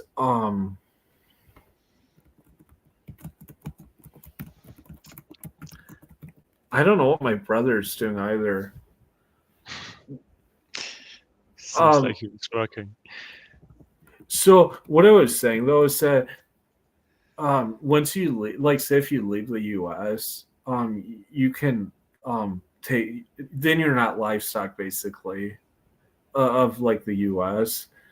Yeah, but I thought as citizens, you basically pay tax no matter where you are. Isn't it something like this? Yes. So I always actually, this guy has a very good perspective. Just one moment. The thing, like I said, the biggest thing to remember, Artem, is that each person has to look at their own situation and look at their opportunities and like maneuver accordingly. So you might be in a situation like someone might go to Florida and have an excellent situation. Um, Totally understandable. If it works out, it works out, but someone else may not. The same thing in Germany, and that's like I always make that an emphasis. Each person has a different like situation. Um, the hopefully this comes through. I think it should, but like I said, with social security numbers and all that, you're basically tax fodder of the U.S. And regarding like with like the stock market and stuff, you can still trade stocks. I think you can open accounts with certain U.S. brokerages. As like say a German citizen, you just distinguish it from that. Is that correct? In trade U.S. Yes, I could. However, you have to pay separate tax on profits on the stock market from other countries outside the EU. Interesting. So I was not aware of that. we try to grab everywhere something from you where we can. Wow. Yeah. Yeah, I believe there's like I'm aware like you as US citizens you pay quite a lot of tax. However, yeah. I believe as Germans we pay even more than US citizens. From Yeah. what I know. Like there Well, was a yeah. I mean, calculation. I believe well, I pay from like 70% from my income as tax. how much? Yeah, but the calculation considers everything. It considers Okay, so taxes on your home, taxes on your. We have like the prices are including taxes, for example, 19%. So in total, you pay about 60-70% taxes on your income. yeah. So here's Alonso, and I mean, he also certainly knows well about the tax system. It's nice having Alonso. Um, I'm with Artem from Germany, and then my brother Todd. How's it going? Let me. I think. Oh, it's muted. He'll probably. Yeah, he'll probably unmute his setting. Well, so you said it's around 70 some percent. Yeah, I can just. But it's crazy. In addition, well, I maybe 70 is too high, but it's like extremely high. In addition, you have like all the social security stuff. Okay. And all kinds of different things. So you really not much is left from your income, and that's I believe the biggest problem in Germany, because Germans, the government doesn't want to understand, or whoever, that you need money to make money. You Yep. can't start a business if you don't have money. So you need the people to have profits they can use for something, and that's a huge issue. The German mindset isn't made for this. Oh yeah, I mean saving, and those aren't even like high end, like the incomes, like here in the U.S. with tax provisions and stuff. You could be paying quite a bit less here stateside. In places like Florida and whatnot, states that don't have state taxes. I mean, I can tell you, if you're under, I don't know what the amount is, you might only pay like say 15% tax here in Florida. It's per income. The now, well, you had said you are considered a little higher income earner, and Germany, correct? Yeah, for example, for me, just income tax is close to 50%. Okay, so you would probably make around what, like 130,000 euros or? Or 100, let's say 100. Okay, yeah, so it's about 120 US. Yeah, and so yeah, that makes sense. I mean, I won't lie though, once you hit around maybe 90, 95 in the US, usually you're in a pretty steep tax bracket here stateside. But I know for like Germany and especially, what city are you in Germany? Close Stuttgart, southwest. Okay, yeah. I mean, you're definitely doing very well for your age and whatnot. But like as you pointed out, those taxes really like stifle someone, especially like in those initial stages. If you're not like a big company, you're at a huge like setback. Yeah, just for example, if I would be in the regular system, if I would make the money like 40%, something would go away for taxes. Then again, I have 20% for social securities, and you have 60, 70% like gone. There's Yes. just nothing left, and it's a huge issue. Yeah.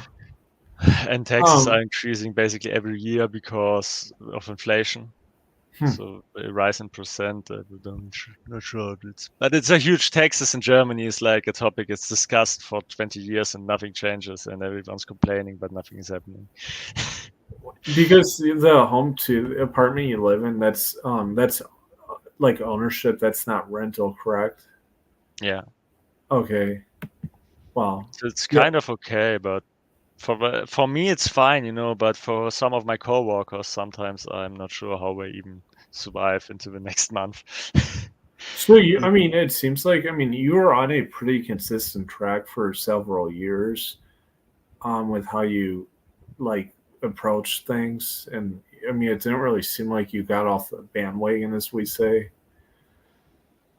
Mm, is it good or bad to not get off a bandwagon in this case? Oh, it's good not to get off. It's good not to get off then I'm probably Yeah. still on it. Okay, because and I know you said that your the business activities are also going up steadily. No, not really. It's like I noticed that money doesn't make me happy, so I'm not really motivated to invest into it. It's like it's an interesting thing. For example, the motivation for earning money, like becoming a billionaire, it's not worth it in Germany. If the woman would be beautiful and it would work, then why not? Like for example, let's take Eastern Europe or Ukraine or Russia or whatever. It would be worth to like some sort of motivation, but since money simply doesn't make me happy, since driving a Lamborghini wouldn't make me happy or stuff like this, I'm Yeah. just not too much into all this hustling and grinding. I did this in my early 20s, and yeah, I think it's also sort of a progress to figuring out what makes you happy and what doesn't make you happy, Yeah. and if it doesn't regard women in any way, is also quite important. But yeah, I'm still trying to figure out what exactly I want, how I want it, and where I want it. Yeah, like I mean, like with this app situation, I mean, I think it's really effective that you've highlighted all the like geolocation with dating and figuring out which cities align with where the most potential is, and just like going head on. Most certainly, you went to Argentina. Like in my brother's case, yeah, you would get like a what looked like a supermodel type of gal. Not that that matters, but then again, that means you'd have to go all the way to South America. For me, like, or for just like my brother, going to South America is not like as big of a deal in some ways because we already come from the US. We come from North America, so it's like going to kind of our neighbor South America. It's a little different, obviously, especially if you're coming from Europe. and also, of course, the fact that I speak totally fluent Spanish like my brother, and it helps quite a bit. I mean, you would learn Spanish quickly, but the as you pointed out, it's not necessarily having the gal that will make you obviously content. It's what like experiences and your navigating life, or just like going through life with someone, obviously, and what that will bring. And you're of course realistic. You're not going to find that with a gal that's German, based in Germany, and I think that's very smart that you approach it that way. Oh yeah, and as I said, as I wrote you in the WhatsApp message, like Spain is probably the equivalent for me as to Argentina for you. Oh, it's 5 a.m. here, and my brain has started to Yeah. starts. It's about to. Oh my god. Wow. Do you plan on going to visit, say, Russia in the next year or so, or not? Well, Russia I have a visit when all this conflict is about to cool down or to end or Mhm. whatever. I will for now. My plans are this year to visit Prague a few times and Okay. probably Barcelona with a friend. How far is Prague distance wise from By southern car, Bavaria? 6 hours, exactly 1,000 kilometers from. Oh, that's not too bad. But it's all like autobahn, so it's like Nice. Nice.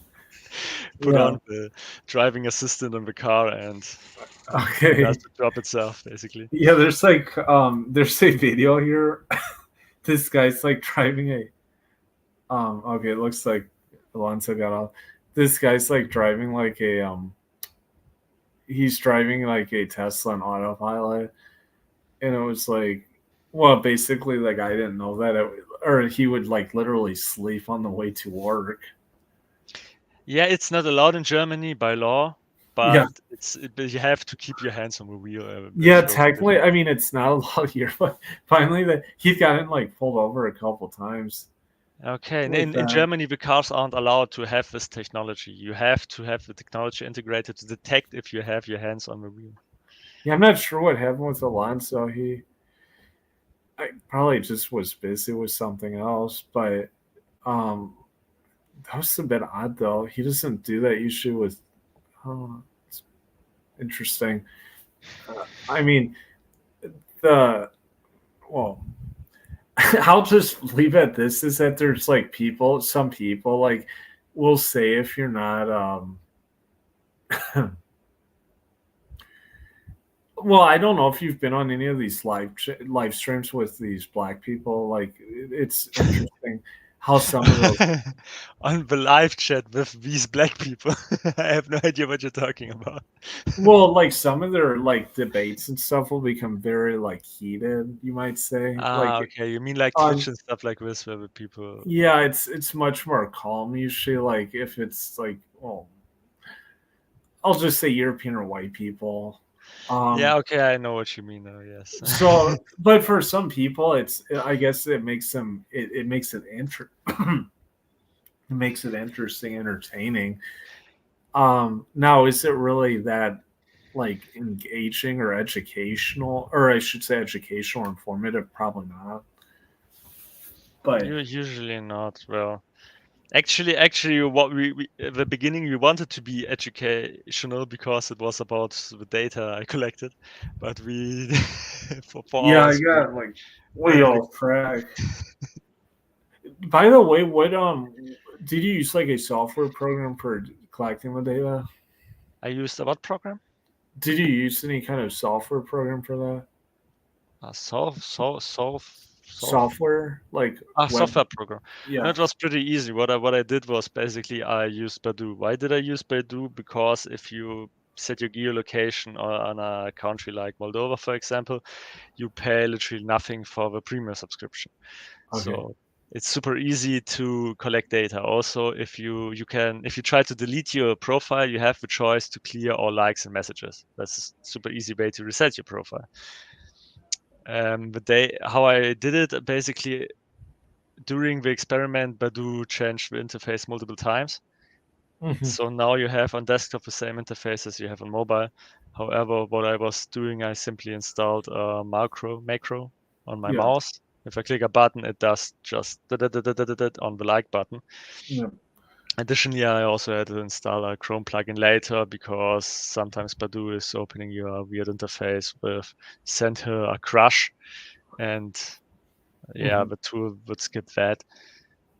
So, and the data I collected in the end was completely by hand, going through every profile and writing it into the Excel, the CSV file.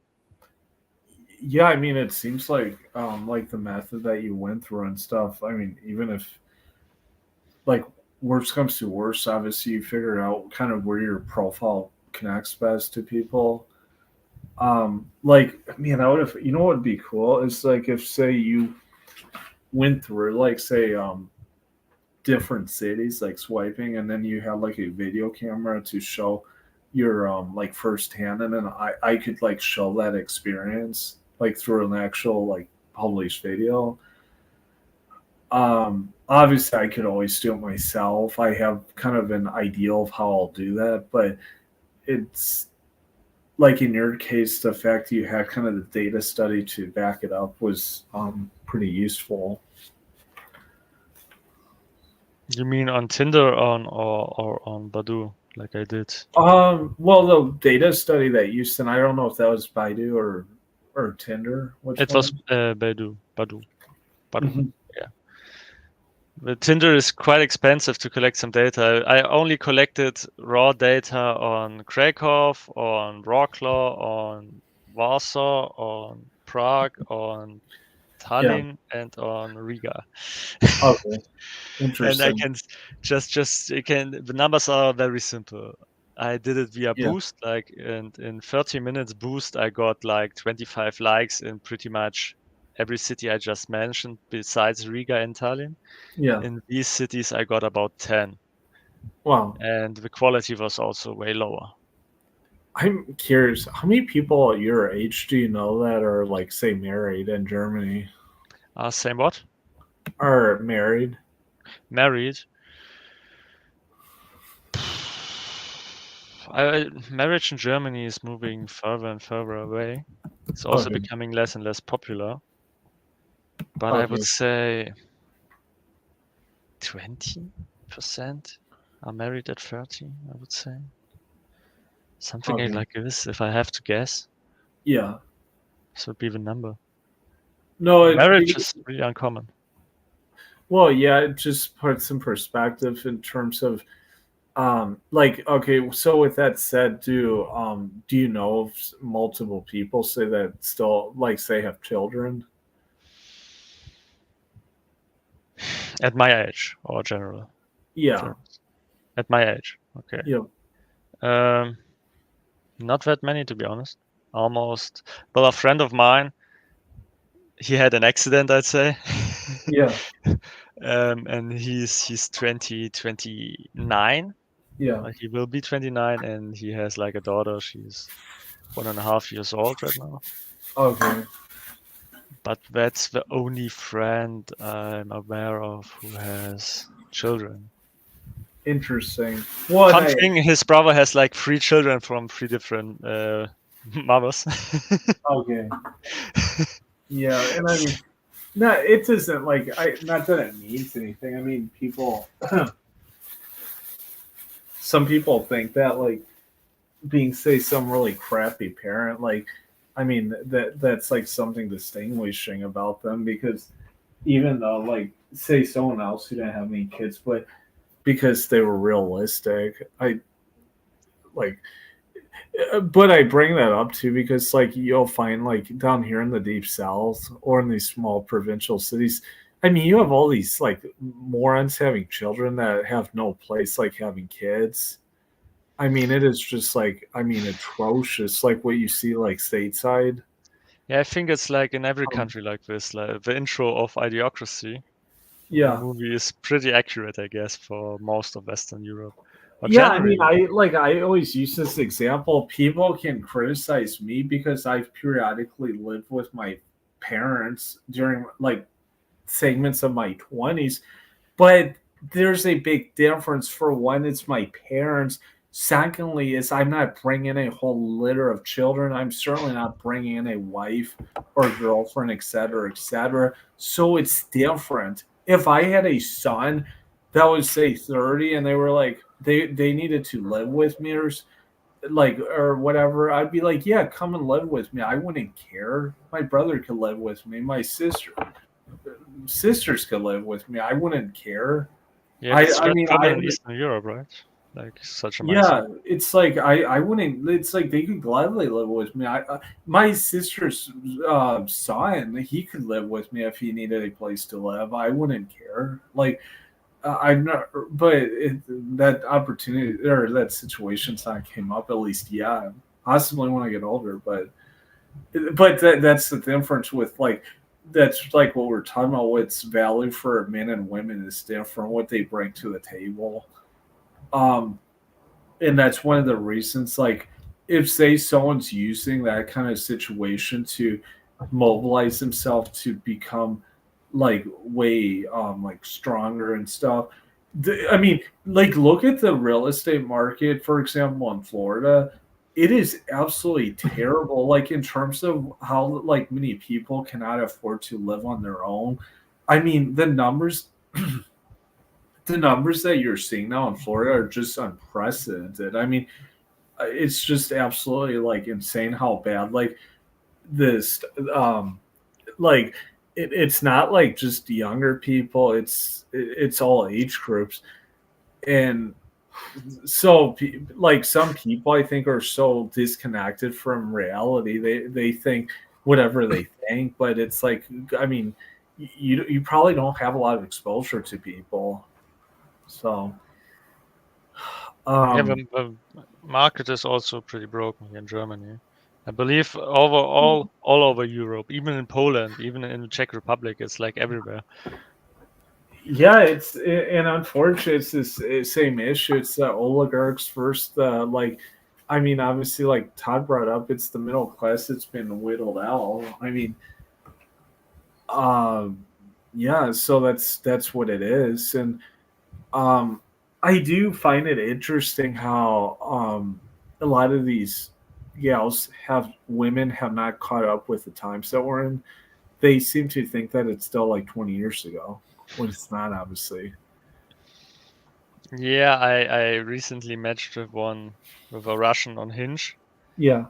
with a Russian, and she had something like written in her bio she wants a man who takes care of her, who has like family and traditional values Yeah. and all this stuff. And by her pictures, it was quite easy to understand she's looking for sort of a sugar daddy and Okay. an easy life.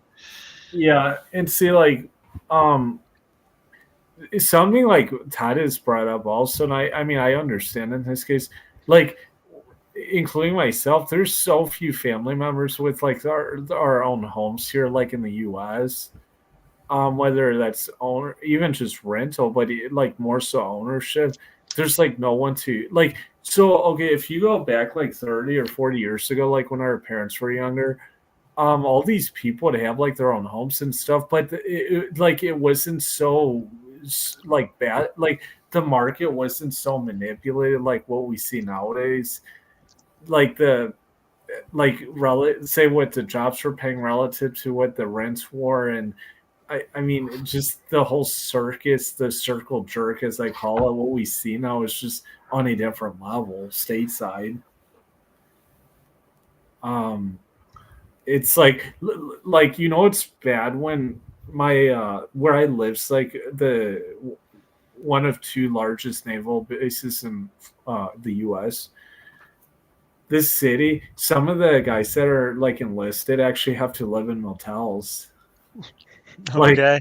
yeah, they don't like if they don't want to live on base. Like I mean, imagine they have to live in freaking motels because they can't like afford apartments. I mean, it's like, what the f is this? I mean, um, I mean, Well, you I could. mean, I would rather. What?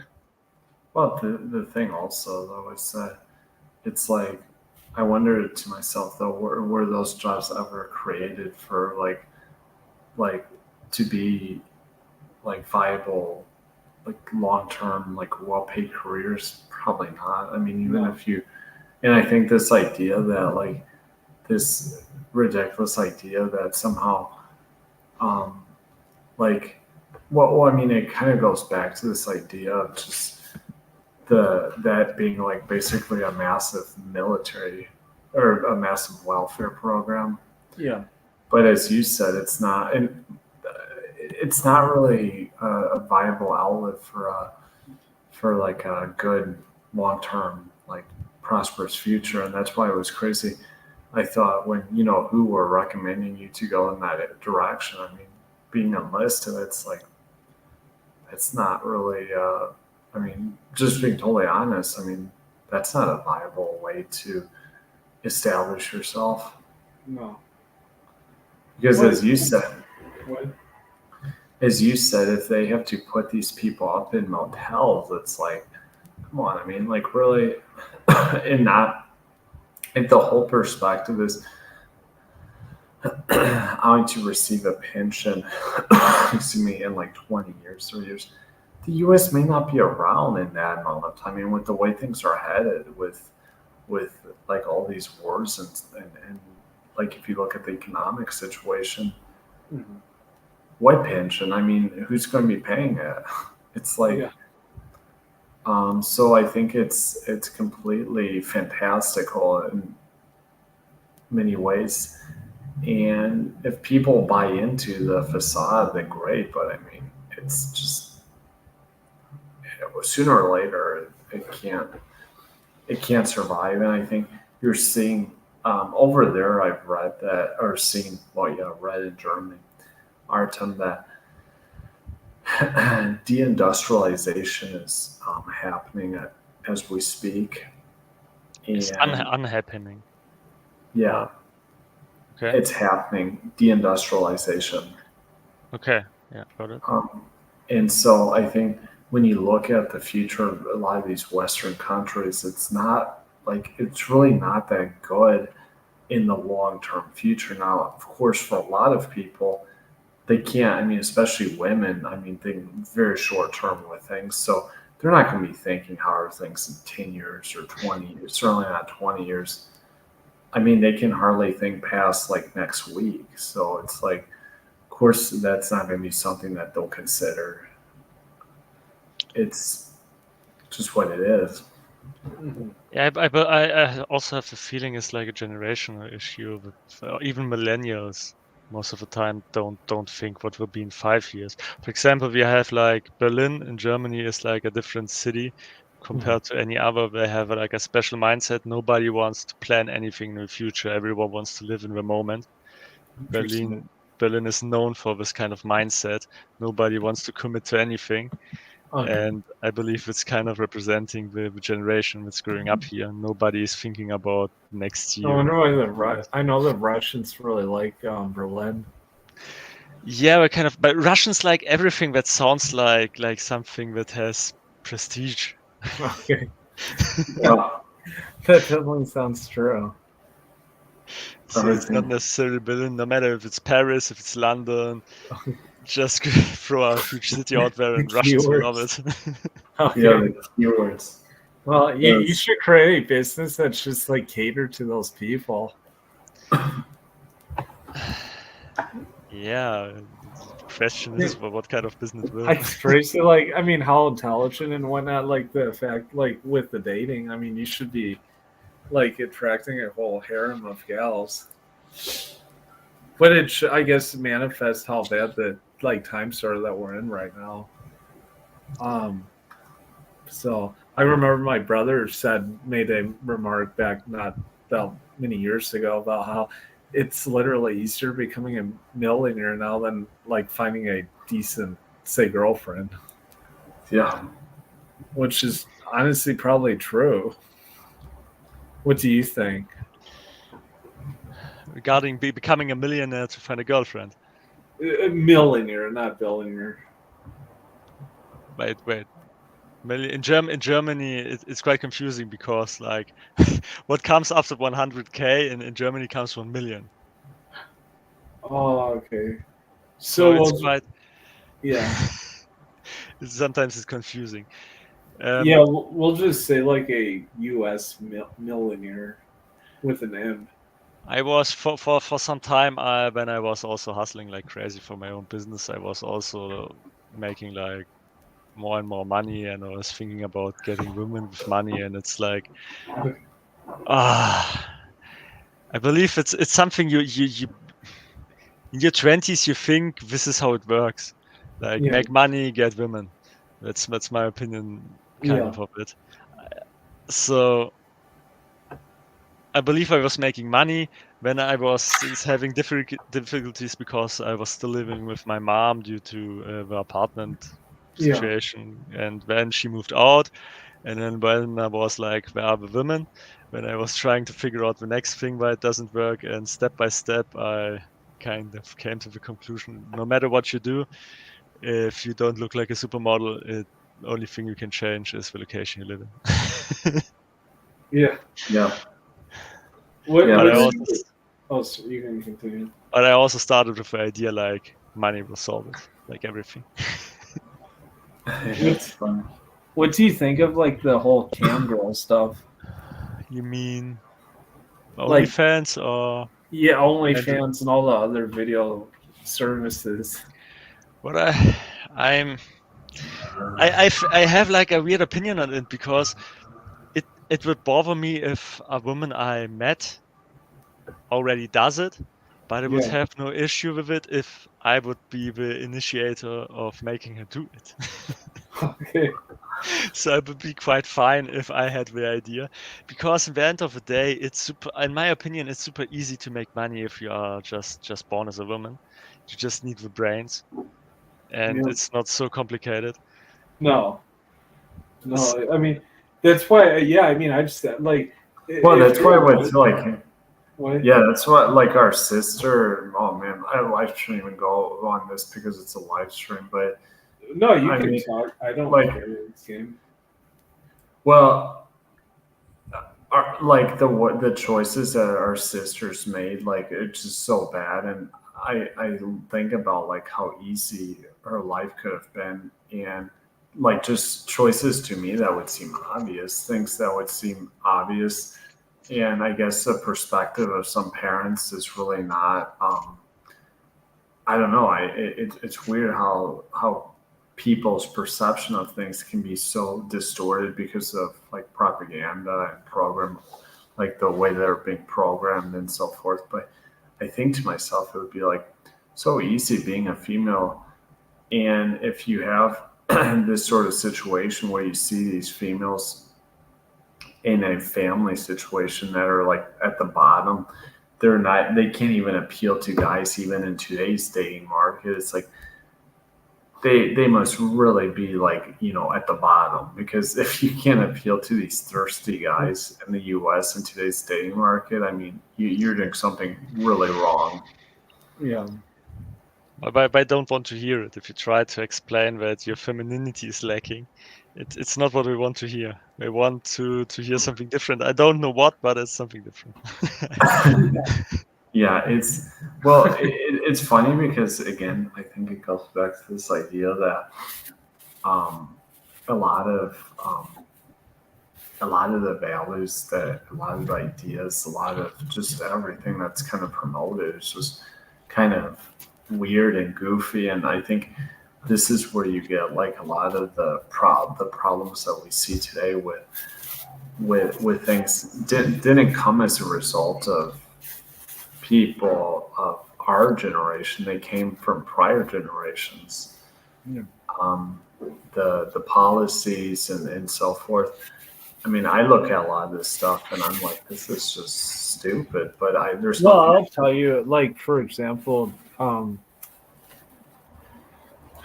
Artem, like for example, like our grandparents' generation, like they would actually inquire, like not just your grandparents, but like other people like of their age, like, oh, do you have a girlfriend, or like, are you married, etc., or will you like get married, and like those kind of questions. A lot of the boomers won't even ask those questions to like these um Well, I mean, they certainly won't act a 30-year-old like me, but they probably don't. They don't even act like 20-year-olds, based on what I've heard. Like they don't care.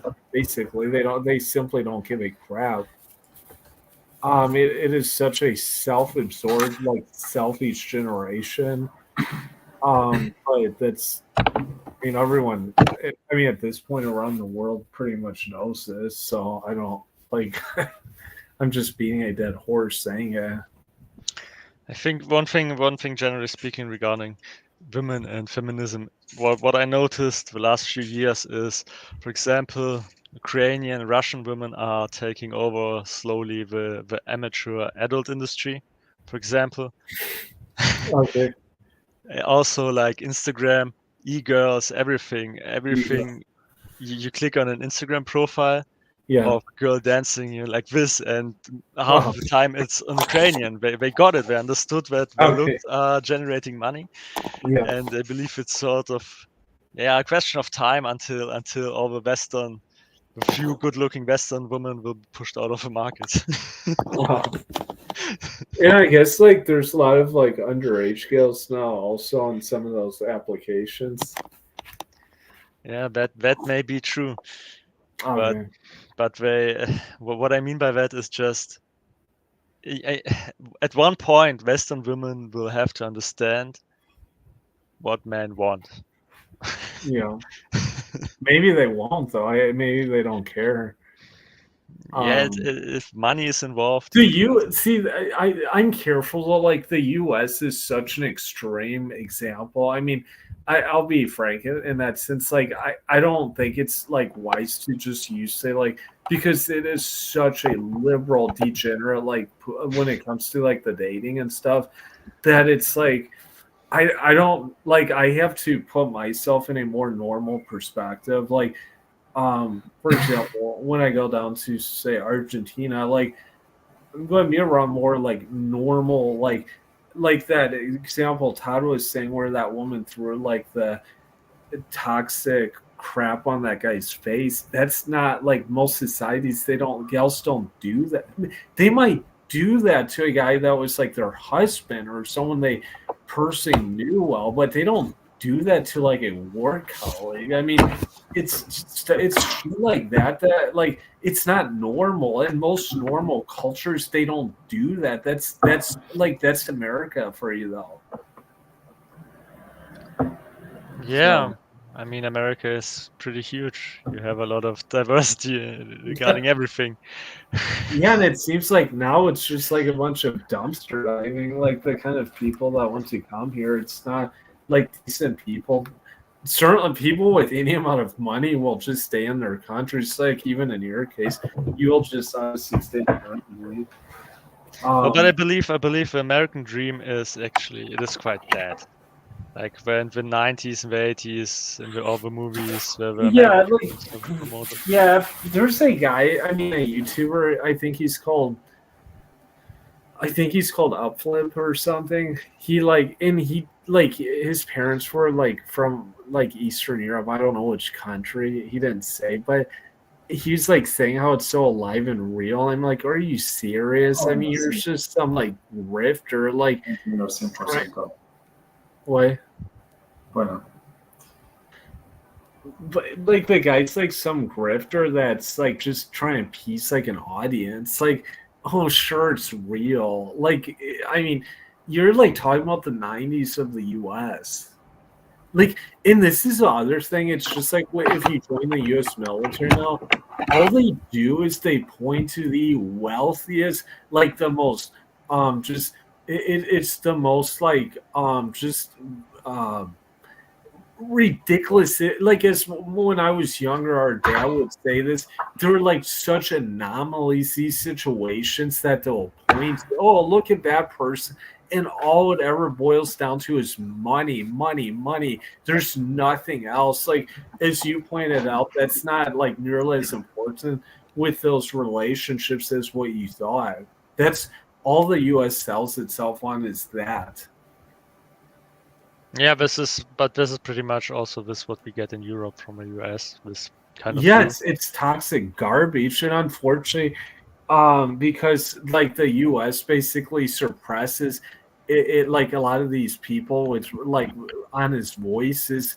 They can't like your typical German's not going to be listening to someone like myself or like Todd. They're not. They're just like eating up all this like fake news garbage from the U.S. It's I, yeah, but I believe also people are generally, they don't have the skills to distinguish real news from fake news anymore. yeah, It's crazy. I think why don't people have? I mean, you got 30 years old. You have to some basic understanding and some critical thinking skills. Why don't you apply them? How did you get so far in life? Why didn't you die somewhere because of some yeah, dumb decision? This is the crazy thing. Like society lost the skill of critical thinking at all. yeah. Do you have do you have any cousins like in Russia or elsewhere? Yeah, mostly in Russia. And so what are their ages and what how are they faring like with life? Mostly I speak to only to one cousin. Okay. She's about, I would say, 30, 38, something like this, Okay. 39. Well, And so she's well, like a dinosaur for Russian women, right? yeah, but she's married, so it's fine. Okay. And how old was she when she got married? I'm curious. Whew, this is something I'm not able to recall. It's still a long time ago. Yeah, it's a long time ago. It Okay, was like like 20 years 20, ago. no, not so long. It must have been. Was there with like 16. This is already 15 years ago. She was married already, so Wow. eh, late 20s, I'd say, something like this. Okay. Yeah, and see that makes sense because and I bring that up as like my brother's pointed this out. If these gals aren't married by a certain age, it's usually a huge red flag. Yeah, they're not really serious about like any kind of relationship. At least from what I've seen, experienced it. They might just be interested like in a one night stand, or maybe not even that, just wasting time. Basically, it's a crazy thing because it's like you think their time is much more limited than say someone who's like 22 or 21 or whatever, and yet that girl Yeah. that's in her. Sorry. I remember last time I was in Russia, I was 16 years old. Mhm. Something about maybe no 18 years old. I was 18 years old, and my cousin had a friend over. She was a mom. She had a child like 1 or 2 years, something like this.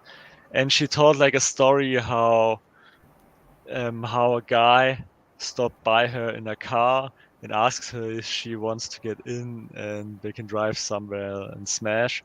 And it was pretty weird to me how this could even happen in society with just a guy. In Germany, it's just something like this couldn't happen. And she was pretty much like, I remember she was also like in her late 20s at that point, or middle Mhm. 20s. Yeah, And it was because like being a single mom in Russia is uncommon. It's it's pretty uncommon, and the guy probably had a reason to stop and to ask her. And probably. I remember how she was behaving, and I think I know the kind of woman you probably met in her late 20s. Like, Oh Yeah, yeah. I met one actually. She actually skipped out on me. We were going to have. It was for Christmas. I was in Warsaw, and when I was living in Poland, and this was just like a few months ago, and she was like she's 28. She was from the Donbass region, Donetsk or whatever, and she had just a total like bullshit, or like it was just again like what I've said, wasting time. Didn't even want to have like any like kind of like romantic, and like even anything romantic. It was just wasting my time, honestly. So I found a lot of that with like I said, with females especially, that were even in their mid-20s in Russia. I'm not sure why. It was just no kind of seriousness about like having a relationship or anything, which was kind of surprising because I would have thought they would be like, since their like value, you could say, is going down already, that they would be a little easier than the gals that are like in their late teens or late 20s who would actually have higher sexual market value. But those ones who were in their late teens or late 20s were actually usually much better how they treated me. So Yeah, just thinking about, maybe it's the foreigner thing that they can't imagine to live with a foreigner or something like this. yeah, It's weird. That's also a difficult yeah. thing to explain. Yeah, it's hard. I mean, obviously, I mean, another thing, obviously, not having any Slavic blood in me probably was a difficulty because, like, I figure here, like in Argentina, usually it's more. I mean, yeah, there are like the indigenous and that I'm not interested in, but like even here in Argentina, they're Southern European, but they're still like Western Europeans. So maybe it's more of a split between like what's Western European versus Slavic or Eastern European, and maybe that's one of the reasons why I had such a difficult time over there, was not being Slavic. It's hard to say. Can't say for sure. Have you been to Ukraine? No, right? You have to Belarus and Russia. I'm banned from Belarus and I'm banned from Russia, and I don't trust going. I like the Ukrainians. Usually treated me really lousy, really dishonest people. So I don't have any desire to go to Ukraine. Yeah, And I know, this is quite common. Like, this is every Slavic country says this about Ukrainians. You can trust them. well, and like I told you, I even tried like the dating apps there. I like a Tinder. I think I got like one match, and over there, like it's so hard. But again, maybe because I'm not like Slavic, it's hard to say. But it's certainly not. I don't think that if I were to go there, I don't think I would have a very good life, or I could have other problems. That it's just too risky for me, and so for me, it's just not worth it. Like I'm not taking the risk because, I mean, they see that I had been in Russia, and also like just my experiences with the people from there were generally like not so good. I found them to be very like low trust people, and so I don't want to say I'm afraid to go there, but it just isn't worth it. I mean, I hate saying this, but the only way I would feel comfortable going there is literally with an army, like an actual army. Like otherwise, I would not feel comfortable stepping foot into that country. Like, yeah, my dad thinks kind of similar. He had to serve during the Soviet Union times. He had to serve like in the military in Ukraine, and he made in the 90s, around the 90s, he made like very bad experience with Ukrainian people and all this mafia, this bandera, or how they are called. And he's also very, very cautious around Ukrainians, generally speaking. Well, as I said, like I can't even get dates there. I can't. I mean, there's literally nothing there. No. So that's the question. Why is the U.S. sending why were they sending billions and billions of dollars to those kind of people? Because look at who else they support, like Central Aid, it's the same thing. Islamic State, all these other groups. Because they know how bad they are. They're using them to do their bidding because they need really bad people to do their bidding. I mean, it's common sense. It's madness. I mean, I'm sure that's something that you've even noticed, Artem, is like when you look at those types of countries that the U.S. is sponsored, I'm like, well, yeah, it just makes no sense.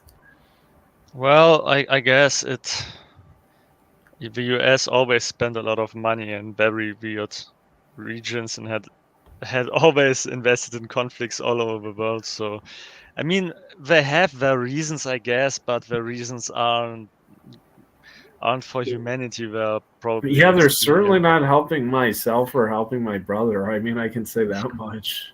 Yeah, it's weird. In my opinion, it's just the Cold War continues, and that's about it. Yeah. This time, Ukraine is a proxy for the West. Hmm. It's the bad thing is like the people suffer and nobody asks them. That many Ukrainians hate their own government. Yeah.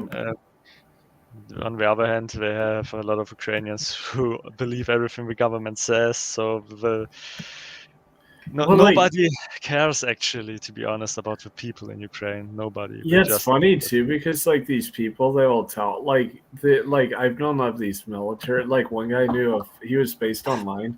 Like he would say like Slava Ukraine and stuff. He was like in the Navy. I'm like you've never been to Ukraine, never been to like Russia. Like I mean like you don't even know about that society. And you know what's funny? This is what irritates me the most. These people in the deep south, they like.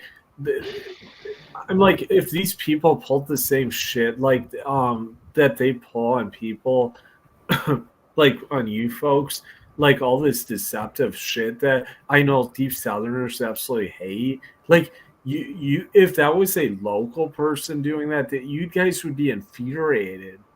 But yet you're sending these scam artists, these Jewish scam artists, like billions of dollars. I mean, it's like, what a joke. It's absolutely pathetic. My biggest issue is that the West is making a meat grinder out of Ukrainian people. With all the situation, in my opinion, the war is over. It's over half a year ago. It's done, and I think this is the horrible thing. Oh yeah, and it's always these common people that are the most affected. I mean, there's probably Ukrainians that are like actually decent people that are like being affected by this that want nothing to do with it. But those people, of course, have no weight in that society because they're not like because good people in those countries that don't have money, the U.S. doesn't care to have anything to do with them.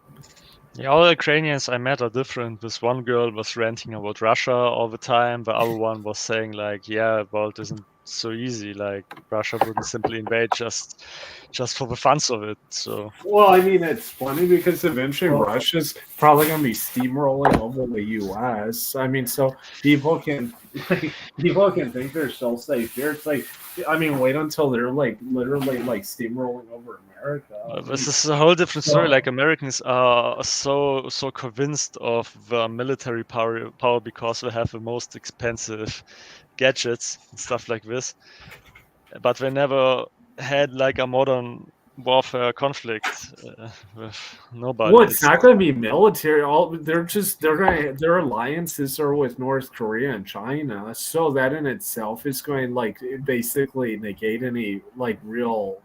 I mean, Boeing, of course, I mentioned earlier that whistleblower that supposedly suicided, but I don't think so. I think they whacked him.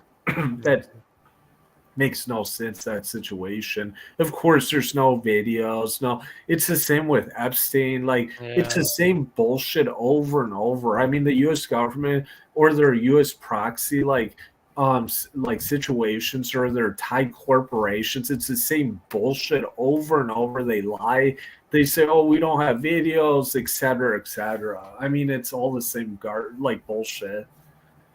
It's like, I mean, sure, you don't have any proof. I mean, of course they don't. Like I said, I tried working for Boeing Aerospace like a couple of years ago. They're a bunch of fucking liars, that company. So I'm actually glad that I wasn't hired by them. So it's like, I mean, they're just like satanic corporations at the end of the day. So it's like, yeah, but what can you do about it, right? yeah, if I'm like, I'm going to run my own company, if I'm going to, especially if I'm doing nasty work like they are, I'm going to be running my own company. I'm not going to be like some servant under those people. Yeah, I mean, not saying that eventually, I mean, your European company Airbus is going to eventually, I think, has more potential, say technology wise and stuff.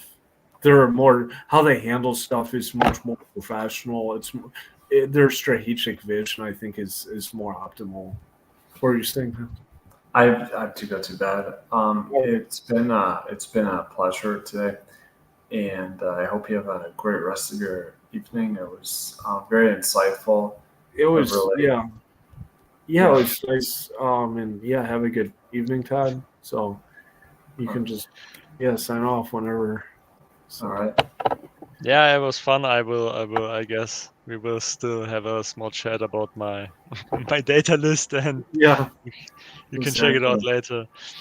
Yeah. Awesome. All the information. Yeah. All right. Take care. Bye So, bye. yeah. So just two of us now.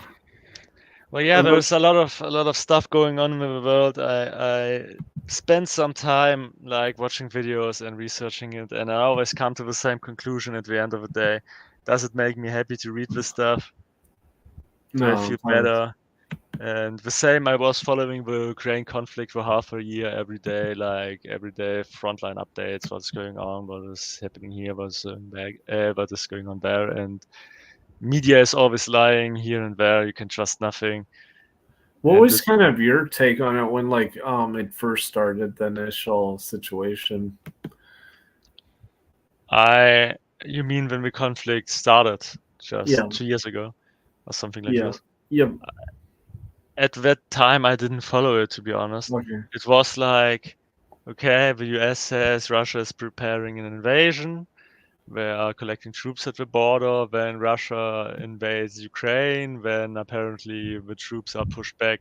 And without knowing anything about the conflict or why anything was happening at that time, I did just think that, okay, well, warfare isn't that simple.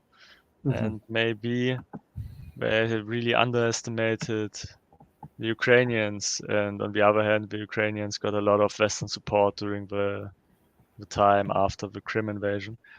So it was like, I didn't expect that it will turn out that way, but apparently Russia pulled out of Kiev on their own will for negotiations. I'm not, at the end of the day, I don't know what's true and what's not. What was like your dad's take on it when it was My happening? dad's take on it is a take nobody should listen to because he believes at least we didn't speak about the war for a long time, but when it was starting, I remember he had like some stressful situation with the sons of his girlfriend, and he came here and he was pretty drunk and he was talking like for 2 hours without me being able to say anything about the Ukrainians and about what would I do, how could I not support my country, because he's like as mentioned, he had like different difficulties in Ukraine with the people over there. So the Russians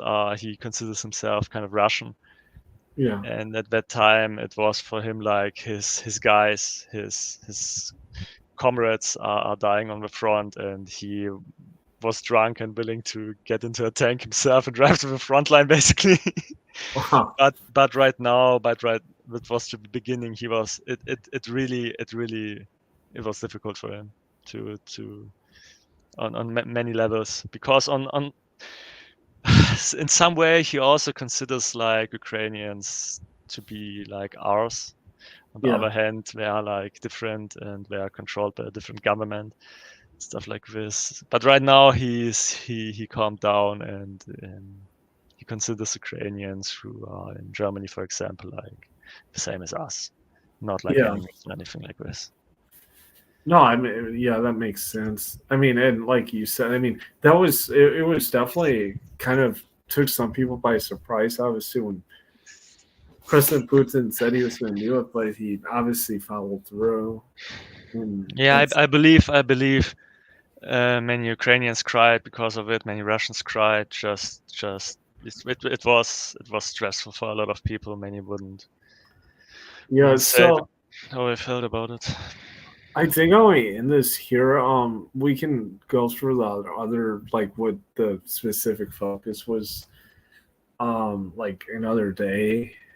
I got way off track, obviously, but it was still very. Well, actually, we can just do it in 5 minutes. It's not that much. Okay, that works. Yeah.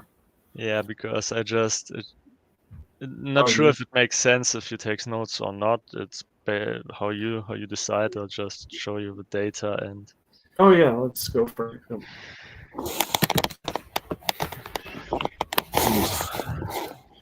So basically, obviously, it has like some limitations. Like I mentioned, it's made especially for my situation, a Russian speaker who is going to visit a country. And as here are the locations, some tests are done multiple times. The reason for this is to see like a downgrade in likes. For example, here we have Prague. I had a Russian profile at that time. Then I met Prague again with an English profile. So here, what means total likes? What I did, I was basically swiping on everything in a radius of 20 kilometers.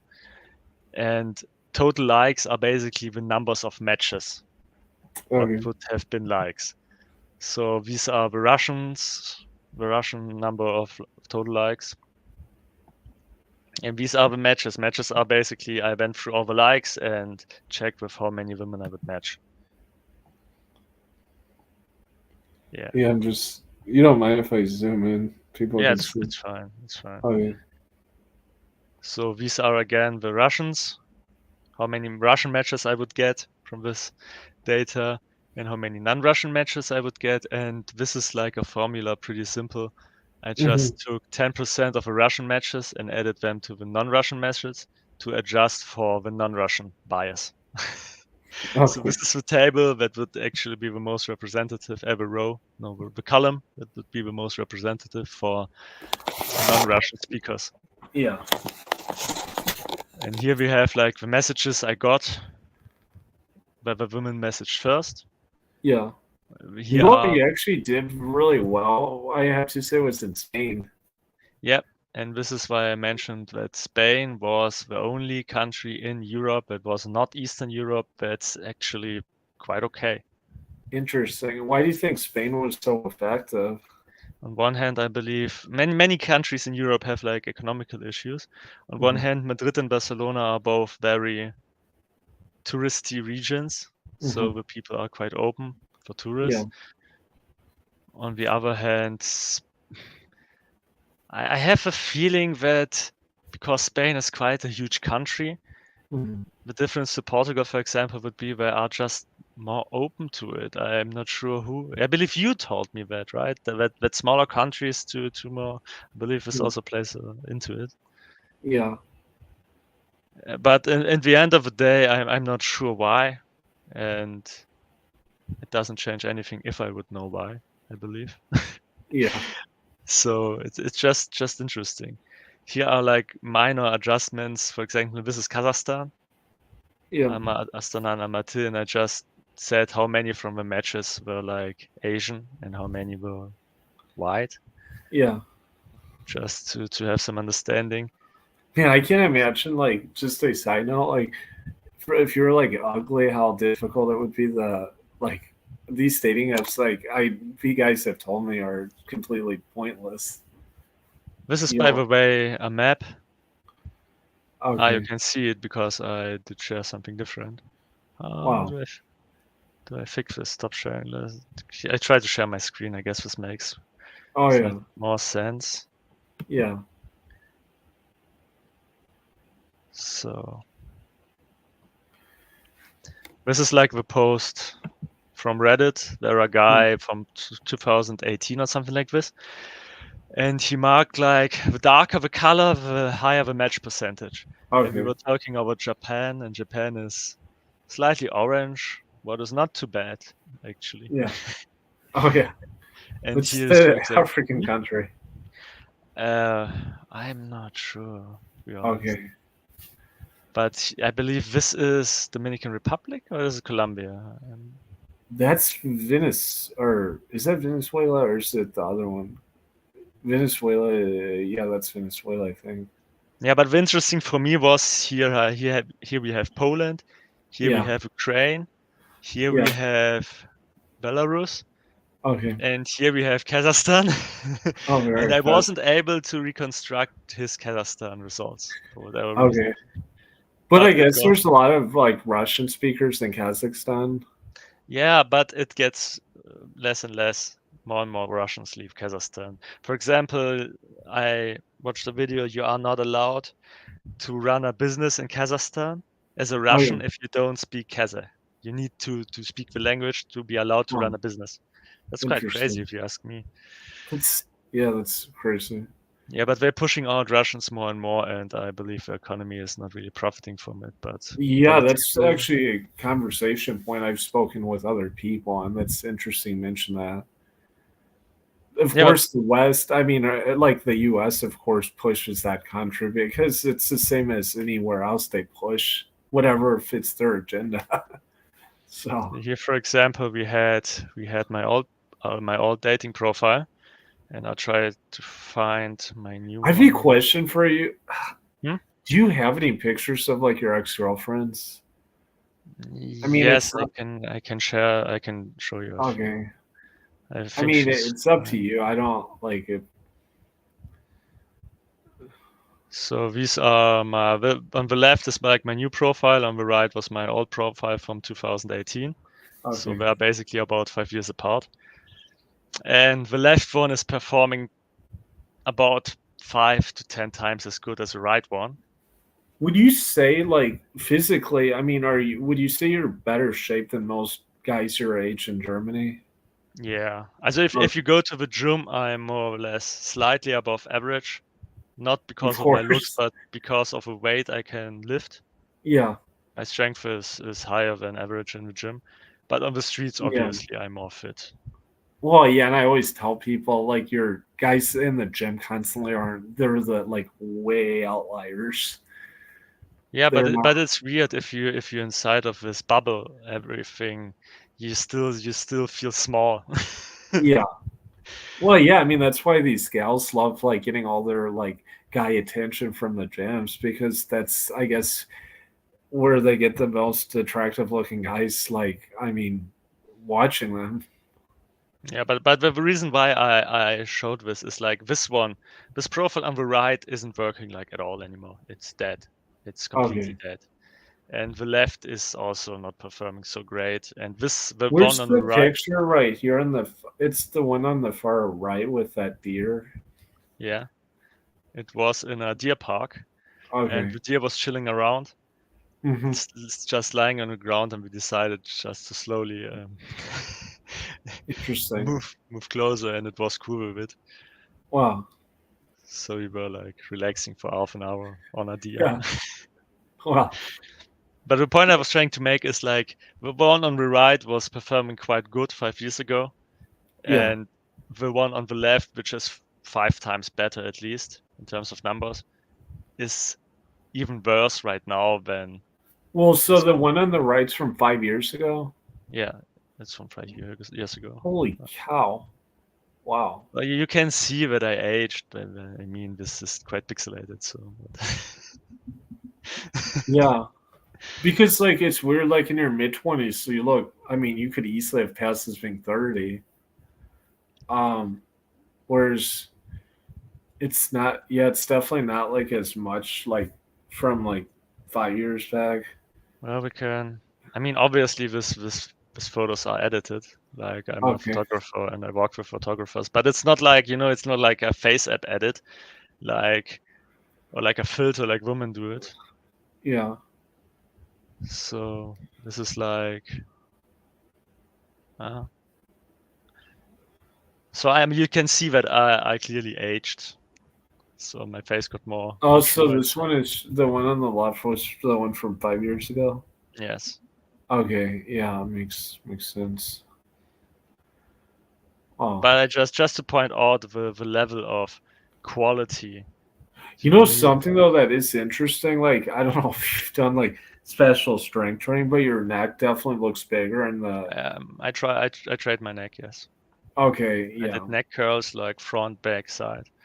Because Yeah. like my neck used to be so skinny, honestly. Like if you looked at it when I was like 18, 17, well, especially like 16, 17, and then kind of it was until I was 18 that it started looking more normal. But even it was like 20 basically where it actually looked more normal. Yeah, martial artists do a lot of neck training, Yep. boxers, and Yeah, so. I used to live with a Chinese guy who did kickboxing, and I guess he said that you go into any boxing, kickboxing, I mean, you're going to have to have one strong ass neck because that's how guys get paralyzed and break like necks and stuff because their necks, they're just, and like for the head and the upper spine, it has such like an impact when in those sports. Yeah, it's quite if you get punched in the face once, you understand why neck training might be necessary. Yeah, there's that guy Georges St. Pierre, and something he said his trainer, this was many years ago, was that he doesn't look at the guys like their like size of their arms or the size of their uh what was it? It was like the size of their arm and chest. What he looks at is the size of their it's like their glutes, their neck, and their uh either abs or it was like their glutes, their neck, and I think they're like back strength or something. Probably back makes sense since. Yeah, because like basically well, yeah, it was glutes, their legs, and then their neck because especially the neck is something people who aren't familiar with martial arts don't realize it's like I said, plays such a key role in protecting your like self from getting seriously injured. Yes, but Um, I was when I was doing like curls, front curls while lying on the back, yeah. I got kind of sick. So like from a roller coaster ride at the beginning. Well, you know So what's crazy too is some of these like professional athletes, they don't even have to really train their necks. Like they naturally will, like some do, but others will just naturally have such strong necks that they just it builds muscle, I guess. yeah, some guys just have genetics, I guess. Yeah. So here's an interesting thing. Here I tried my shirtless picture to putting it in the first place, and I just was just an experiment. The fun thing what I noticed is I got less likes, but I got the same match count, and I got more Hmm. Russian matches. Interesting. So apparently Russian women love me shirtless. Um, I'm fine with that. Okay. And that's basically this one. And this Have is you ever my. been to Bulgaria? I have been to with. Oh yeah, you asked me about my girlfriend, but I believe Oh yeah. it's not that easy. You could pass as a Bulgarian also. No, What I'm do you quite. think? I guess my skin is too bright for Bulgarian. But I've Um, heard, I mean, that place is another place that's changed big time. Oh, this is like your Instagram. yeah. So this photo is terrible. She's very bad at taking pictures. Okay. But here's like a video in motion. Oh, This is how she looked when we were dating back then. okay. Everything else is like she's getting old, to be honest. I tell her it here and there. Hmm. But yeah, she's looking like 30 by now. She was Oh, younger back then. do you go to And Cuba? nah, yeah, something like this. It was always her dream. She loved to travel, and although I was not that much into travel, so Yeah. Yeah, I mean, honestly, I'm not either. Like, especially at this point, I'm not. Like, I just prefer living in a place if I can. Maybe having like Andrew Henderson from Nomad Cowboys having some home bases, but not like constant travel. yeah, she also wanted always to move to Switzerland, and I'm like, no, it's Switzerland. cold. It's cold. Why should I move there? Where was she from originally? Czech, Germany? Czech. Czech. Oh, that was the Czech. This was the Okay. Czech one, yes. Okay. I don't have any photographs of the relationships before because my phone was stolen. Oh, it sucks. So I lost a lot of content. Wow. But Was this she is your like dream girl? no, but I sort of I like this angular shaped, or not angular, like this. She had like nice cheekbones and nice jawline and stuff like this. Okay. So And a good ass. yeah. Yeah, that's something that was quite funny. Her boyfriend before complained about her ass, that her ass was too fat, but no, it Oh, was that's fun. perfect. It was All perfect. Like from it was Czech Republic. yeah. He was trying to push her down, something like this, to make her feel Wow. bad. It was Okay. like if she had a great thing, it was her ass. Wow. That's funny. Wow. So I just write it that this is IG data. And Well, yeah. what I got here is basically like, just to explain it, this is Yeah. the impressions I got, and this is the likes I got. And here I got the like percentage. This is basically how many of the people who had an impression gave me a like. And I Okay. believe this number has some value to it, simply because how many women out of this area generally would like my appearance. But it's not that important. More important is how many women I find attractive from the likes I got.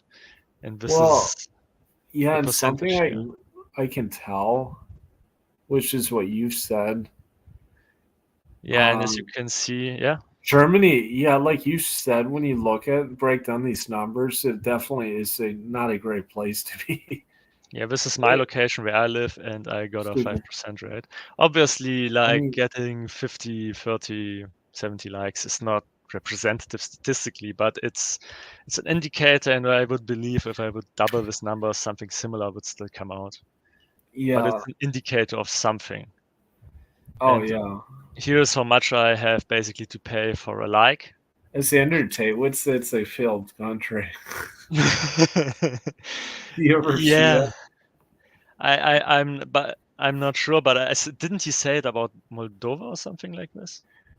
Not Moldova. I mean, it's like, I mean, I think he said about somewhere in Germany, but um, I mean, that's not to say. I mean, some of these places, like I saw London had a decent number, but there's so many foreign people in London, so that doesn't surprise me. Yeah. And the mindset, but no, it looks great. Like I said, just you could send what else you have over, and I could put together, like, in terms of getting this new video. It's gonna be like actual video.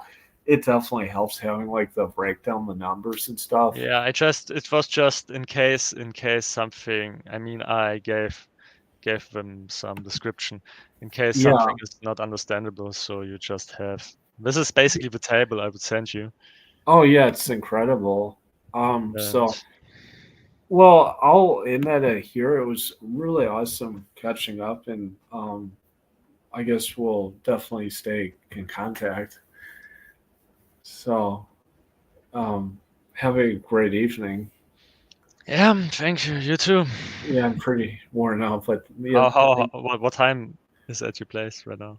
it's like 12:03 there. It's probably 1 in the morning. Yeah, it's 6 a.m. Oh, okay. But